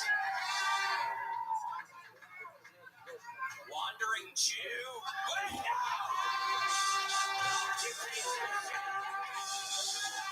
Wandering Jew? That doesn't sound right. Wandering Jew. How'd you get me with that, sir?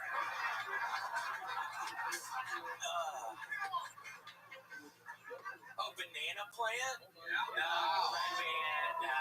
That's a stupid one. That's a tree. Yeah, that's a tree. Yeah, that's a tree. Yeah.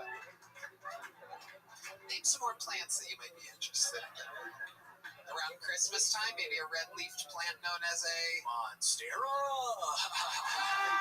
Wait, no, hold on. What was that one again? What did you say? Plant with red leaves around Christmas time. Poinsettia. Close enough. We'll allow that.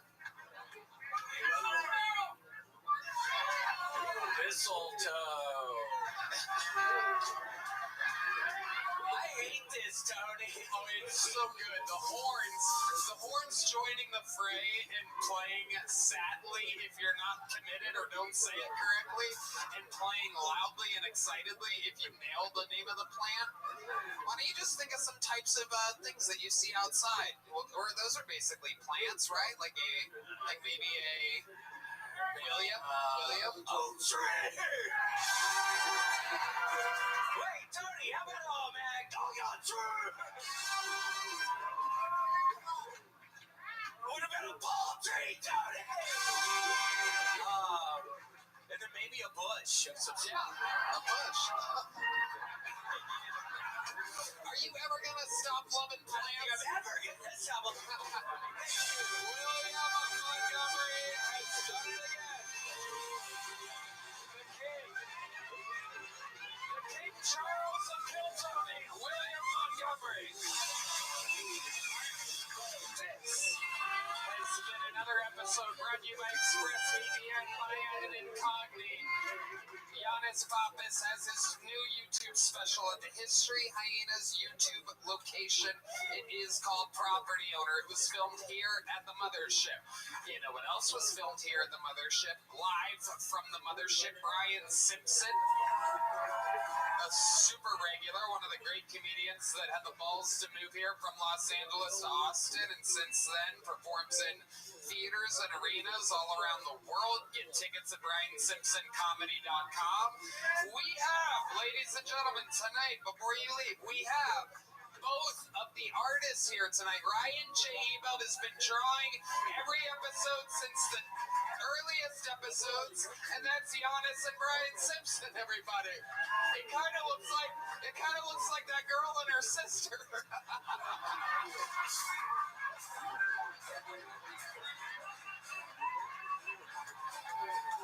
Absolutely beautiful. Brian, you've never looked better, Brian. Even open your eyes a little bit, just for the sake of. Hey, let me get there. Can I get there? Well, looks like I adopted a black baby.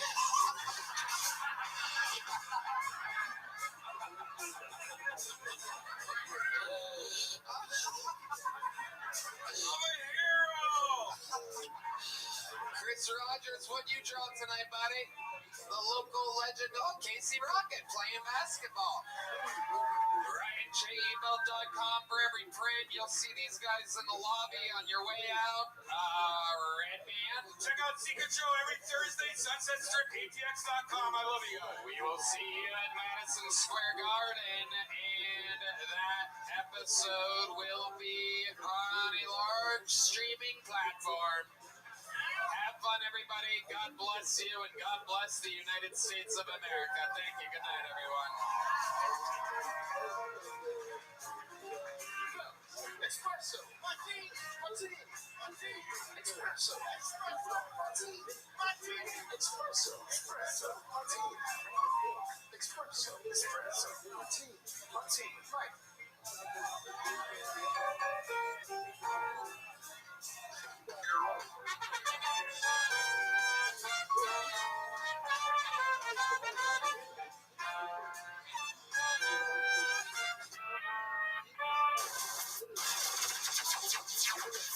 Sunset Strip Comedy Club in Austin, Texas is now open. Check out Red Band's secret show every Thursday.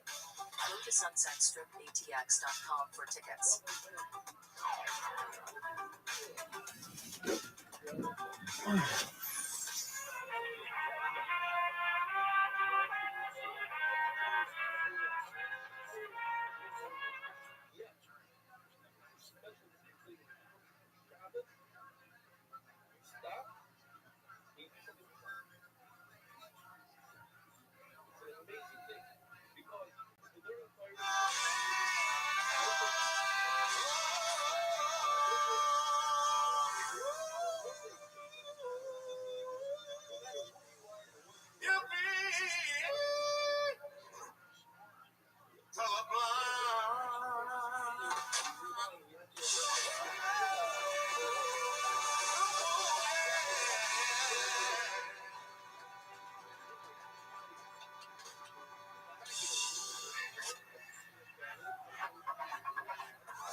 Coming live from the Vulcan Gas Company here in Austin, Texas, for a brand new episode of Kill Tony.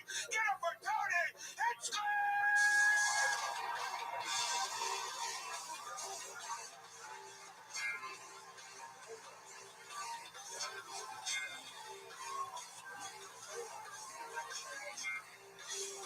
Who's ready for the best fucking night of their lives, huh?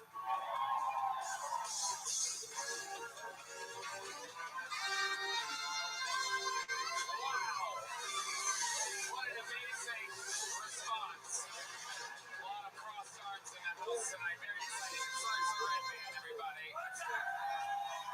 And how about one more time for the best Sam band in the land, huh? That is Michael Gonzalez on the drums, Fernando Castillo, Raul Vallejo, Carlos Sosa, Matt Mueling on the electric guitar, John Dees on the keys, and that is D Madness on the bass guitar, ladies and gentlemen.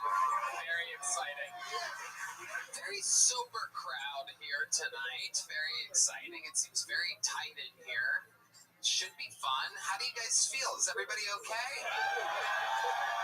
All right, good. Before we get tonight's episode started, which is brought to you by ExpressVPN via and Incogni, here's a little bit more from the other amazing sponsors that made it all possible.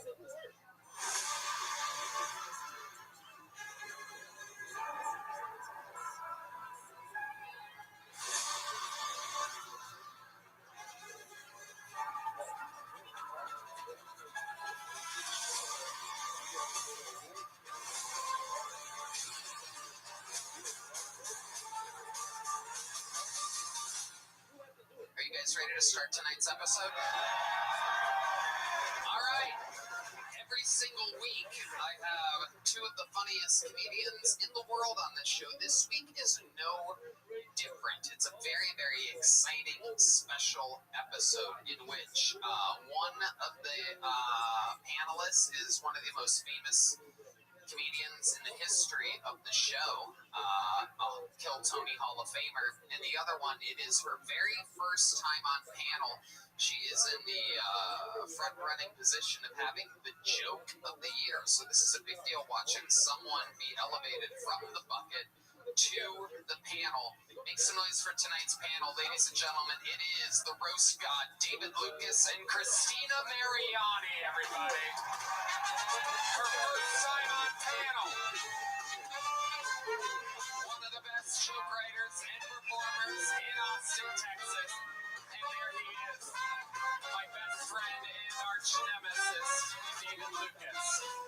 For those of you that don't know, we make fun of each other. Famously, I think it's over like 2,000 hours.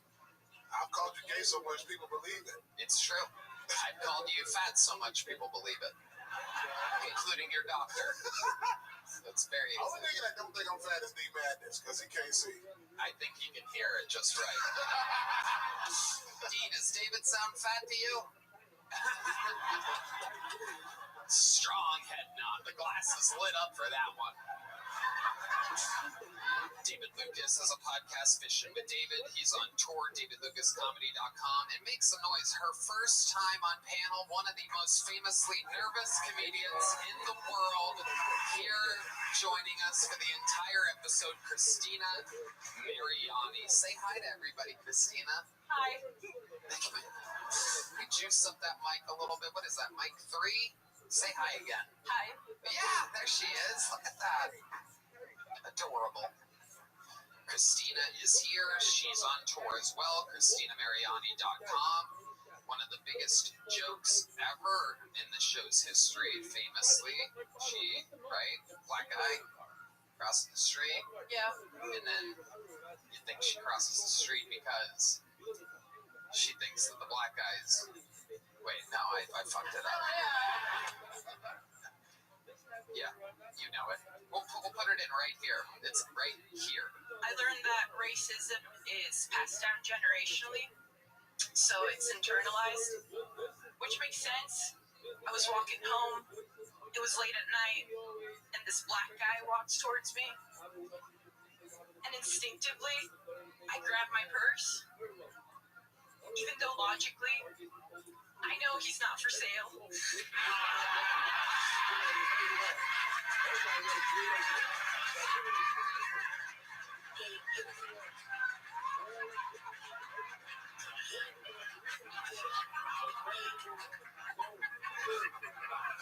He did steal my wallet, though. And now we're back.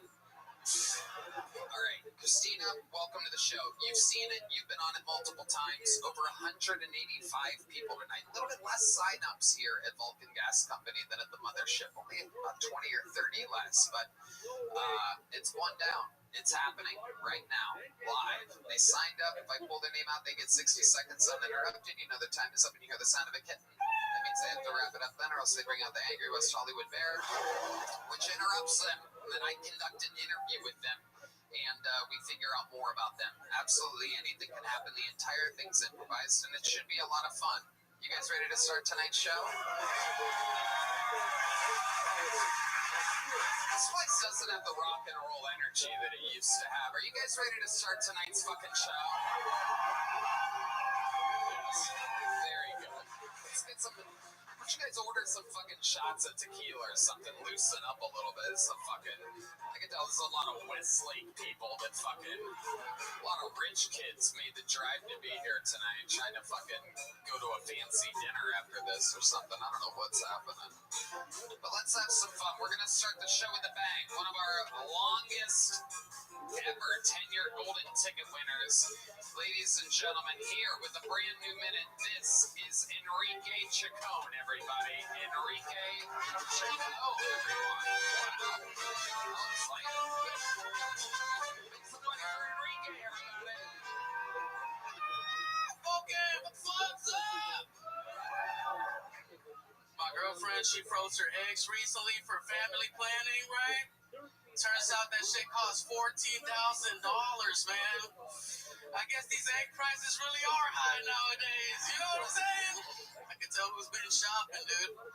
I heard a Spaniard guy speak Spanish in Texas, and that shit didn't sit right with me, man. It sounded gay as fuck. A mí me gusta hablar el español. Espero que tu día esté estupendo. Like, bro, that sounds like the British battle rap of Spanish, you know? I'm used to that Mexican Spanish in Texas, you know, where it sounds like a weed whacker starting up. Hola, ¿cómo está?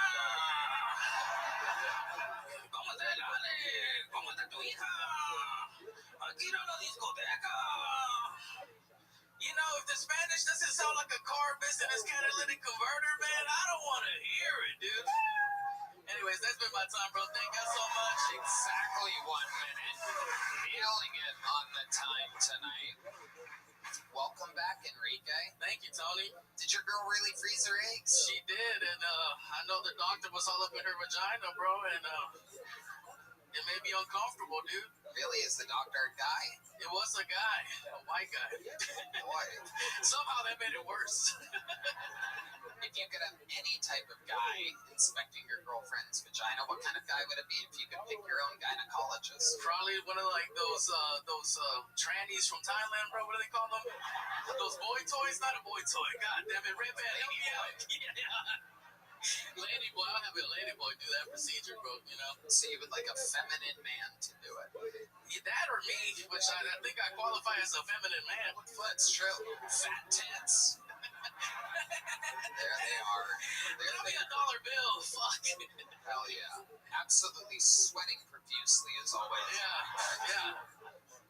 I thought it wasn't gonna happen today, bro. I sweated out in the morning, dude. You know what I'm saying? And doing chores, cutting wood and shit, bro. But nah, dude, I'm still dripping. You cut wood? Yeah. For what? For bonfires, marshmallows, dude. Fucking marshmallows. I mean, melted chocolate. It's all snacks for you. Nothing that has anything to do with like nature, sustenance. It's just sure. Nature's cool too. Yeah.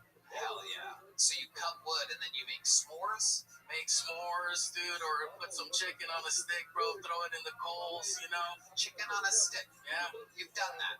Yeah. I'm Latino, bro. We barbecue, dude. And you put it on a stick? Put it on a stick, shish kebab. I think that's how you say it. You know, my English, no, bro. Sheesh. My English, Shish kebab. Chicken on a stick.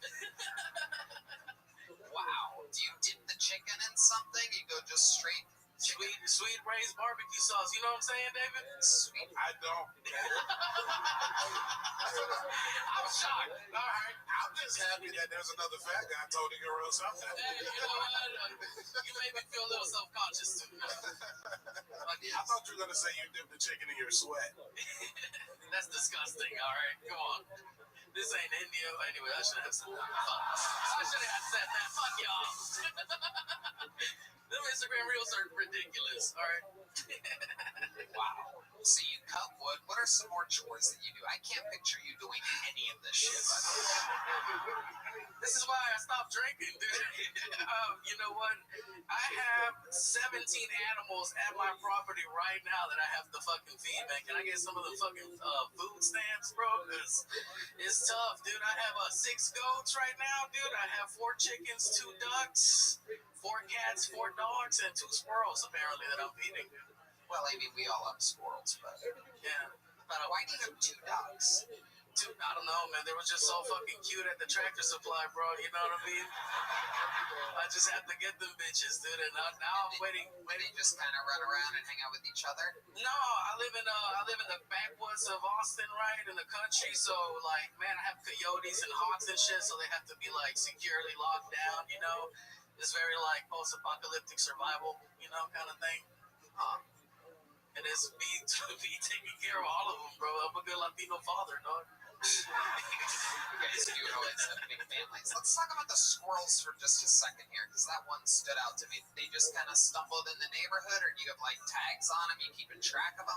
Man, I have this one squirrel, dude. She comes in front of my window every day, bro, and she's pregnant too, right? It's not mine, and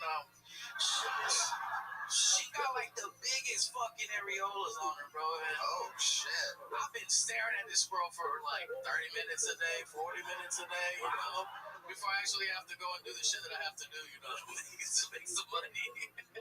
Wow, absolutely incredible. How what are you planning on doing with the squirrel babies when they come? I don't know. Hopefully they can help me with some of these house chores. You know what I'm saying? Nothing. Just probably just feeding everybody, bro. I'm a Latino man, but I also feel like an abuelita inside. You know, I just want to feed everything. You are adorable, Christina. You're a quiet, sweet little spirit. Have you ever seen anybody sweat quite as much as Enrique Chacon is sweating right now? No, but I think he wins. Listen to this, Christina look AI generated, bro. Get the fuck out of here, dog. She AI up in here, bro. She just had to refresh her browser to get dressed and shit. This is gonna be about an hour, bro. I'm like, now I'm not gonna wear that mid-green shirt, dude. Everybody's gonna see my sweats up to down my titties right here, man. You're a wet front. Yeah, went from. Son of a bitch. All right, Enrique, you're a golden ticket winner. You got it all going for you. You got the show started. Congratulations. Thank you, man. So much. Appreciate y'all. And here we go to the bucket. To the bucket we go. Your first name. We're gonna meet them all together. This looks like, I feel like we've seen this person before. Make some noise for Rachel McMillan, everybody. Rachel McMillan. Rachel. Here's Rachel McMillan, everybody. Make some noise for Rachel.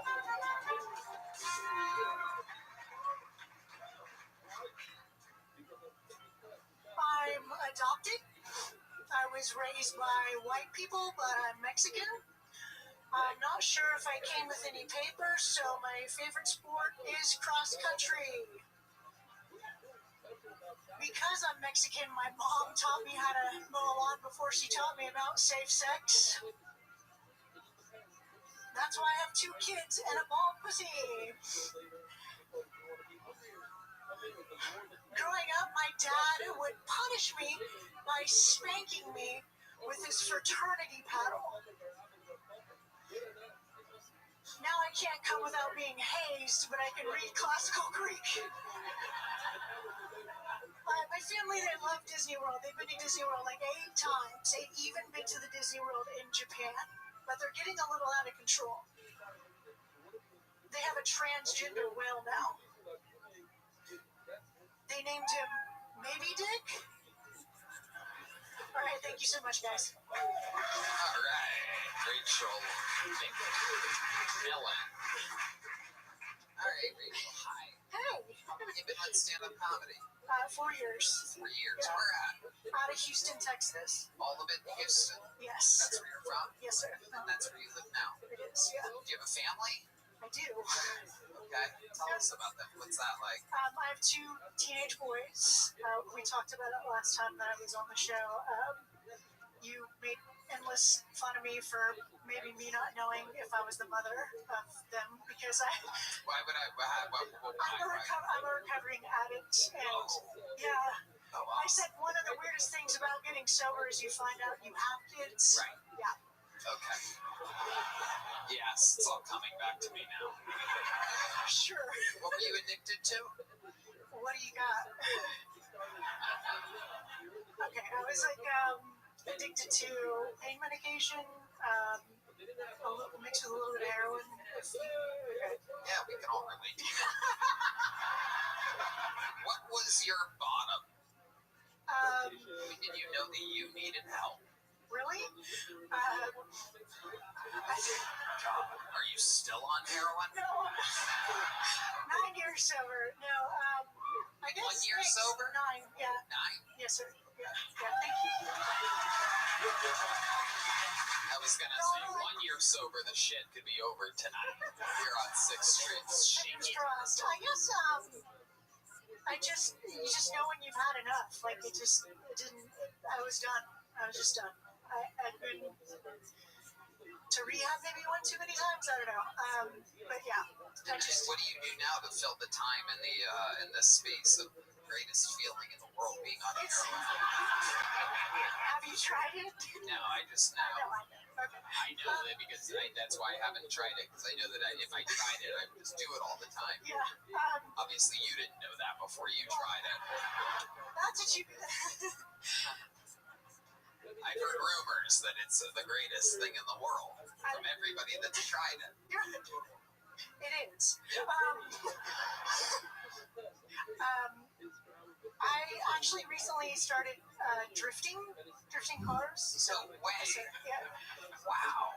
How did you get into that? Are you dating a Persian guy? I'm actually dating or engaged to a guy who's 16 years younger than me, so if I do my math correctly, I've been sucking dick longer than he's been alive. So. Wow. I've been saving to say that. That's incredible. Where'd you meet this guy at?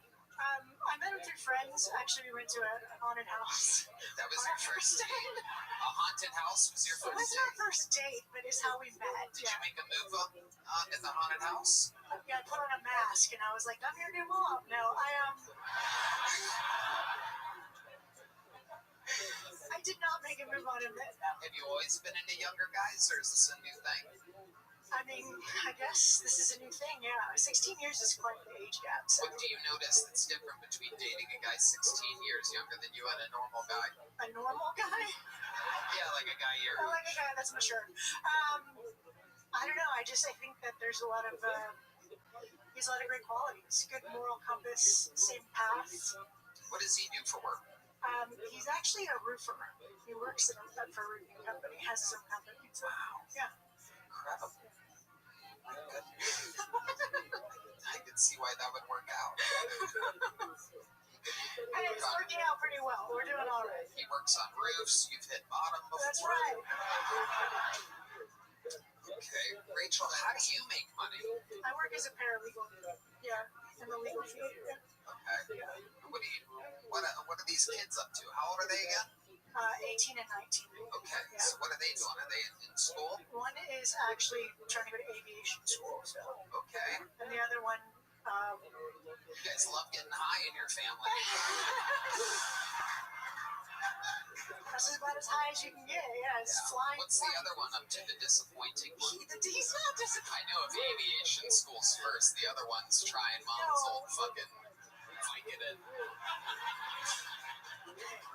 I mean, he just likes to have girlfriends and make my life a living hell with his girlfriends. Explain to us, there's a lot of moms out there that love this show. Explain to us how the sun is making your life hell. Okay, well, one of the first things he said when he started dating this hooker, this very nice girl, sorry. Hooker's name is Chelsea. He said, don't worry. Why don't you like the girl? I don't dislike her. I just don't like. Definitely don't like her. There's no point in trying to backtrack now. Hey, man. She's already seen this part of the show. She's watching right now, and she's like, "Well, whatever she says next can't be worse than that." Okay.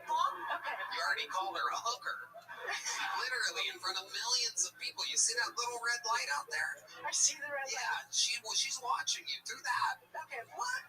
I bought my kids LSU sweatshirts because they're a big LSU family on the dad's side, and she took it. She took the sweater. I had to go to the house and make a big scene about getting the sweater back. It's like a hoodie. It's a hoodie, yeah. So you're mad because you gave your son a hoodie? Because there's a lot of, conflict between the two, and they've been off and on for a couple of years. So, and one of the first things she said was like, "I'm on birth control. Don't worry."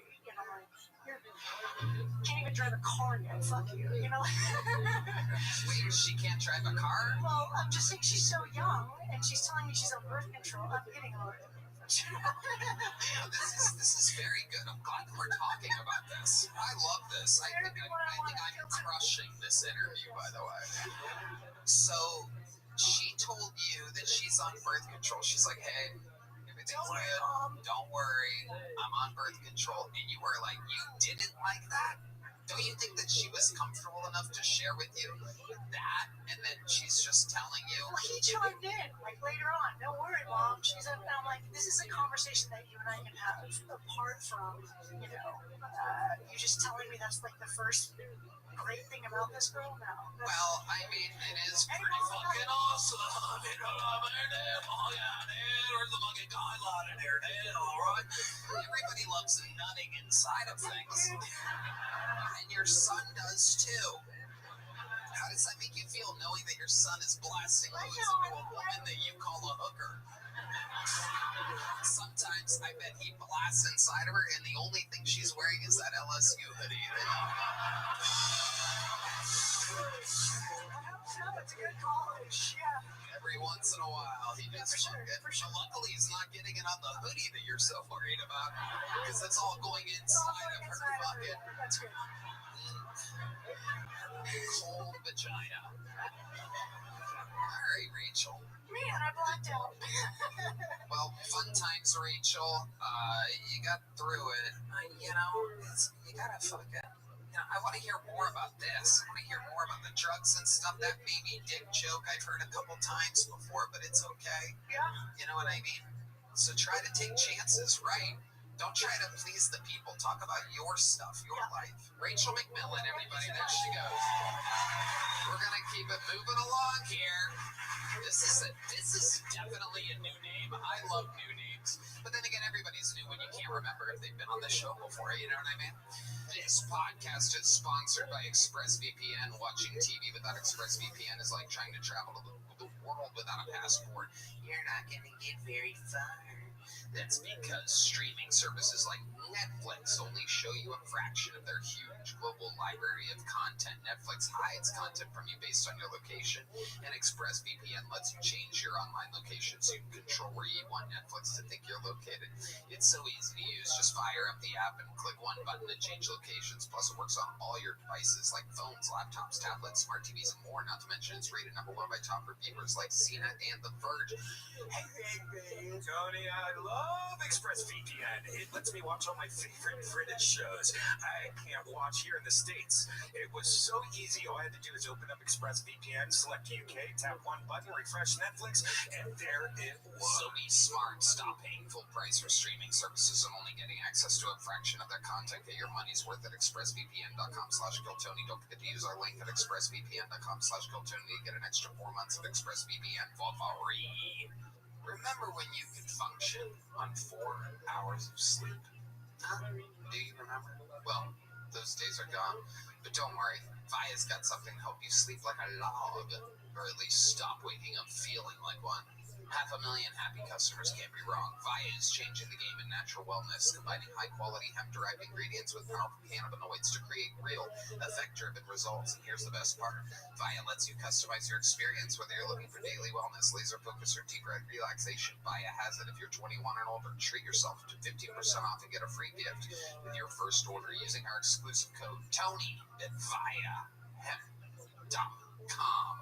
Plus, enjoy free shipping on orders over $100. That's viahemp.com.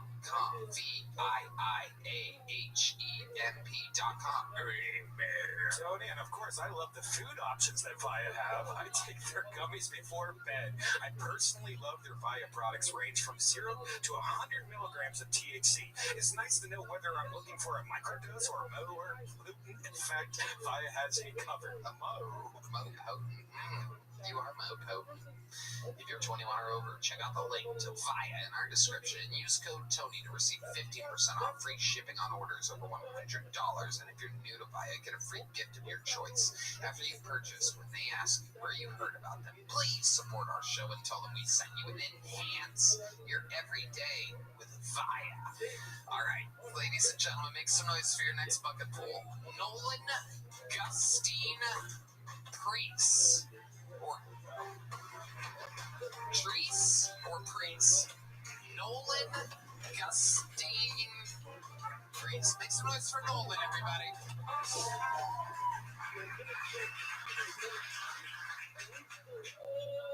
I'm into persistent dogma. Otherwise, I'm just trying to say I'm religious. Really into the idea of group convincing other people that they're always wrong. That's a hard power to pass up.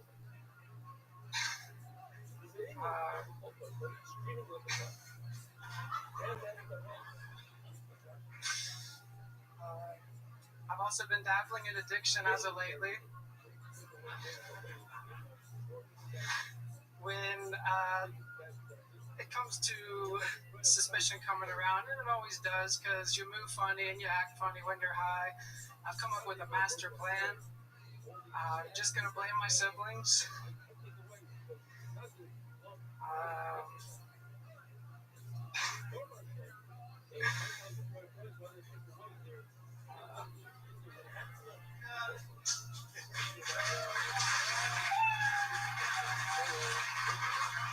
No, he doesn't got it. What the fuck are you talking about? Shut up. Talking during people's fucking sets. Hello, Nolan. Hey, this is exciting. We went from a former heroin addict to a current one. Rarely does that happen on this show. It must have been a matter of minutes since you last shot up. Never tried it. You never tried heroin, buddy? You might as well. There is no reason for you to not be on heroin right now. You look like you're on heroin. You do comedy like you're on heroin. Nolan, welcome to the show. How long have you been attempting stand-up comedy? This is my third week. Third week. Okay, what made you want to start a month ago? I was a class clown growing up, and I was used to be afraid to do this because I just didn't want to deal with my family's judgments around it. And after many years, it just came down to fuck them, I'm gonna do me. So, wow, look at that. I love it. Okay. David Lucas. I feel like you just killed a cat before you came here. That's the Temu version of Jesus. That's what. Hallelujah. Yeah, that's bro. You have such like a red rum energy. It's so weird. You ever started a cult? I'm willing to. You got a van? I used to live in one. Yeah, I can tell, nigga. And you smell like it. That's what. How old are you, Nolan? 27. 27. What do you do for work? Right now, I'm just a disabled comic. Okay, what's disabled about you? I went through testicular cancer a couple years ago, and I had to give up a nut for this shit. Wow. Testicular cancer. Wow. So, how did you find out that you had it? Take us through the process. This is a lot of people's biggest fears. Were you showering and you felt something? Take us through the process, Nolan.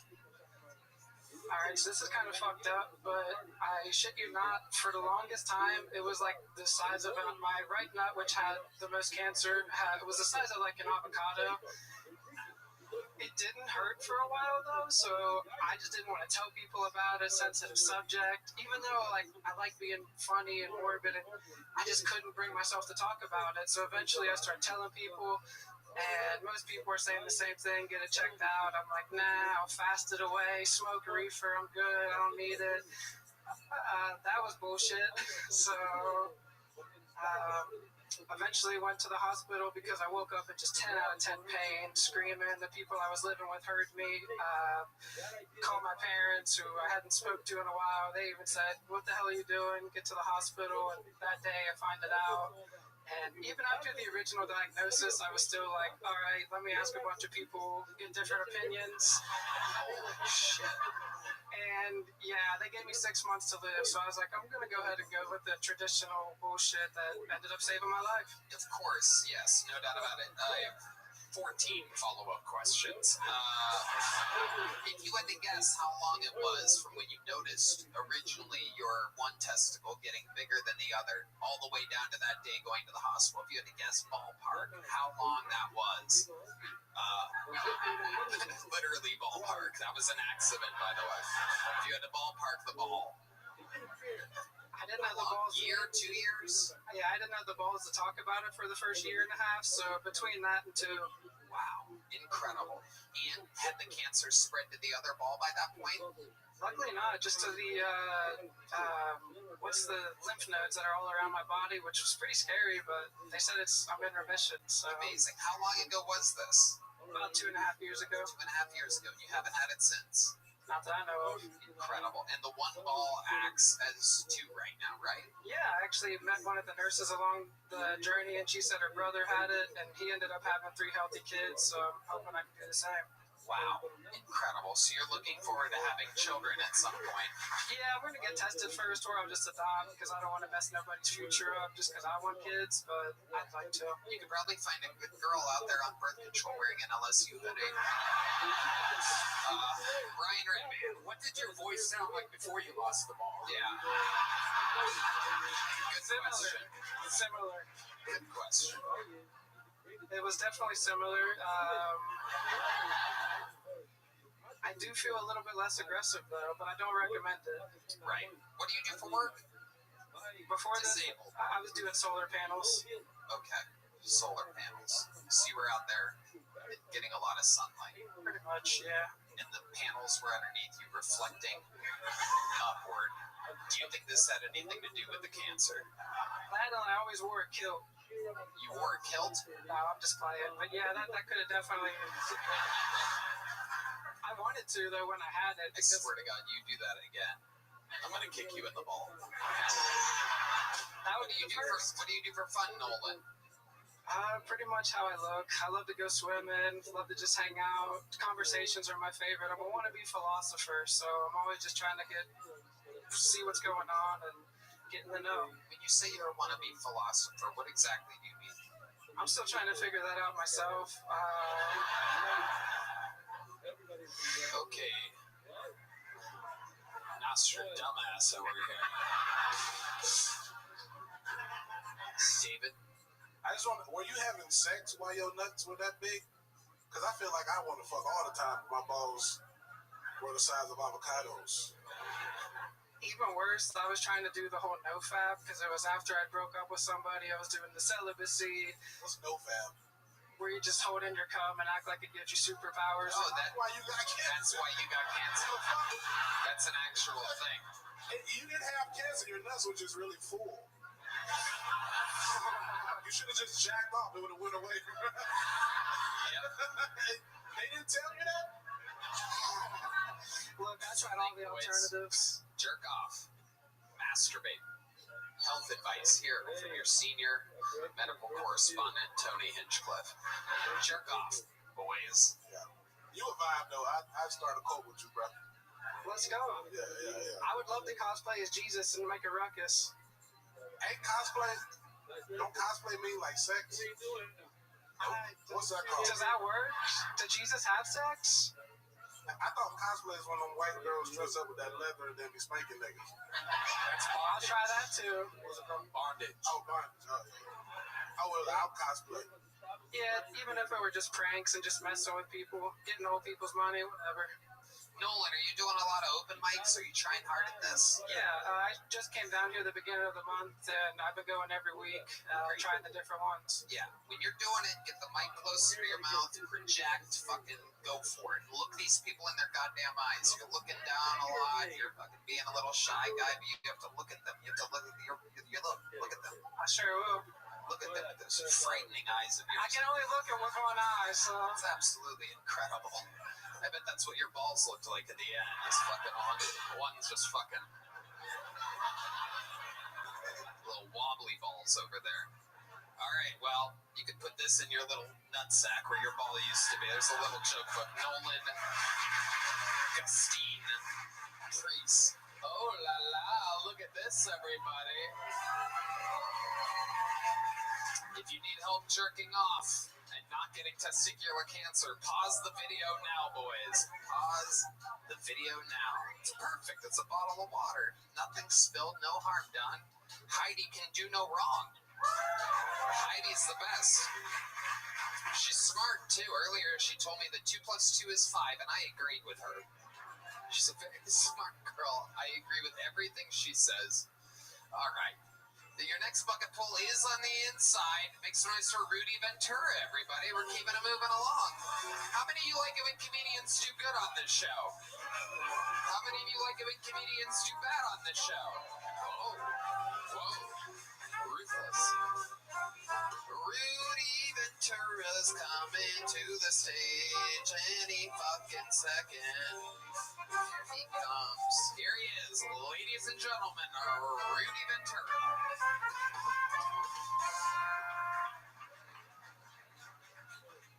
Hell yeah.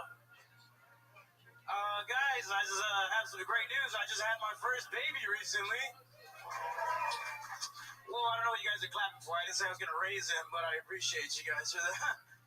Shit's crazy. Shit's crazy since I had my son, to be honest. Like before I had my son, like, I was a raging alcoholic, and now I'm just an alcoholic because I got to go home to him after this shit, you know? Like, before, I used to get real fucked up, and then I'd have to figure out, like, do I want to get fucked up with my homeboys, or do I want to get fucked up with my son? Or should I get fucked up with my son and then go see my homeboys? Like, either way, I don't want him drinking at home by himself. No, but, you know, it's crazy. A lot of people tell me I look Indian or Arabic. And growing up, I could never tell the difference between them, to be honest. Like, they told me Indians have red dots on their forehead because of their religion. You know, they're Hindu. And Arabs do too, but it's not because of their religion. Those guys don't realize that they have one till after they're dead. right, Rudy Ventura. Hi, Rudy. How long you been on stand-up, Rudy? 2 years right now. 2 years. Where at? Dallas, Texas. What do you do for work? I do landscaping. Whoa, okay. Yeah. So that answers my next question. Cut the grass and sell it. You're Mexican. Now I'm Salvadorian. Ooh, Salvador. Man, we're like the immigrants of the immigrants. Right, we know. We know. Absolutely. So what do your parents do? Are they here in America? Yeah, they're here in America. Hell yeah. I fixed their papers a couple years back. Yeah, they're doing great. They got a ranch in Corsicana. Okay. Yeah, they take care of the family. David Lucas loves ranch on everything. And so they're taking care of, you guys got a bunch of animals and stuff? Yeah, they got a bunch of animals. Yeah, a bunch of kids and shit, animals. Yeah, they're a bunch of crazy people out there. Yeah. Just beautiful. How many people are out there? Oh, like 6 or 7. Yeah. Okay. A lot of us left, so yeah. All right. We're doing better in America. Well, who works on the ranch? My dad. Right. He's old as fuck. Yeah, he's doing great, though. How old is he? 67 or 60, 9, I don't know. He's like around there. Okay, 67 or 69. Yeah. Those are right next to each other, so it could be either one. English is my second language, so yeah. Math is too. You're doing good. You're doing Thank good. you. David Lucas. Man, it's crazy. Rudy is actually a friend of mine. I know him very well. Yeah, I'm his plug. And he... I sell him Coke, but Ozempic's not working right now, so... Rudy give me all the snack foods before they come out in stores. Shots out of my vatos. But Rudy is actually a really horrible father. The night he had it... No, yeah, tell him about it. Bro, he was chilling with me in Dallas. I do a roast battle up there. He's in the green room. We're taking shots. He's like, oh, yeah, my baby was just born. And I'm like, today? He's like, yeah. I'm like, nigga, go be a fucking father. You got that chick in the hospital by herself while you're here taking shots, I got a dream I got to chase. She knows, yeah. Did you go hang out with your newborn kid after that? Yeah, of course. So you did shots with David Lucas, and then you went and hung out I went with straight to the hospital. I had to get fucked up to watch that shit. That shit was a little wild. But you didn't even watch it. The kid came out when you were drinking with David, right? Yeah, but I'm talking about like holding him and shit. Yeah. Oh. You had to get drunk to look your baby in the eyes. Yeah, that shit was crazy. I was not ready for that. Yes. That's like looking at you right now. I'm like, holy shit. Yeah, it's crazy. Look at my baby. He's getting big. It's crazy. It's true. Thank you. It's just like your baby. Beautiful. Absolutely. So how old's the kid now? 6 months. All right. So how's it been going? How many times do you think you visited this kid? Oh, I've been there every day. It's just crazy. After he came out, I had to do father stuff, and I've been there every day. It's been cool. Like what? What kind of father stuff? Like change his diaper, or like it puts Miss Rachel on if I have to, or like I still gotta go make bottles and shit. I've been doing a lot of this. That's just how I make bottles. Yeah, it's been cool. Bottles and stuff. Okay. You still hooking up with the baby mama? Yeah, we live together. Yeah, we just got an apartment. Yeah. Nice. Yeah, for now I feel stable for once. It's just cause I used to fuck a bunch of bitches like when I first was wilding and shit. And it's cool to like finally like feel like instead of like waking up to my PS5, it's my girlfriend and my baby and food in the fridge and shit. It's just cool. This is incredible. I see very clearly why you and David get along so well. Yeah, the fridge. Drinking and fucking bitches, visiting my kids sometimes, changing a diaper, then having a shot. I look up to this fool, man. Yeah. I'm actually a good father. Oh, I know. You're doing great. What does the baby mama do for work? Does she have a job? She works for a dad's plumbing company. I lay the pipe. But no, she really does work for a dad's plumbing company. Yeah. Okay. It's a successful business. They're doing great. So you're not drinking as much as you used to drink? Yeah, I chilled out. Yeah, I still drink, though. I get fucked up. Give us an example of a time recently in which you've gotten fucked up. Oh, I crashed my car with David. Not with David, but... Why the fuck was you saying that? What are you asking? I gotta be honest. That's what this show's about, man. Tell me the whole story. Let's go. Yeah. David was with you? Yeah, David is my best friend. Yes, he was. Yes, he was. You keep that mic where it is. No, stand back, Rudy. My bad.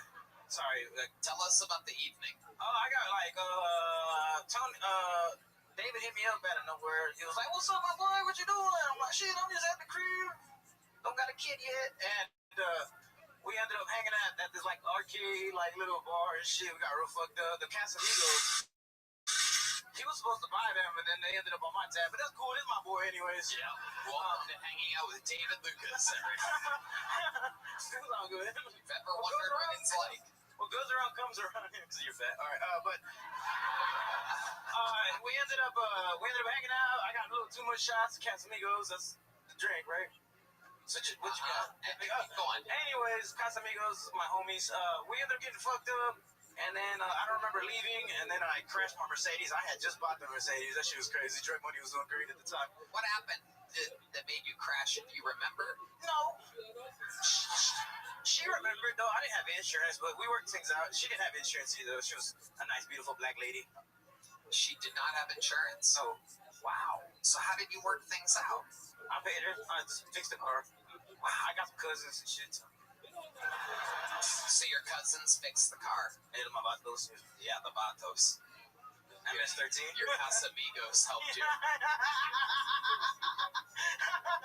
That's our mechanic shop's called. Casamigos. Yeah. La Casa de los Amigos. We got a taco stand out there, too. I bet they With Chapel. We know. All right, Rudy. David, anything you want to say? That's not how the fucking story went. Yeah. Why don't you tell your version of this one? So, first of all, I was not fucked up, but we did meet at an arcade. Oh, yeah, I was fucked up. We were all leaving to go back to the Airbnb that I was staying at. Nice because he Airbnb. was trying to bring some fucking Latin hoes over, and I was Before like, my girl. yeah, and I was like, I don't want no more kids. So we all left. Everyone came in. We all left. The Airbnb is like 6 minutes away from where we're at. Yeah. 2 hours has passed. I'm like, where the fuck is Rudy? I'm calling him, FaceTiming him, all this shit, and then he just appears at 3 a.m. in the morning. You show up at the fucking Airbnb, and you're like, my car's... text at 3:24, I think. Something like that. And you're like, my car is gone. I'm like, what the fuck you mean? I like ghosts. He was like, I hit a black bitch. Black Hawk down, you know?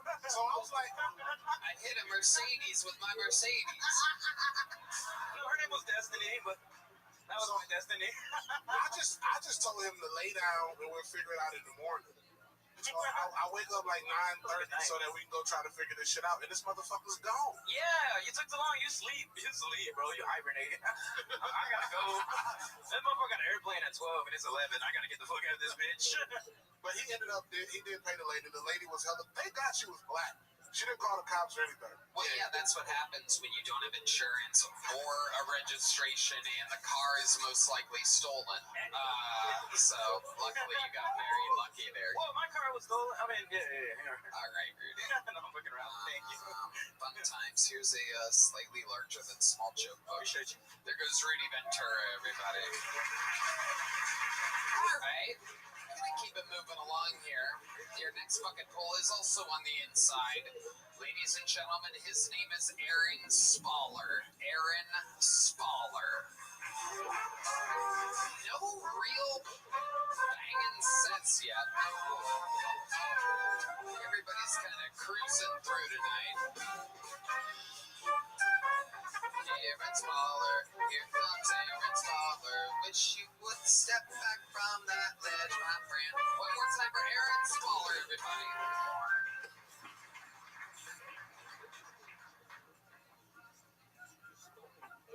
So, I was told once you go black, you never go back. I was stressed out. I couldn't wait to go back, personally. The biggest issue was constantly being compared to her black exes. It's a white guy, that's not where you want to be. So I figured if I can't beat him, I'll join him. So I started fucking fat white girls. The issue is I started to enjoy it.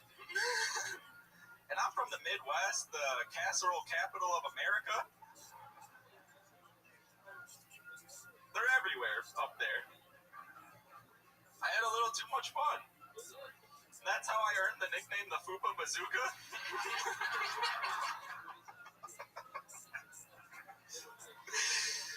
Which I don't think my mom was too proud of. Because I caught her Googling if 300 months is too late for an abortion. Thank you.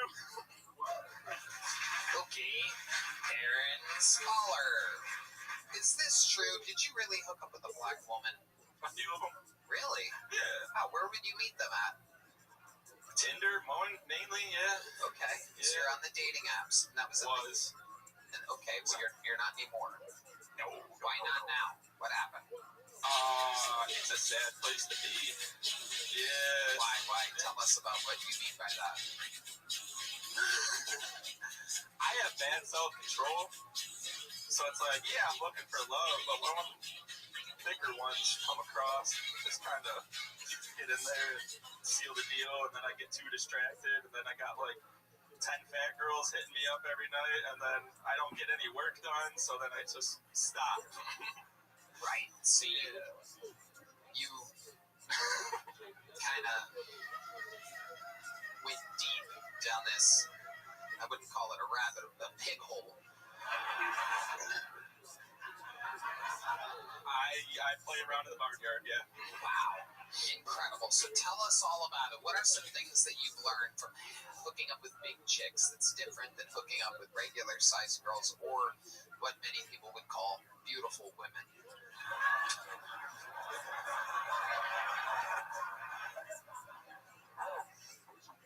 The first things that... I'm kidding. They're beautiful too, but seriously, what's up?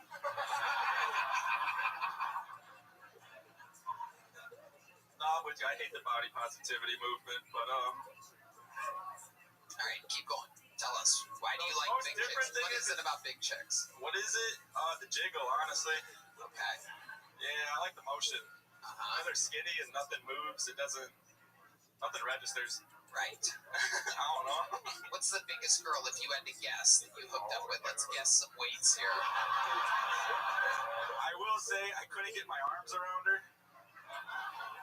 I'm gonna 350 plus. Wow. 350 at the light side. Yeah. And she was short too, so a short 350. We're talking about 5'3". She's tall too. No, yeah, not tall, but average. Was she bigger than David Lucas? Width wise? Sure. Yeah. Oh shit. Absolutely. Wow. This is incredible. That's not sad. You have to take a girl like that out to dinner before hooking up? Oh, no way. That's not in the budget whatsoever. No. She comes straight to your place. I went to her, but yeah. Okay. You went to her place. What was it like? Do you remember? Yeah, we watched a movie. What was the movie that you guys watched? Oh, it's that one with the something body, Jennifer's Body, I think. It's got the hot bitch from Transformers. Megan Fox, yes. Yeah. Okay. There you go.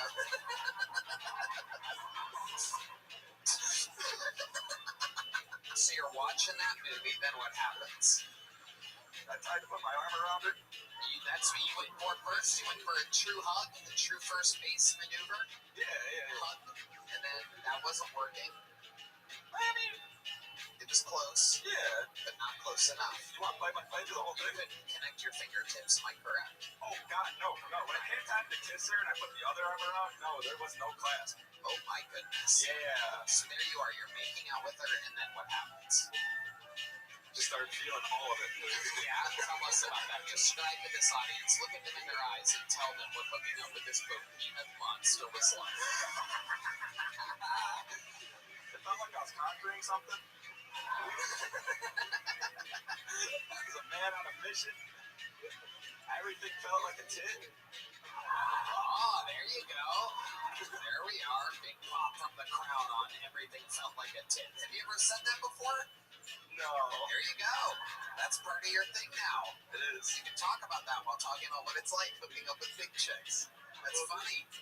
Everything felt like a 10. Keep going. Tell us more. You're doing good. It's probably the best joke we've heard all night. It just came out of nowhere. Describe then what happens. What's the difference between a fat girl's vagina and a normal girl's vagina? You gotta pick the poop up. Okay. You gotta get it out your way. Oh, this is disgusting. Does everything smell like anal? Because okay, Red Band. All right, there we go. Big one. Jesus Christ. Fat people tend to bathe overly bathed. Did you notice this? It was clean. I mean, there was no smells, no nothing. Yeah, I never thought about that. Yeah. Are you ever on bottom with any of these big girls? Yes. Okay. And describe to us what that's like. Describe to us what it's like being Waffle House hash browns, smothered, covered, gassed. Describe to this crowd what it's like being on bottom while someone that's hundreds and hundreds and hundreds of pounds is on top of you. Do they put all their weight on you, or are they trying to alleviate some of that? They can't hold it up. They can't hold it up. No. You can't suck it in that far, you know? Right. But it's like, have you ever tried to bench press more than you could? Yeah. Is that what you do? Are you lifting them up sometimes from the bottom position? Try. Uh-huh. Depends on the one that night. Okay. And then how do these nights normally end after you hang out with a Tinder, morbidly obese, absolutely vomitile, disgusting hookup? What is it like afterwards? The last one, I just started farting as much as I could so she'd leave. So I don't like to be mean. Right. Yeah. But I just get them out. You know, post-nut clarity hits a little harder when it's a big girl, so you really start working on it. Yes. It's a situation to be handled. So do you save these farts early on, starting earlier in the night? Are you banking farts, knowing, like, this is my exit strategy? I wish I was that good. No, it was just it was a blessing. Right. Yeah. Right. Unbelievable. Absolutely incredible. What else do you do? Did I ask you what you do for work? No. What do you do for work? Right now I do valet. Valet? Wow. Okay. Where at? Primarily Fogo de Chao. Fogo de Chao. Look at that. You're meeting bitches at an all-you-can-eat Brazilian buffet. Oh, my God. You're making money and turning yourself on at the same time. No better place to be a valet out there sniffing the seats of these big girls before they have their Brazilian steak. Wow. Have you met a chick in Fogo and taken her home before? No, I fucked that up. How did you fuck that up? There was this chick, and she was asking me to, like, take pictures of her, do this, do that, and then she went to, like, put some in her car, but on the passenger side, and she gets on the passenger seat, like, puts her knees on the seat, so it's just ass to face, and then she goes around to the other side and starts asking me all these questions, and it's just... What do you think she was giving you an opportunity? Oh, she gave me, like, 10 of them, yeah. Wow. Yeah. And you just weren't having it. You were out on the street. She wasn't fat. These normies, you're not having it. No. Now you're at the point where you can only handle, what do you think the minimum weight of a girl that you would want to fuck is now? I mean, it depends on the height, but I'm going to say 170, 175. Okay, there's someone clapping for 175 in the back. There's one fucking half-fat chick, like, yeah. I got you. Don't listen to him, I got you. All right. Well, fun times, buddy. I want to give you a small joke book, but since you're into slightly bigger things, I'm going to give you a medium joke book. There he goes. We're keeping it moving. Aaron Smaller. Okay. Time for a golden ticket winner, everybody. This guy is funny. This is a brand new minute from one of the newer golden ticket winners. Make some noise for Colin Sledge, everybody. Here we go. Colin Sledge. One more time for Colin Sledge, everyone. Thank you. I'm on Hinge. This girl on Hinge said, don't even bother messaging me if you're not in therapy. So I said, not only am I in therapy, it is court ordered.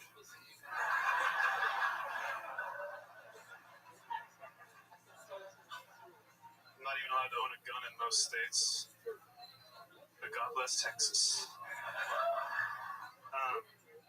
I tried dating a black girl for the first time. I wanted her to like me, you know, but I guess we just weren't, like, super compatible. I remember she asked me, like, do you even know what the G-spot is? I was like, that's where the gangsters be hanging out? Shit.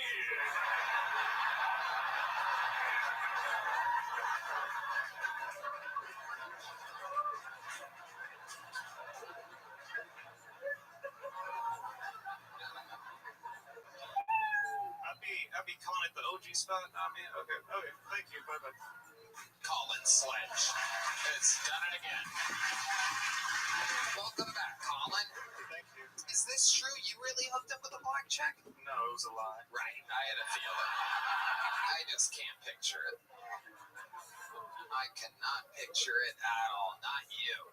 And I can't picture a black woman that would hook up with you. You seem soft-spoken. It's been close once. Yeah. How did you blow that? I probably just wasn't hot enough. You're what? I probably wasn't hot enough. Oh, jeez. It was close, though. Now, you're a good-looking guy, Colin. It's when you start talking that you lose everything.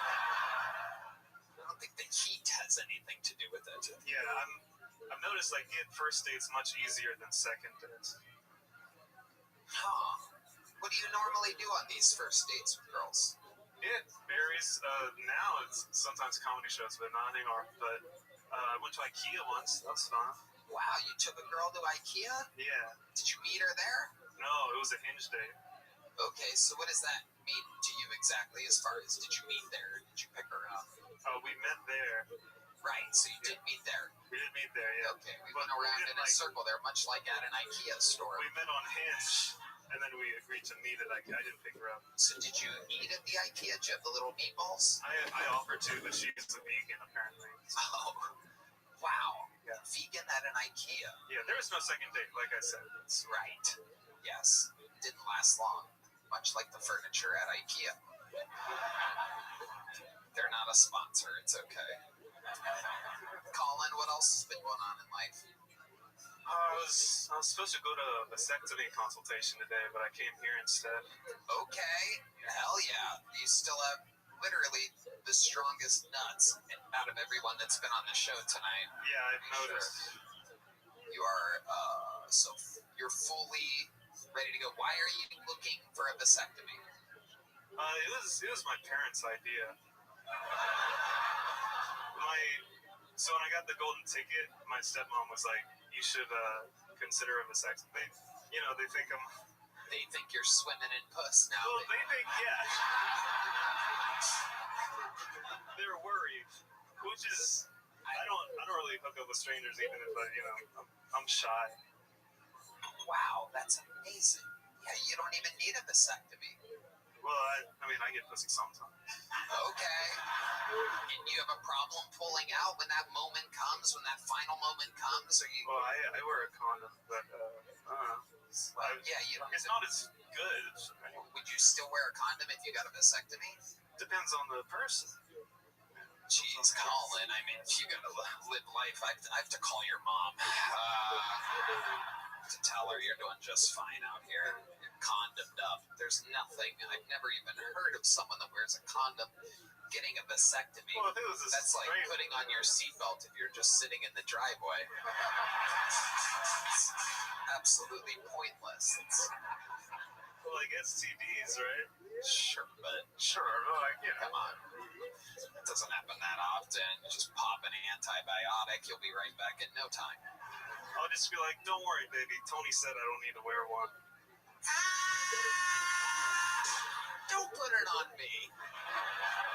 Blame it on your mom. Say your mom said so. Red Band has something he really wants to say again. I was just saying, how adorable would it be if Colin and Christina went on a date together? Wow, there it was. Red Band's last time talking this episode. How cool, everybody. Amazing. Back to the soundboard we go. There it is. Hit the clown horn. That's the bike horn. Good job, Red Band. Good job. Christina, would you ever consider going on a date with Colin? I think we would spontaneously combust. It is true. You're both very shy, very quiet, very nervous. Also, I only date black guys. Oh, shit. Wow. Look at that. That's what she says when guys like you want to go on a date with her. It's incredible. Absolutely amazing. Colin, would you ever consider going on a date with Christina? I am with someone right now, but if that ever falls through, maybe. I love it. If that ever falls through, maybe. She's gonna be mad at just maybe. All right, Colin. Well, fun times. You did it again. Great set. Great jokes. There he goes. On to the next one. All right. Your next bucket pool, ladies and gentlemen, is a former employee here at Vulcan. We know this guy. He was once in a weight loss competition with another human. Make some noise for Trey Pack, everyone. Trey Pack. It's Trey Pack. When you go back to back, it's Trey Pack. Here comes Trey. What do you say? Hey, he's back. It's Trey Pack. Trey Pack. Oh, there he goes. Trey Pack. How we doing? Good to see you guys, man. Y'all had this girl tell me to come on her C-section scar? Yeah, I don't have a joke. I just want to talk to somebody about it, dude. It's my wife, you freaks. It's my wife, man. My wife's a dirty bitch, dude. It's my baby, man. My wife likes to choke me in bed. Any other creeps? Are you like getting choked in bed? Hell yeah, dude. With that haircut, it looks like this whole table choked you in the Uber on the way over here, dog. What's going on? Don't be ashamed. Listen, my wife chokes me in bed every single night. Yeah, she waits for me to fall asleep when she unplugs my CPAP machine. That's my baby, dude. I also get that half of y'all are convinced I'm not Jelly Roll. I'm not. That's what everybody knows. I married a whore, just not that one, dude. Yeah, I'm not. It's not married. I'm not married either. That's crazy. You guys have been Trey Pack. Thank you so much. Boom, Trey Pack. Been doing it for years. Been on this Vulcan stage numerous times. Worked here, has been on the show, weight loss competition. I believe you gained weight during the weight. I had Sam Hunter gain. I lost, but we're all fat. We all look the same. Yeah, people think I'm David Lucas every day. It's crazy. I love it. Absolutely. So Trey, update us. It's been a while since you've been on the show. What's going on in life? Man, life's good, man. I'm not married. I'm a barber. That's what I do full time now. Life's good. Just trying to make a fucking dream come true every day. Okay, how's that going? How's the It's good, man. I just got to do the comedy store. I got to run into you there. That was super cool. Nice, yeah. I've been doing the roast battle thing. It's been good, man. It's been very good. Yep. Amazing, Trey. I love it. Any new hobbies or anything that non-comedy related? Just drinking and doing drugs and fucking girls, dude. That's what kind of drugs are we talking about? Oh, I'm on that cocaine, bro. Really? Yeah, man. Holy shit. Listen, I don't even like doing drugs. It's just you do the mullet, cocaine appears in your pocket. It's crazy. Tell us about your love of cocaine. I've never tried it. I get it. It makes you feel a little like. Well, have you ever just felt like the best feeling you've ever felt? Have you ever hit a home run, you score a touchdown? Imagine hitting a ball and scoring a touchdown and fucking the girl you've always wanted to fuck, and then immediately after just feeling the worst stretch you've ever felt in your entire life. For an hour, you get 20 minutes of the most amazing feeling, and then it's awful for 5 hours. How often do you do this? I've been trying to quit for a while. It's kind of hard. I get it mixed up with powdered sugar every day. But I used to have once a week or so. Used to be, especially back in the day. Yeah. Wow. It was fun. How do you afford it? I cut a whole bunch of hair, dude. I'm a hell of a barber. Holy shit. Yeah, man. Incredible. Do you cut anybody's hair that we know? I get a lot of guys in the shop. Mike Gonzalez comes by our shop. Oh, Michael Gonzalez. That's why he wears a hat all the time. Okay. That's what amazing. Uncle Laser comes by the shop. A lot of guys here in town. Oh, I could see. Does Uncle Laser come by for haircuts or for that fucking sweet booger sugar that you're kicking out over there? I mean, listen, we're gonna get done what needs to get done. You know what I mean? Yeah. Rock that haircut out in 10 minutes. We cut each other's hair the entire time. I bet. You two little fucking field rats out there. Little snifflers. Trey, you're doing good. Where do you work now? I work at Beard Brand Barbershop. And then I picked up a shift here tonight. I heard Tony was coming back. I fucking miss it here, man. So I wanted to come hang out. I love it. Well, we're happy you did. You already have a big joke book, right? Is it filled yet? I'm sure it is, yeah. Here you go. Here's a new one. Boom. Oh, shit. Very good catch. Trey, I'd love to have you on the Secret Show Thursday. Yes, sir. Absolutely. Thank you. Trey Pack doing the Secret Show. Boom. next one, your next bucket bowl, also inside. Make some noise. We're going to keep it moving along for Tatum Rayleigh, everybody. Tatum Rayleigh. Yeah. Tatum Rayleigh. Here we go. Tatum Rayleigh. We have movement.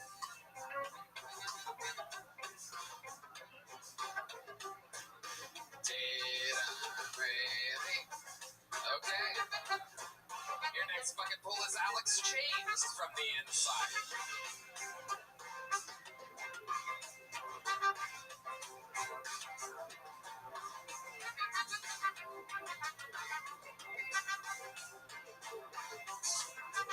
First Colt. Alex James.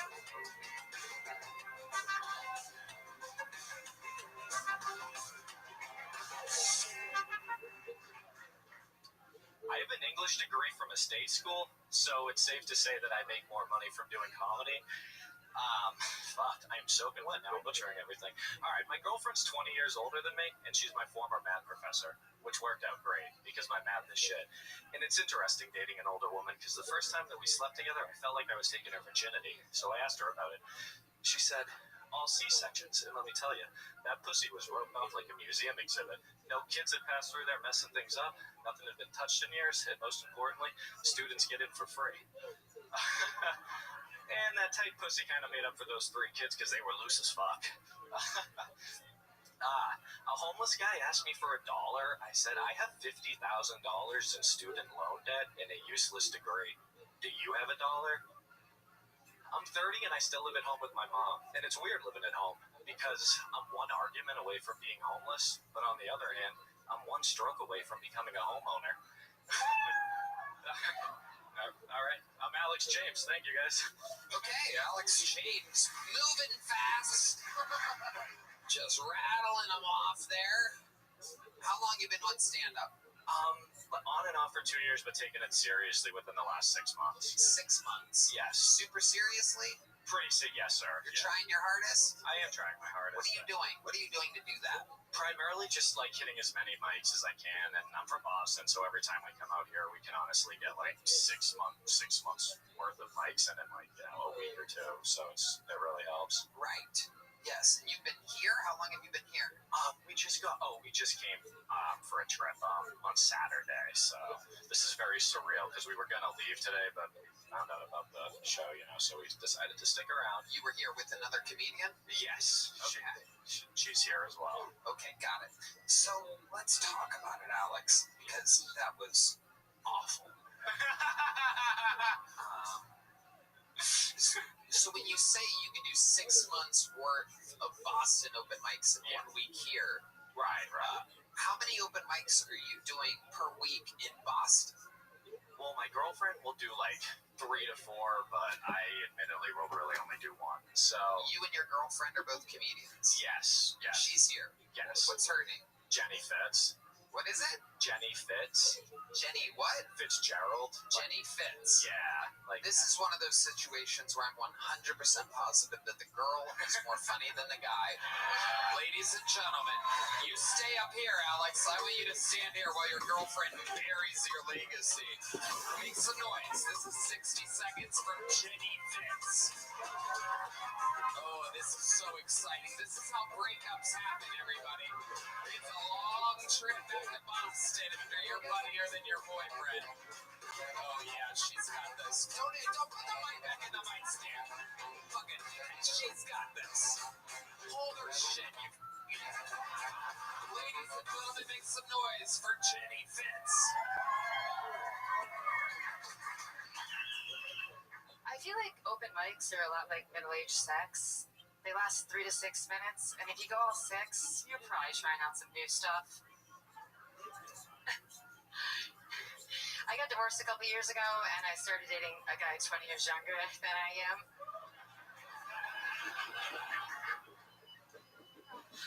You guys, when he first brought up birth control, I was like, oh my God, he thinks I still have a period.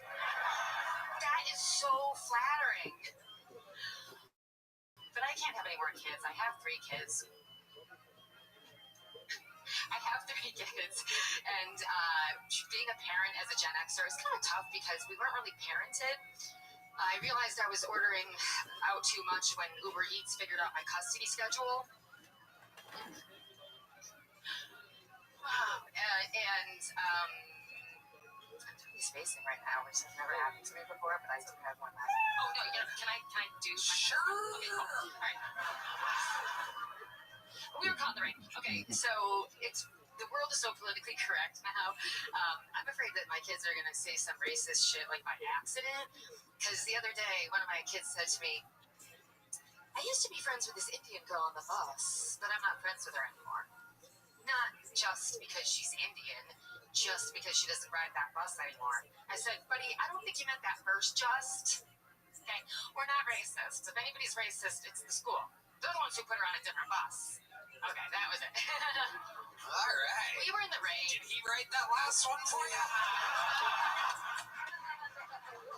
You would think Even he's laughing at how unfunny he is.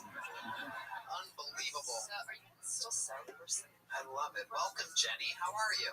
I am wet from the rain. Oh, okay. Yeah, I was going to say, you seem like you'd have an incredibly dry pussy. We just heard your boyfriend's act, and I'm pretty sure everyone's got a little sand between their legs right now. All right, Jenny, how long you been doing stand-up? 2 years. 2 years. How long have you been with your boyfriend? Alex, 5 years? 5 years. Yeah. What was it about this young man that that made you interested?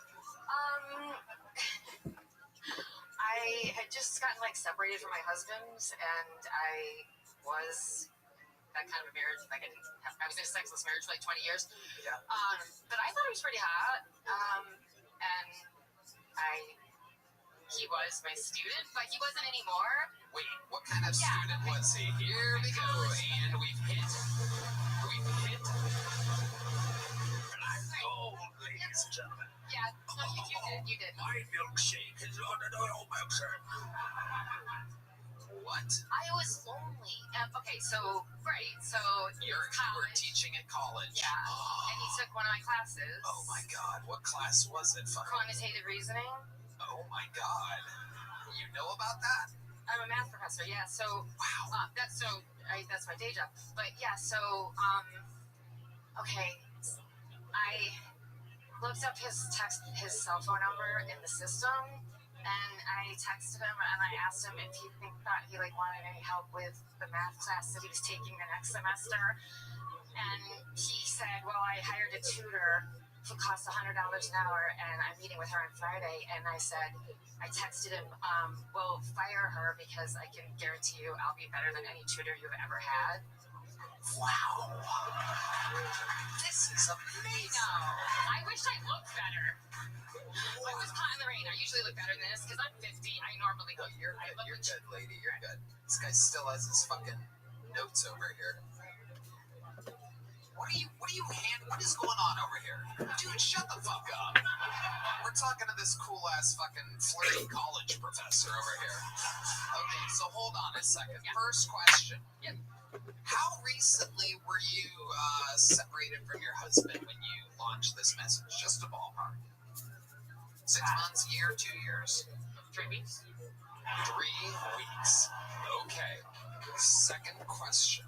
Yeah. Had you ever, out of your entire history being a college professor, you could be honest here. I never did it before, if that's what you're asking. You never messaged any other student ever? No. As a matter of fact, I don't even remember thinking he was attractive when he took my class. I just remembered that we would chat and he had a really nice personality, and he was older than the other students. He was, because he was a fuck up, and he went back to college later. And I'm sorry, I shouldn't have said that. Wow. Amazing. So there you are, and how long? I was 45, and he was 26. Okay. Wow. Yeah. Incredible. Yeah. So, where did the tutoring happen? Yeah, okay. So, I did go over on Friday. You went to his place. Yeah, I went to his place. I already knew that he lived alone and stuff like that. Cause how did you know that? Because when I would chat with him, I would ask him questions like, "So, you live alone?" Wow. And, spoken like a true math professor. I'm sorry, I apologize for that. One time I literally asked him if he had a girlfriend. I was collecting information, but that was kind of toward the end of the course, and so I just waited. Because in the handbook it says we can't fuck our students unless the course is over. Yes, that's in everyone's handbook, by the way. It's not just any specific college or that's every job. I had never done it before. I swear to God. It's cool. Yeah. It's cool. You're not going to get in trouble now. You're good. No, I have tenure. Perfect. You have a 10-year. You have a 20-year difference. Okay. So, there you are. You're in his place. Was there any actual tutoring? Did you guys crack the books? Yeah, because, I don't want to make it obvious. No, I did. I just, did some math with him, and then, how long we talking? 20, 40 minutes? Yeah, I want to say 20. Less. Oh, look at that Maddie over here. No way. She couldn't resist. Wow. Okay, so about 15 minutes goes by, and then what happens?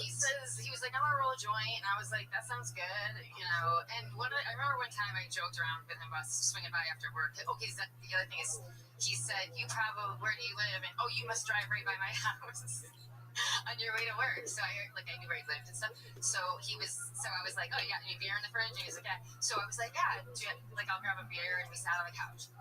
We smoked the joint. Okay, and then I think I reached over and I put my hand on.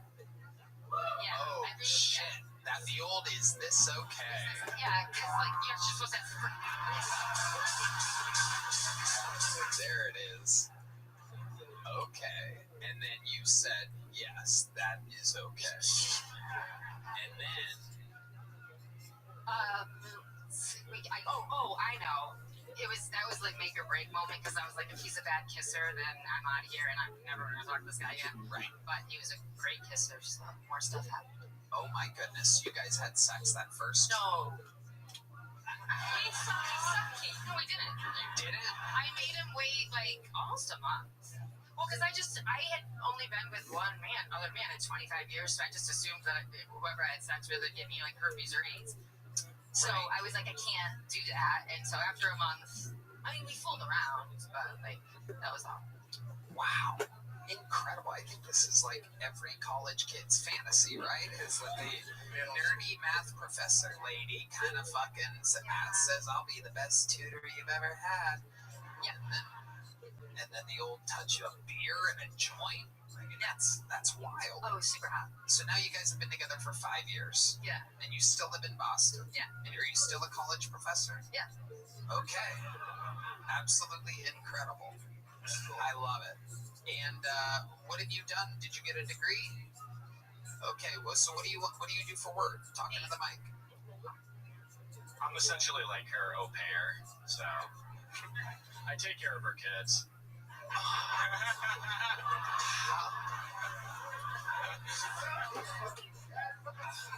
How old are you? Right? Oh, Christina Mariani. So you're bad at math? How old are the kids? My oldest is 16 and my twins are 12. They're all boys. Oh my goodness. Wow. Incredible. Are you aware that your ex-husband has low testosterone? He's got something going on that's wrong, but I don't know what it is. You know about this?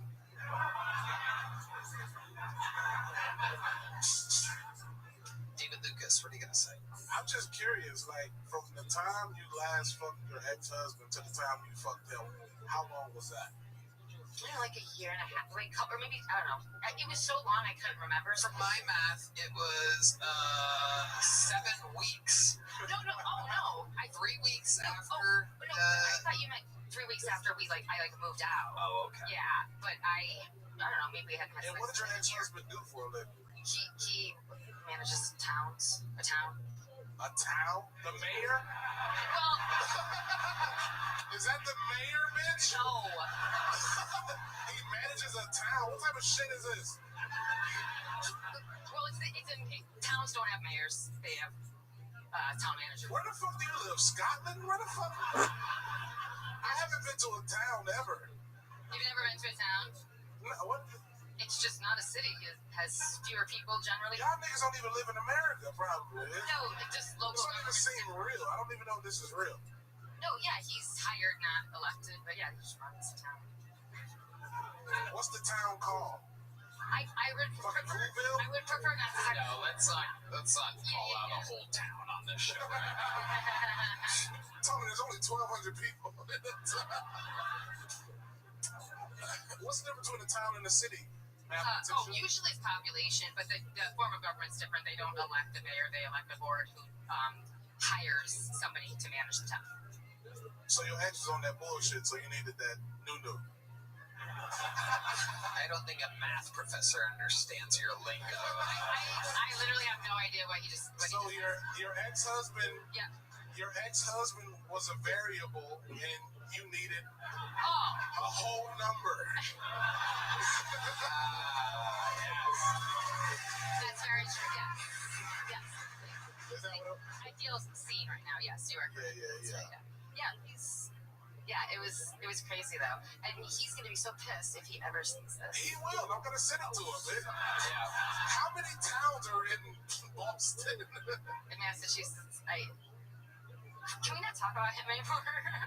He's gonna find out about that. I know, and he's gonna be really fucking pissed that he kept his for an extra night. Y'all's kids. Yeah, he's gonna be really fucking pissed that he. We gonna see this bitch on the news in 3 months. Probably. This is gonna be the last straw to send him over the edge. R.I.P. ahead of time. Oh yeah. Made by the great people over at ghostpatch.com. They made us these unbelievable torpedoes that say I bombed on Kill Tony. It's a very special, it's a level below a little joke book. And Alex, congratulations, you're getting one of those. And you, sweet professor, leaving with a medium-sized joke book. Congratulations, you are indeed the funny one in the couple. Not by much, but shockingly funnier than her babysitter fuckboy, Alex James. That was Jenny Fitz and Alex James. There they go. One of the nerdiest couples I've ever seen in my entire life. Answering the question, what would it be like if Colin Sledge and Christina Mariani dated? Oh, there she is, the lovely Heidi. Look at her with her little black tie on. How sweet. Alright, I believe they wrangled the bucket pool. Time for the next one. Make some noise for Tatum Rayleigh, everybody. Tatum Rayleigh, is that right? Tatum Rayleigh. Again. There she is. Tatum Rayleigh, ladies and gentlemen.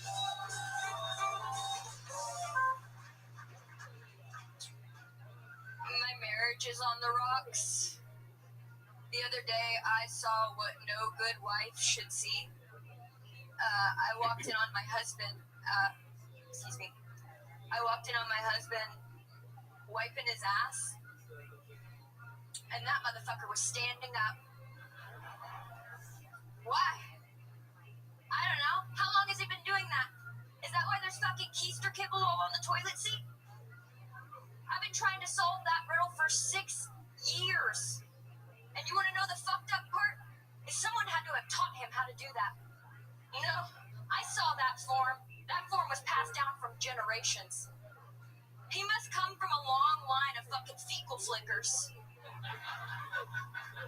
who care about no one but themselves, leaving their cracked crumbs for the rest of us to deal with the craftermath, if you will. And you don't know hell until you sat on a toilet at 3 a.m. and thought, did somebody go to the fucking beach? Whose goddamn sin is this? Thank you, my name's Tatum. Tatum Rayleigh. Holy shit.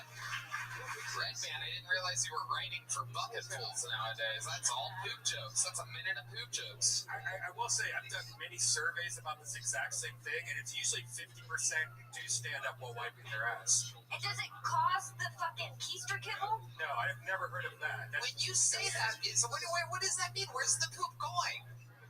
When you wipe it, you know the toilet paper has like crumbs, right? So if you're sitting down like a normal fucking person, it should go directly into the toilet bowl, right? But if you're standing up like my man is, you're fucking flicking that shit for everybody, and it gets everywhere. Christina Mariani. Why are you watching him wipe his ass? That is. I walked in on it. It was an accident. I couldn't look away though. Oh yeah. Because by the time I noticed, he still had the toilet paper in his hands, and there was shit on it. So I just backed out like one of them penguins from Madagascar. And I didn't talk to him for 2 weeks. But you guys are good now? No. Oh. David Lucas. Hey, can you turn around and show me how you wipe again? Wait, stop it, David. David. That's all. It's okay. I wipe sitting. I'm like hot as fuck, right? Well, actually, I got a bidet. I don't got a wipe. Yeah. Oh, nice. Well, I'm not Chinese. What do you want me to do with that? This bitch stupid. Tatum, welcome to the show. How long you been on stand-up? 2.5 years. 2.5 years. Where at? All around. I live in the Houston area, so around there and around here. Awesome. Do you have a day job? I'm a mom. Oh, sweet. How many kids do you have? One. She's 5. 1 5-year-old. What's that like? Help. Yeah. Don't do it. Strep throat, if you fuck on it and you're on antibiotics, it'll give you a baby because the antibiotics cancel out your birth control. So don't fuck on strep throat. Wow. Christina Mariani. Can she wipe her ass? No. Is your husband teaching her? Yes. This is insanity. What's happening here? It's a whole 2/3 of the family can't wipe their ass properly. Hey, but I can. Good job. Thank you. Good job, Tatum. I love it. Okay. What else do you normally talk about? Because that was a minute of your husband wiping his ass jokes. What type of material? My kids. I got married to a man that I met on Tinder 14 days prior. Wow. Yeah. I was drunk. I want to tell you, I felt like a tingle in my heart or my pussy. That was bullshit.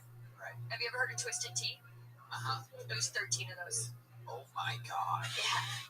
Wow. Do you still drink a lot? Not at all. Okay. Yeah. Thank you. What do you do to, what are like hobbies of yours? Anything fun? Comedy and being a mom pretty much takes up most of my time. Love it. And cleaning up butt dust, I guess. Butt dust. This is a real... Your bathroom's a disaster. It really is. This is war zone. Frightening. So the husband isn't the father of the kid? He is. I got pregnant 2 months after I married him drunkenly at 19. Oh my god. Yeah, I'm only 25. Wow. Ages you to have a kid. Okay. And what does he do? He's a CWI and a QA/QC. It's a certified welding inspector, and he works in quality control. Oil field. Oil field. Very good. There you go. Unbelievable. Okay. And does that mean he's gone for months at a time? And then No, he works from home. He travels like 2 weeks out of the year, maybe. Wow. There it is. Butt dust. Yep. All right, Taylor. Well, Tatum. Close enough. There you go. Okay. Okay. You know what? Do you ever skateboard? I have. You have skateboarded? Yeah. Okay. We have a Kiltony skateboard. Cole makes these, and he puts it up here just in case somebody skateboards. I find that your charisma is better than a small joke book, but the jokes weren't quite good enough for a big joke book. So you're leaving here with the first ever Kiltony skateboard. Look at that. That's fair. Not bad enough for the torpedo. Not unlikable enough for a small joke book. But only talked about butt dust. All right. Are we having fun out there tonight? Back to the bucket we go. Make Make some noise for Cameron Illig, everybody. Cameron Illig is next on Phil Tony. The #1 live podcast in the world. Oh, we know Cameron. This is Cam Patterson's friend, Cam Illig. My girlfriend's mad at me because she said hypothetically, if we had a daughter and our daughter started an OnlyFans, would you be upset about that? And I said, yes, I would. And then she yelled at me. She said, that's because you're not progressive for women. And I said, listen, bitch. It's the opposite. I'm the progressive one. You think our daughter's only good for her big tits. I think my daughter can be whatever she wants to be. My daughter can dream. My daughter could be a lawyer. My daughter could be a pilot for Spirit. My daughter could be a surgeon, not mine, but somebody's. You know, I have big hopes for her, you know? And I just think it's weird because your daughter's 50% you. You know, so if your daughter has OnlyFans, then it's like, this is not how I wanted to start a family business. That's not what I wanted to do, you know? But your daughter's, that's why I think it's okay if your son has an OnlyFans. I would be fine with that. If my son had an OnlyFans, that's okay. Because if my son can sell our penis, Godspeed, brother. I have been trying to give this thing away for free my whole life. How did you figure this out? No, thank you. Cameron Illig. We know him well. Famously moved here from Orlando, Florida with his best pal, Cam Patterson, years ago, 2 years or so, right? Yeah, about 2 years, 2.5. Yep. So how's life going for you? Jokes are good. Comedy's good. Graduated from college? Yes. You fuck your math tutor? I fucked my math tutor. I have a thing for Asians. What did you get a degree in? And data analytics. What? It's some bullshit. It doesn't matter. Clearly not English. It's what computers do. Oh, I said data analytics. There you go. Okay. Yeah, I'm sorry. Computers fast. Data analytics. Data analytics. I've been hanging out with Cam too long. Yeah, it comes out right. Data analytics. He hasn't been able to find his data in a long time. No, I'm kidding. We all know his dad. He's an easy guy to find. Yes. He's always there. Cam, tell us more. What's going on in your life? I don't know. I'm trying to be cooler. Yeah, that ain't happening. Yeah. I know. I have one look. It's not cool. It's not nerd, but it's not cool, which sucks. You look like every backup college quarterback. Oh, everybody. Just what I wanted to see. Big Dog, how you living, pimp? Yeah. Good, you? I'm well, thankfully. Why are you in such a loud place? I'll be back. No, let's play. Oh. Did they update Discord? Potentially. The screens are all different now. Okay, you want me to do something about it? No, it's good. It's a All right. good update. All right, are you ready to play? No? No, let's play one game. Come on. Mini golf? Yep. Zoot, I was on 2 podcasts today and 1 yesterday.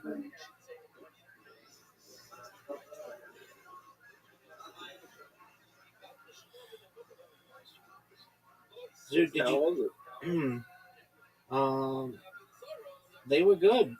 One of them's the oldest podcast in all of ufology, and the other one was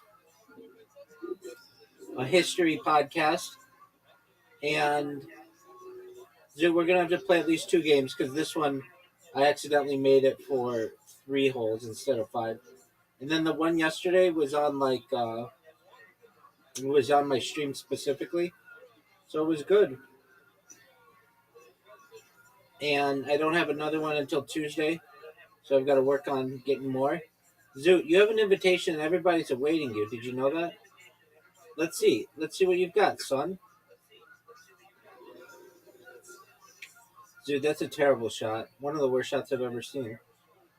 Terrible. Oh, Zoot. Perfect. Absolutely perfect. Psych. For this hole, yeah. So do you see how good my shot is? It's identical. Oh, no. It's pretty close. Identical to mine. Pretty close. You're welcome. Pretty much. Zoot, isn't it amazing that we played this game and they had the mystery holes and then, or like the new holes, and then we've never played them since? Yeah. It's weird. It's like, would anyone ever believe us if, like, we told them, no, they were new holes, and they'd be like, no, there weren't new holes. You're full of it. What is this? Why do you get to go first? Why not? You might have helped me. Oh, I easily helped you. I gave you the easiest shot in the history of the world.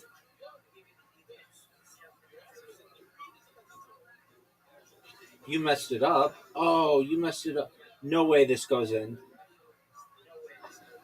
Is it identical shot again? Zoot, are you ready for the best shot you've ever seen? No way. Stop. Stop. Stop. Give me a bounce. Give me a favorable bounce. Are you serious? Oh, Zoot, that was terrible. That was terrible. Zoot, let's see a good shot. That's garbage. Keep going, keep going, keep going, keep going, keep going.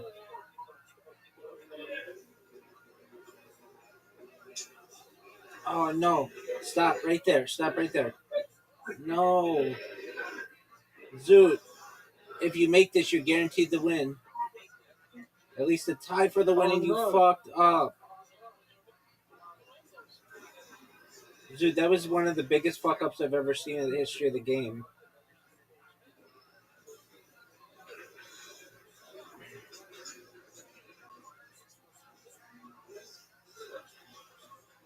And it all comes down to this hole.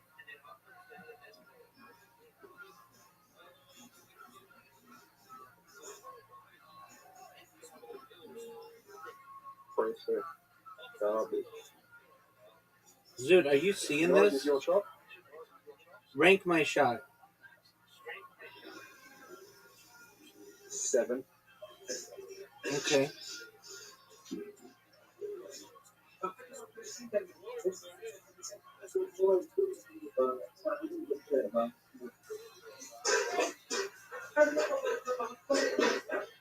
No.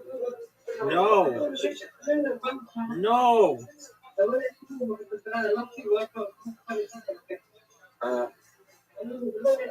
That was garbage, Zoot.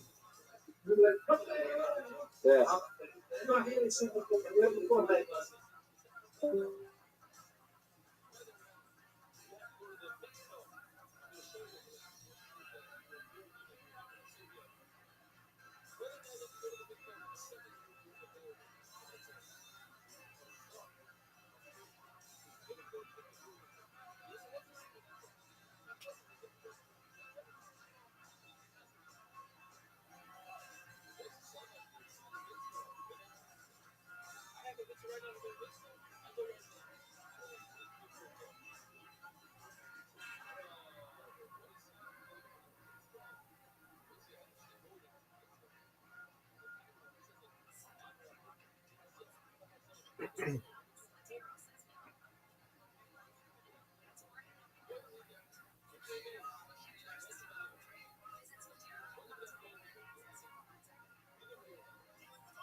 rip on the. You know who he is. Listen up, Gary's been a long time friend.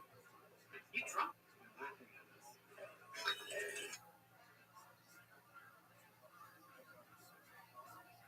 Listen up, Gary. Oh, dude, incredible. In girl world, I used to take like 5 Vyvanse, and I would wake up with like, dude, I swear to God, like 600 pictures in my camera roll of my iPod Touch of Gianna Michaels. I'd be like, I'll get to those later. And that's like between like reading like the Wikipedia page for the Caesar salad and shit like. Chad Michaels' mannequin mania started when he was 8 years old.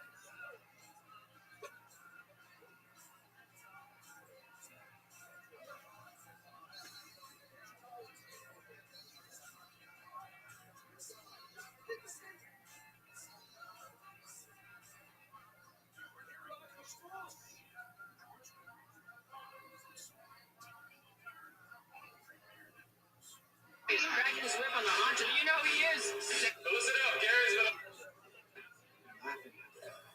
Oh, dude, incredible. in girl world, I used to take like. Chad Michaels.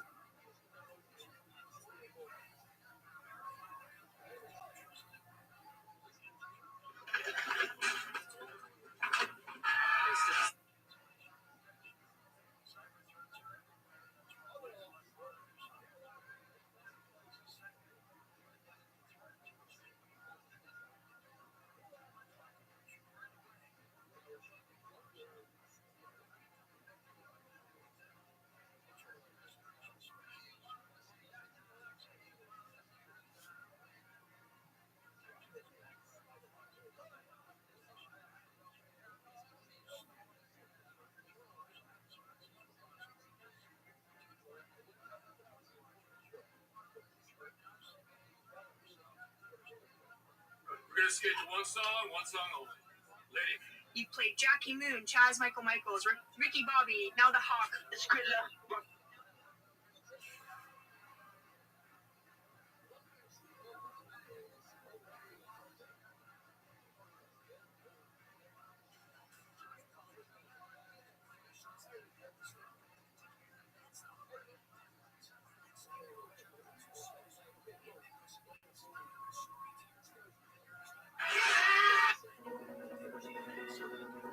He's cracking his whip. He's cracking his whip on the haunch of this crowd, and they love it. We like you to me.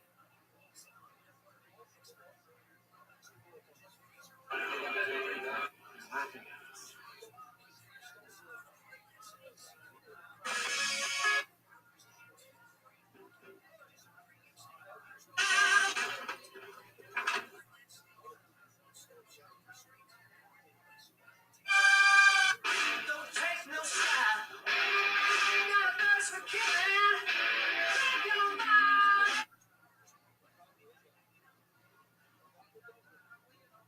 I always feel love.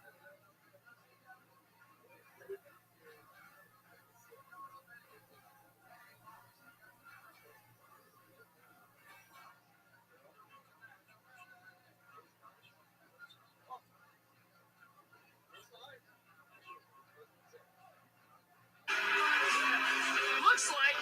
Listen up. Switch places with this burrito. Looks like incredible. In girl world, You want to know who killed Laura?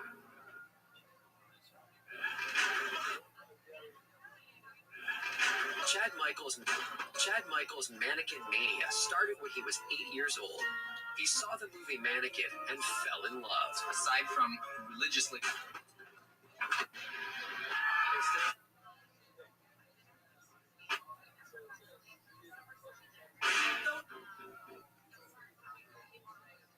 Tyreek Hill.